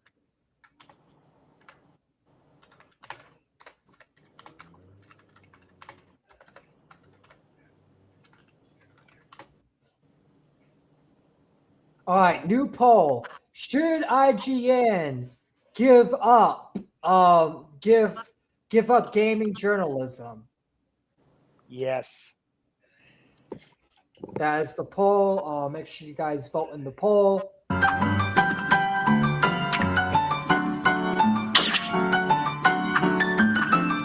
Oh, 2. Oh my god, I have to 3 times already, and I have to hit it again, bro. all my juice is going to be. I might as well just. I know people get after Vera Dark for doing flubs like that, but not even she would spend that long on a screen like that in a tutorial. They'll probably rage. I want to hear the audio of them just going, ah! They had to. There's no way that they're just fucking doing it. They definitely raging. What am I not doing right? Grr. You know what? The bet's over because I'm already fucking too high. Because they miss so many times to the point where I can't even make the fucking comedic bit of smoking every time because they do it too much. They miss it too much. Like, oh my god, I can't even handle it. Oh my gosh. You know, just watching them infuriates me because it's so bad. I want to just take the controller away from them, smack them in the head with it, and play the game for them. Me too, bro, literally.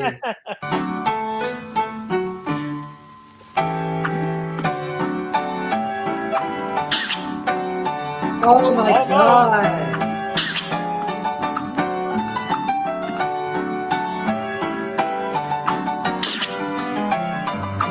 These are the type of people that wouldn't do well in the first level of Super Mario. Like, no cap. The first level, level one, world one. Yeah, 1-1 basically. Like level 1-1. They wouldn't even do well on that because of all the jumps, even though the jumps are not even that bad. It's like, bro, you can't even do well on level 1-1, I bet you. Because that's how bad the fucking performing. It's like if you can't even fucking just jump in the air. Cuphead was an actual indie game, by the way. It was now, huh? Nope.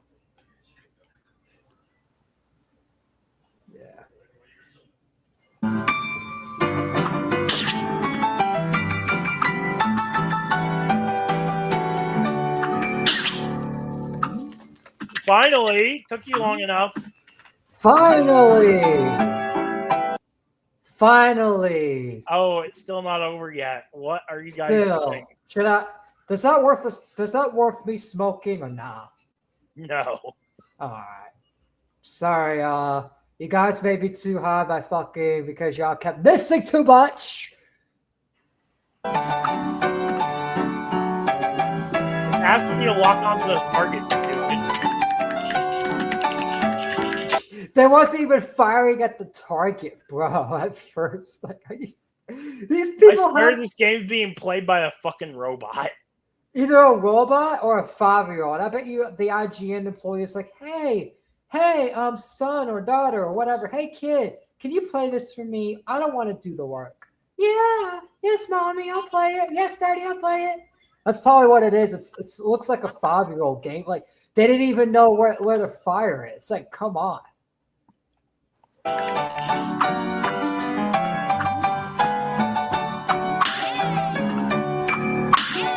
It could be a robot too, but apparently it's an actual dumbass journalist according to the title.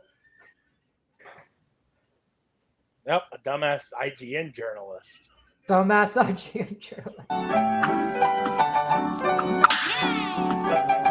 That's probably why they gave it as a low rating because they couldn't get. Actually, I think they actually gave it a halfway decent rating, but still, the fact they can't play with shit is funny as fuck. Well, so did they have fun, like struggling and looking like a dumbass? Like what? Nah, they probably were told by the higher ups, "Hey, you gotta review this good." I don't think it got a 10, but they rated it really high.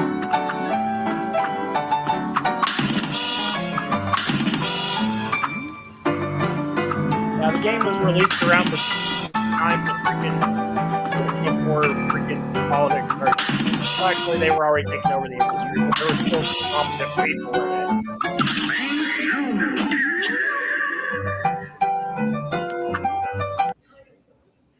All right, that's done.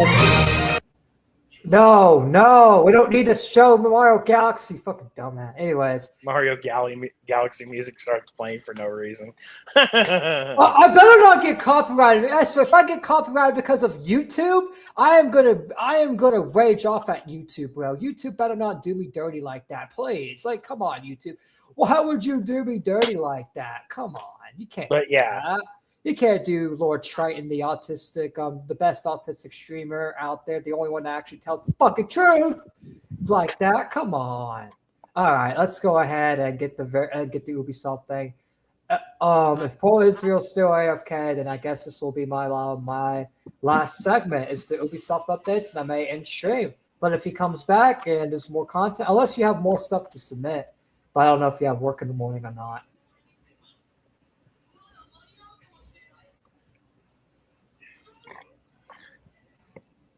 But yeah, let's go ahead and get to Ubisoft admits they're losing billions. Slump like Assassin's Creed and Shadow Outlaws destroyed them. Yes. All right, by the way, let me make sure this is showing. No.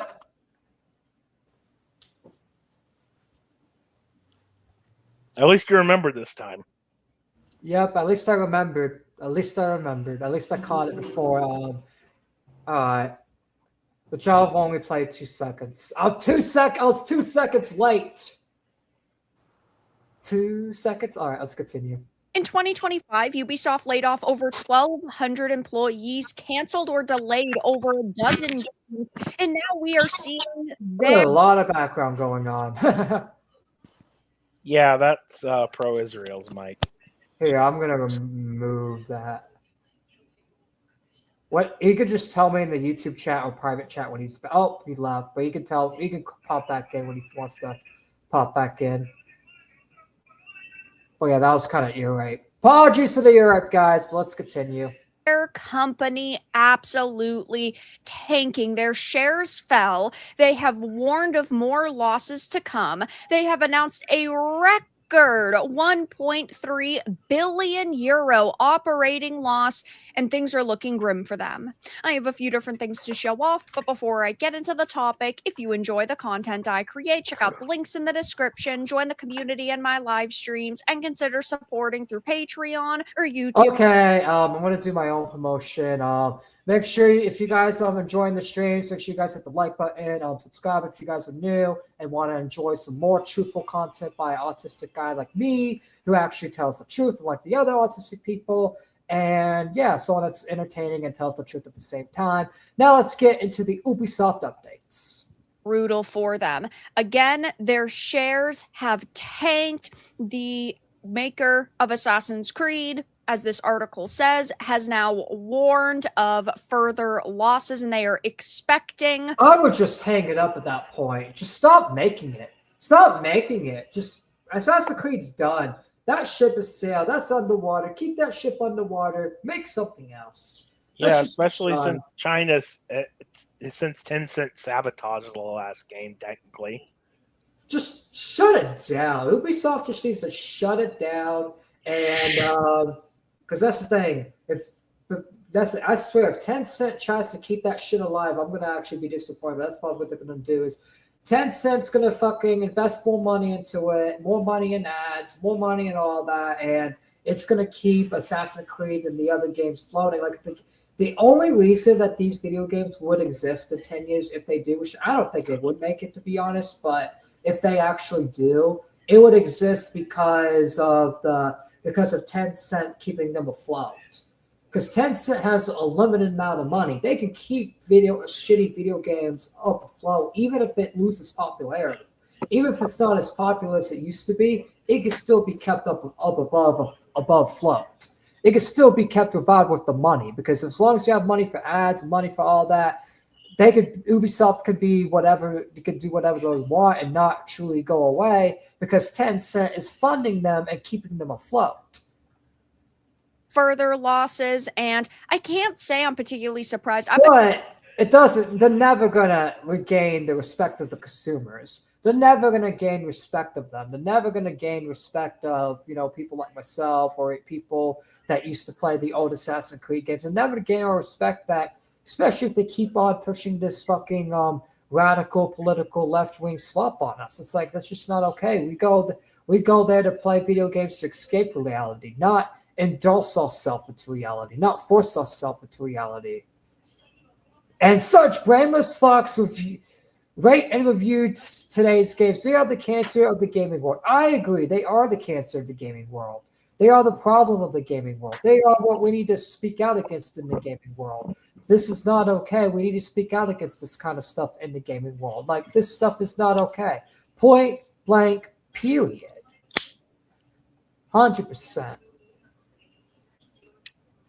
Been covering Ubisoft pretty heavily over the past year to year. I've only been covering it the last few days, yesterday and today, but I'm definitely going to keep up with the story every time we get more updates. And if updates happen while my break, I'll either have Dan cover it or I'll cover it when I get back.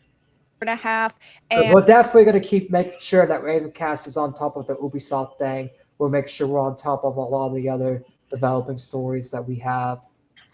And of course, I'm going to continue to do that. Because this story is definitely developing, and there's definitely like a lot of stuff we could say, a lot of new stuff to cover. And because that's the thing. Because in my opinion, I think, and that's the thing, it doesn't mean I like it, and I hope Ubisoft falls off. But because of Tencent trying to save its ass, if Tencent can unlimitedly just give unlimited amount of money, Ubisoft will unfortunately survive. And because that's the thing you have to understand is the money's Ubisoft. Tencent owns Ubisoft now, pretty much. Yeah, Tencent owns Ubisoft, and because they own it, they're going to keep it afloat and invest all kinds of unlimited money into it and keep it underfloat because Ubisoft is a part of them, and they get to do whatever they want with it. They can spread out whatever message they want.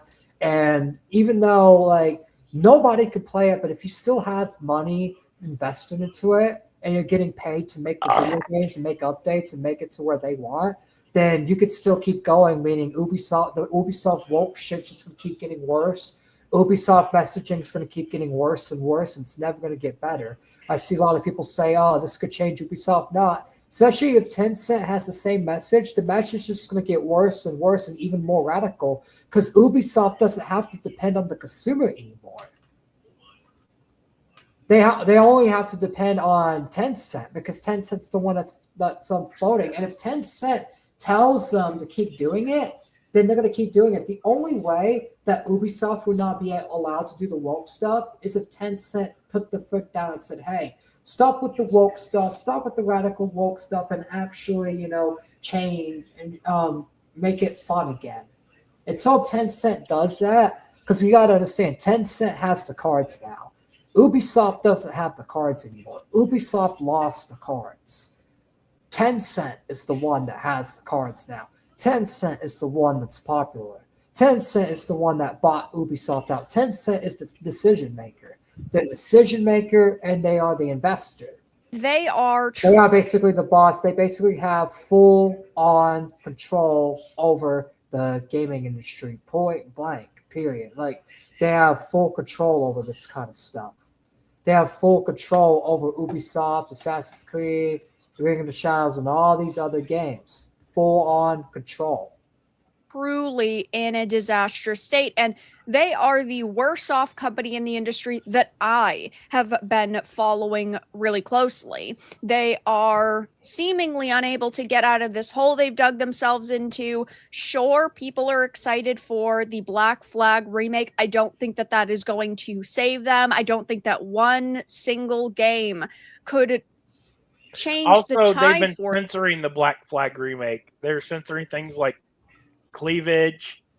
Also, from what I saw from the comparison screenshots, the lighting in the remake is worse. Yeah, they're just censoring stuff. They're not making it an adult game like it used to be. It's like now it's just going to keep getting worse and worse and worse. Gotta avoid making the women hot because the feminists and Jews ask them to. They don't want men to goon to anything anymore because it's not okay, apparently. Yet women can goon to whatever the fuck they want.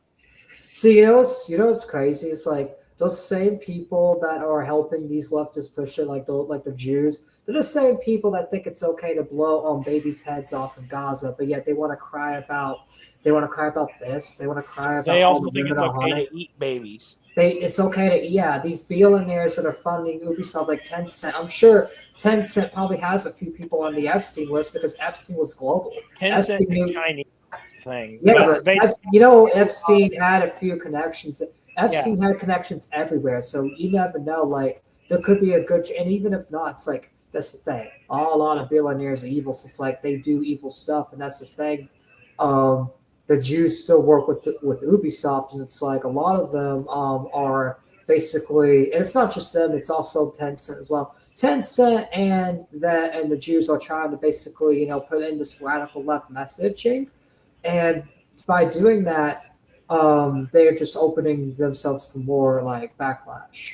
But no, by doing that, it's like that's the thing. They're trying to basically set more grandstand against women looking hot and men gooning, right? But at the same time, it's like they're the ones killing. They're basically making little stuff big deals and big stuff small deals. You know what I mean?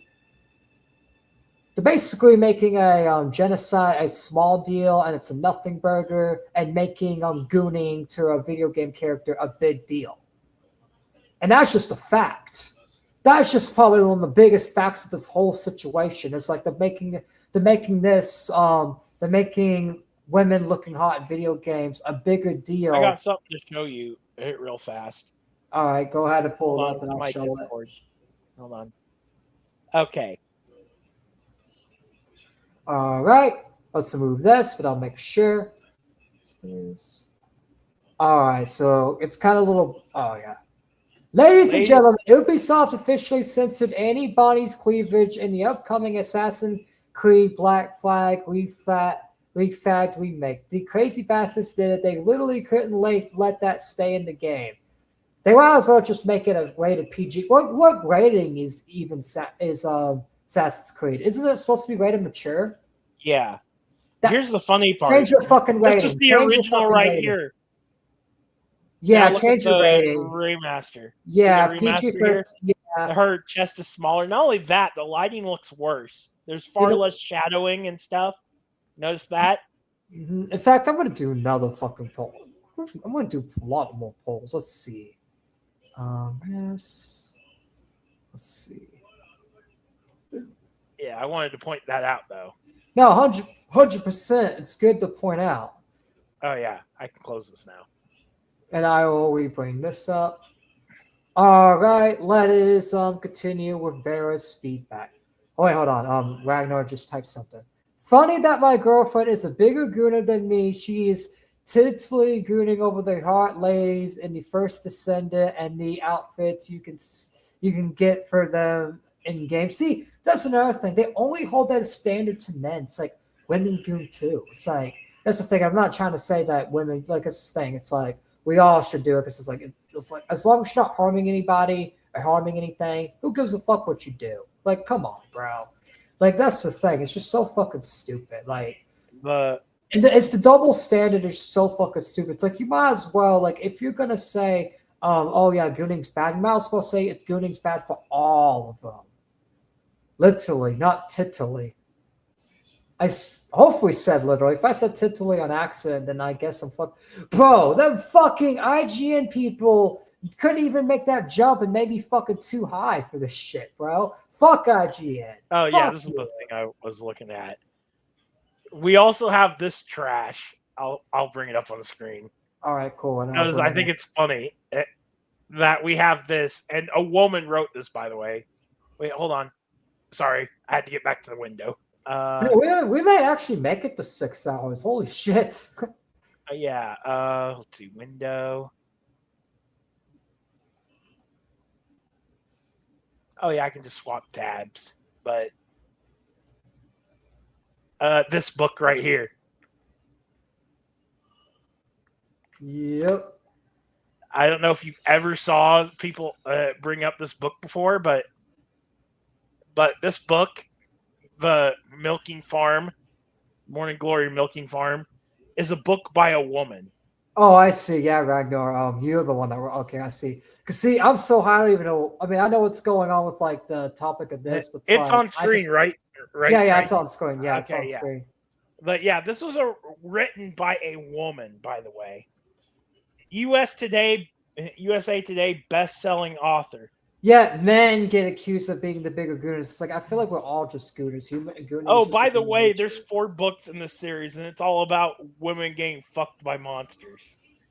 Which I'm gonna be real. It's like I'm gonna be honest about it, right? You Torn, you may not like this, but technically, gooning is a sin, and it's not right to like just have your mind full on lust. But however, it's like there's a nuance to that, right? Just because you do it, it doesn't mean you're going to hell. Just because you do it, it doesn't mean you should be punished in the real world because that's the thing. God says not to judge people for that anyways. Like he's the one that's going to judge you. He's the one that's going to get onto you for it. So like these other people that do the same thing in private shouldn't be getting on pressuring people and judging people in public for it because it's like, that's the thing. Yes, it's wrong, but they're doing wrong too because that's the thing. People just got to understand it's a sinful world. People do simple things. It's like, that's the thing. Obviously, it's, oh yeah, by the way, you have that. Yeah, I know I do.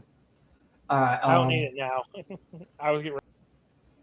What? Whoa, he disconnected. Whoa.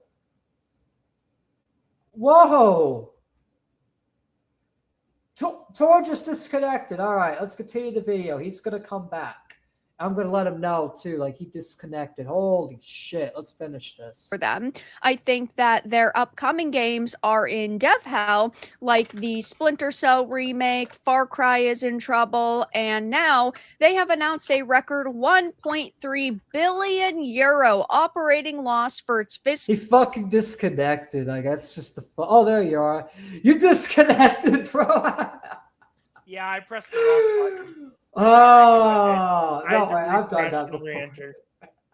That shit had me laughing. That's why I did your Discord caps of laughing. I was like, whoa, that shit funny, bro.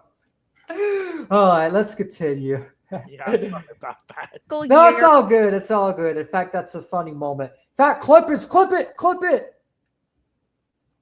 Ending March 2026. It says net bookings dropped 17.4% to 1. I wonder why. Because they keep on making the consumers upset. They keep on pissing off their own consumers. They keep on doing that. They keep on pissing off their own consumers, making their own consumers upset. Like, of course. Like, duh. 50. By the way, is there a tornado? Because I heard a tornado through your mic. 3 billion euro impacted. Oh, I thought there was a tornado in your mic. I was like, bro, it's getting a little hot in here. Sorry. No, it's all good. It's all good. I'm just gonna make fun of the tornado. Torrent's gonna be. Oh, Torrent's taken away. Bye, Torrent. All right, let's continue. By underwhelming game launches and development delays. In response, the company implemented cost-cutting measures, including the reduction of about 1,200 jobs and 118 million euros in fixed. Yeah, see. They're basically fucking over their own employees just to keep on spreading these stupid messages. And that's the thing. They're doing it because they know that Tencent is going to save them. They know that they're going to get saved. They know that they're going to be over. That's probably why like they're making all these decisions and not even giving a fuck about it. It's because they know that they're going to be saved by a billionaire company because it's all shady business. It's not just some normal business. It's all shady behind the scenes business. That's not even... So a lot of it's not even legal, but they do it anyways. Costs. Ubisoft predicts an 8 to 9% decline in sales and a high single-digit loss margin for the 26. Hold on, I'm gonna keep the video playing, but I'll have to be right back for a second. To 27 fiscal year, but anticipates returning to profit and generating positive cash flow by 2027 to 2028. So it could still be multiple years before they claim they're going to turn things around. Now, Tencent and Ubisoft now have this joint venture, Vantage Studios, this creative house. They might be able to start making decent games again because it's new leadership. They're being watched much closer. But the problem with that is that now that there's new leadership and there's major team shakeups and people are getting laid off, it could mean that some of the games they've been working on could be restarted. They might scrap what they had in certain instances and completely restart. We don't know exactly how that is going to work, and we might still see several flop launches because we know development cycles for games are extremely long. Look at Dragon Age of Veilguard. That took a decade to make that garbage. There are games now that are releasing that take 5 to 6 to 7 years to release on average. I'm back for a second. Sorry about that. I'm making food right now because I'm just starving. Some of these games might have to be pushed out, the lower quality. Yeah, they definitely gonna have to be pushed out. Definitely gonna have to be pushed out, and they definitely are. This thing, Ubisoft deserves to fall, but it's like as long as money keeps on being invested to it, Ubisoft's not gonna fall, unfortunately, and that's just the reality. Games might be pushed out, and then the better games might not release for another half a decade plus. So, taking to this CNBC article, it says Ubisoft shares fell sharply before regaining some ground on Thursday after the Assassin's Creed maker warned it expects further losses this year. When you are already doing this abysmally, and then people hear that you expect things to get worse, yeah. What did you expect to happen? The French game maker posted an operating loss of 1.3 billion euros or $1.5 billion in its 26th financial year. Net bookings came in at 1.5 billion euros and a drop of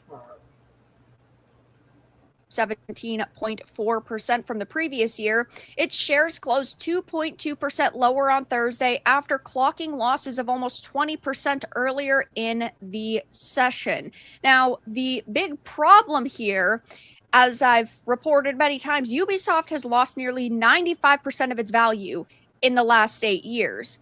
And in January, they saw a 34% share price drop due to its quote-unquote major reset. And so any sort of significant share fall now looks like the end of the company. And Ubisoft still does bring in quite a lot of money, but they also are losing quite a lot of money. And so the pros are not really outweighing the cons anymore, and there's only so much of this that they can take. They still have 16,000 employees. I don't think that they are going to have that many by the end of the year. If they expect things to get worse, that means that we're going to see. They're probably going to only have like 200 to 300 at most by the end of the year, maybe 600 being generous.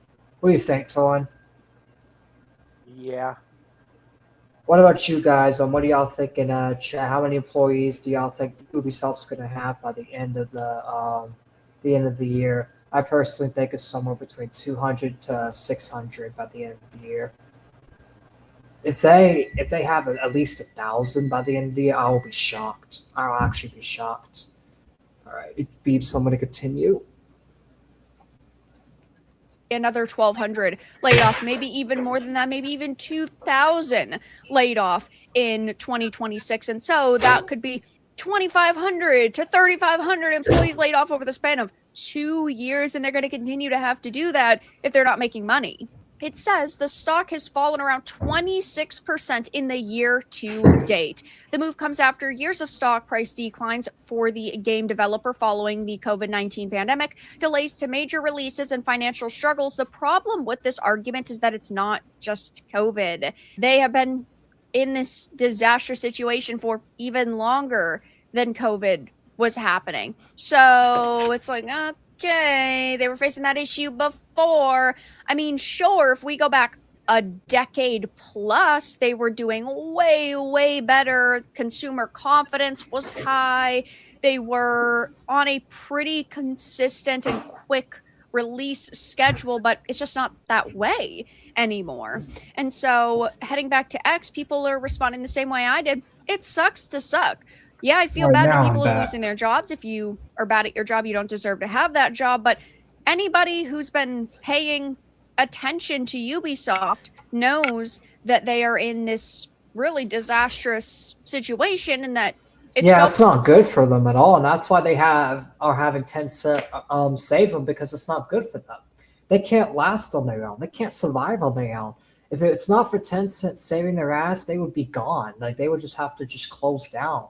But Tencent's going to save them. Tencent basically saves them, and it's just like, that's why they're still around. If it wasn't for Tencent, they wouldn't be around. Going to take some pretty drastic changes for them to turn things around. Because they don't have unlimited money like Tencent. That's why they need Tencent, because they don't have unlimited money like they do. There are some people that say, I believe the Black Flag remake will turn this if there are no troubles on release. I completely disagree. I do not think that one single game could make things good for them and positive for them. No, not at all. I mean, they're censoring the game. I don't think it's going to matter. Yeah, just censoring it, so it's not going to even matter. Like, that's just a stupid comment. I agree with Vera on this, because that's just a stupid comment. See, she's nicer than me. She's not calling the person stupid, but it's just like, I'm not calling the person stupid either. I'm just calling the comment fucking stupid because it's a stupid comment, in my opinion. Them and all rainbows and sunshine for them. I think that it would take like 10 absolutely behemoth releases for them to go, we feel confident in our future again. I remember them crying tears of joy. We finally found our black man for this stupid Japanese history game. Oh, praise the heavens. After a decade of searching, we found him. Give him his own rap theme as they fell into each other's arms. This company can burn. Hey, Ubisoft, get rid of all your DEI act. That company can burn, and unfortunately, Tencent's going to put out the fire. That's the only sad part about it is, unfortunately, Tencent's going to put out the fire, because guess what? Ubisoft's like, hey, can you save us, please? Tencent's like, yeah, I'll save you. I have unlimited money. I have unlimited resources. Just Yeah, basically, as an investor, sabotaged Ubisoft in order to scoop them up and own them. Yep, and they know what they're doing. These Chinese companies are actually smarter than you think. They're hiding in the shadows, waiting for the Westerners to make the mistake so they can take over. Like, that's no joke either. I truly believe TikTok was created as a weapon to brainwash and control the masses. You want to know who TikTok's owned by now? Since they had that deal, it's owned by the Zionists now. Basically, another shitty people. It was owned by the Chinese. Now it's owned by the Zionists. It's like, you never win. It's when you get rid of one bad group, it's another other. Propaganda and subliminal messaging in the videos, because they got like slime play videos where people play with slime while they talk about shit. It's so fucking retarded. Anyway, they got a bunch of stuff like. And when you're a young person, your mind's getting like twisted and fed all this information, and autists are especially prone to it. Yes, they are. Or susceptible to it, I should say. Yes, they are. Because it's bright colors and flashing lights and all kinds of stuff that they're doing on screen while they tell you their message.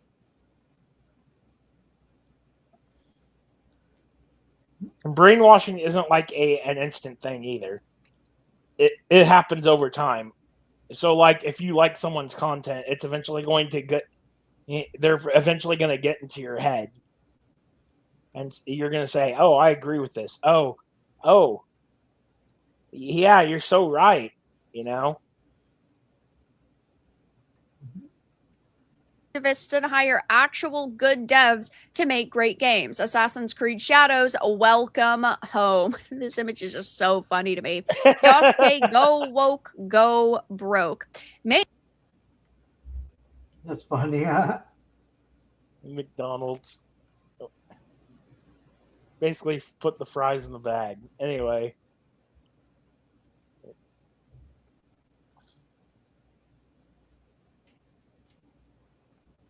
Maybe, just maybe, if the next Assassin's Creed protagonist is a fat trans black Muslim woman, Ubisoft can turn the ship around. And we've heard that she's going to be on this like revenge war path, and she's going to be stunning and brave in this time when men are pushing women down and men are treating women like trash. I don't know how that's going to make them money because, yeah, there are plenty of Assassin's Creed fans that wouldn't mind playing as a woman, but they also want the choice to play as a man. And we've heard, according to rumors and reports, that Ezio is going to be a part of this and he's going to, in a way, be like a mentor to her, which could be okay, but it's like, why not just make another Ezio game? That's what the people want, and that's how you could make a boatload of cash very quickly.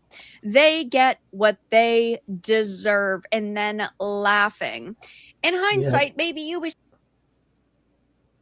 All right, They just made basically. Yasuke gay. That's actually funny. They did do that though. They made a black samurai gay. Fucking stupid. All right, let's see. I'm gonna shut this off. So, is there anything else you would like to Nope, I'm good. react to? So you're good. I'm probably gonna go ahead and end it for real. But I have an ending monologue, so at least stay for this one throwing up.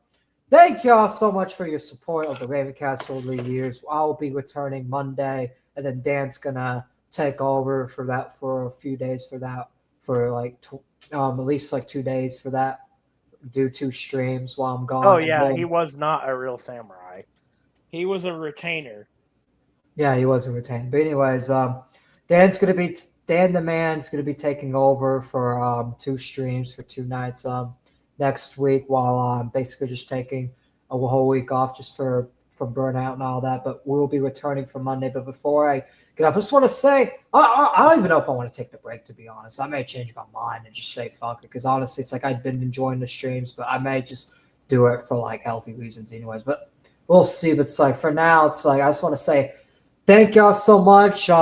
It has been, a really good ride. I'm about to turn 21 on Sunday. So it's like, it's been a really good ride. Like I've been doing YouTube. I've been on this channel since I was 13. And obviously it's like I never went anywhere because I just did screen recorded videos. And then there were several years where I didn't even upload. Then I started streaming again. Now I'm kind of like getting out there. But it's like, there's still been people that have stuck through me through all that. I just want to say thank y'all so much to the Ravencast audience and the community, and even the people from the old Lord Triton days. Thank y'all for sticking by me. People like Tor, there's a lot of different people that have stuck by me over the years, and I really do mean that. Like, it's really good to have people that just, tell the truth and, stick by me even when, everyone's out to get me for just telling the truth from the show. It's like, bro, I just tell the truth, and yeah, people like to get mad and complain about it. It's like, bro, sorry that I just like to tell the truth. So like I get my own perspective. I just like to appreciate everybody that's supported me over the years. Everyone that's just being there watching, even people that lurk in the shadows that don't chat for whatever reason, maybe because of listening at work, whatever. Thank y'all for just even tuning in and listening to what we have to say. I really do mean it. Anyways, now go ahead and actually end it. All right, Tony, you can go ahead and go if you want, because I'm going to actually end it. Bye. Bye-bye. I'm going to go ahead. Make sure you guys hit the like button, subscribe to the channel if you are new, turn on notifications so you never miss an upload, and we will see you guys on Monday with Digny. I'll be here Monday, 5 p.m. with Digny, and we'll be covering a lot of topics and stuff, and yeah. I'm going to go ahead and end the stream and play the outro song. I appreciate everyone for coming here. Make sure you hit the like button if you're new, subscribe, and I will see you guys Monday.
plans we made.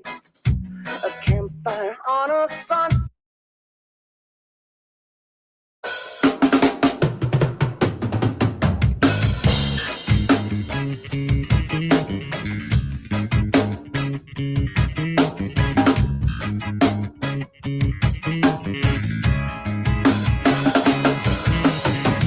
Maybe I just tried too hard, or didn't try enough, but didn't know what I had.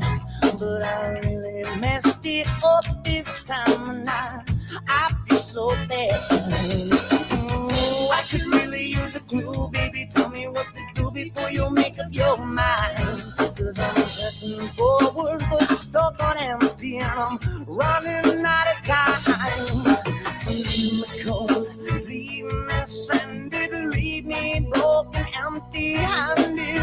Leave me nothing, or leave whatever. But baby, promise me you'll never leave me all alone if you go.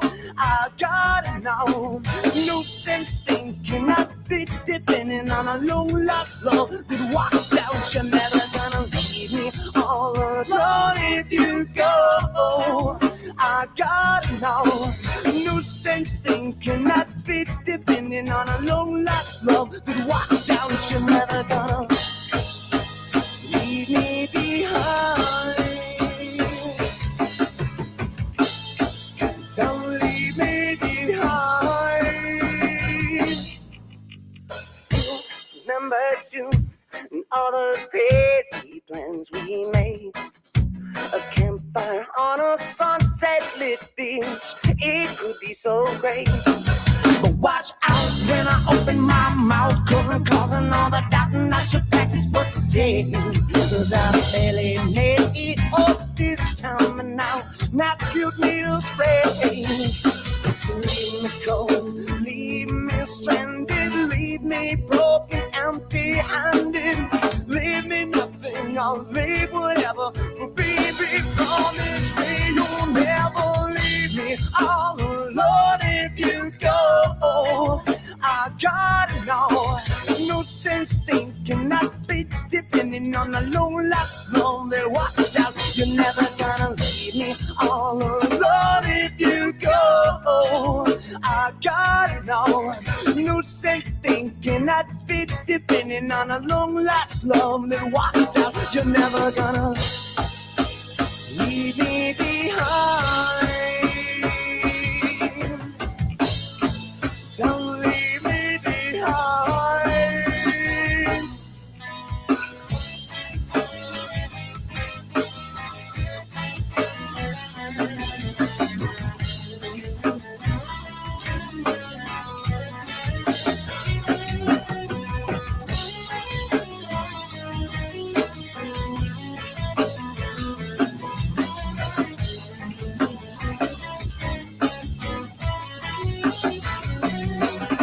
So leave me cold, leave me stranded, leave me broken, empty-handed. Leave me nothing, I'll leave whatever. But baby, promise me you'll never leave me all alone if you go.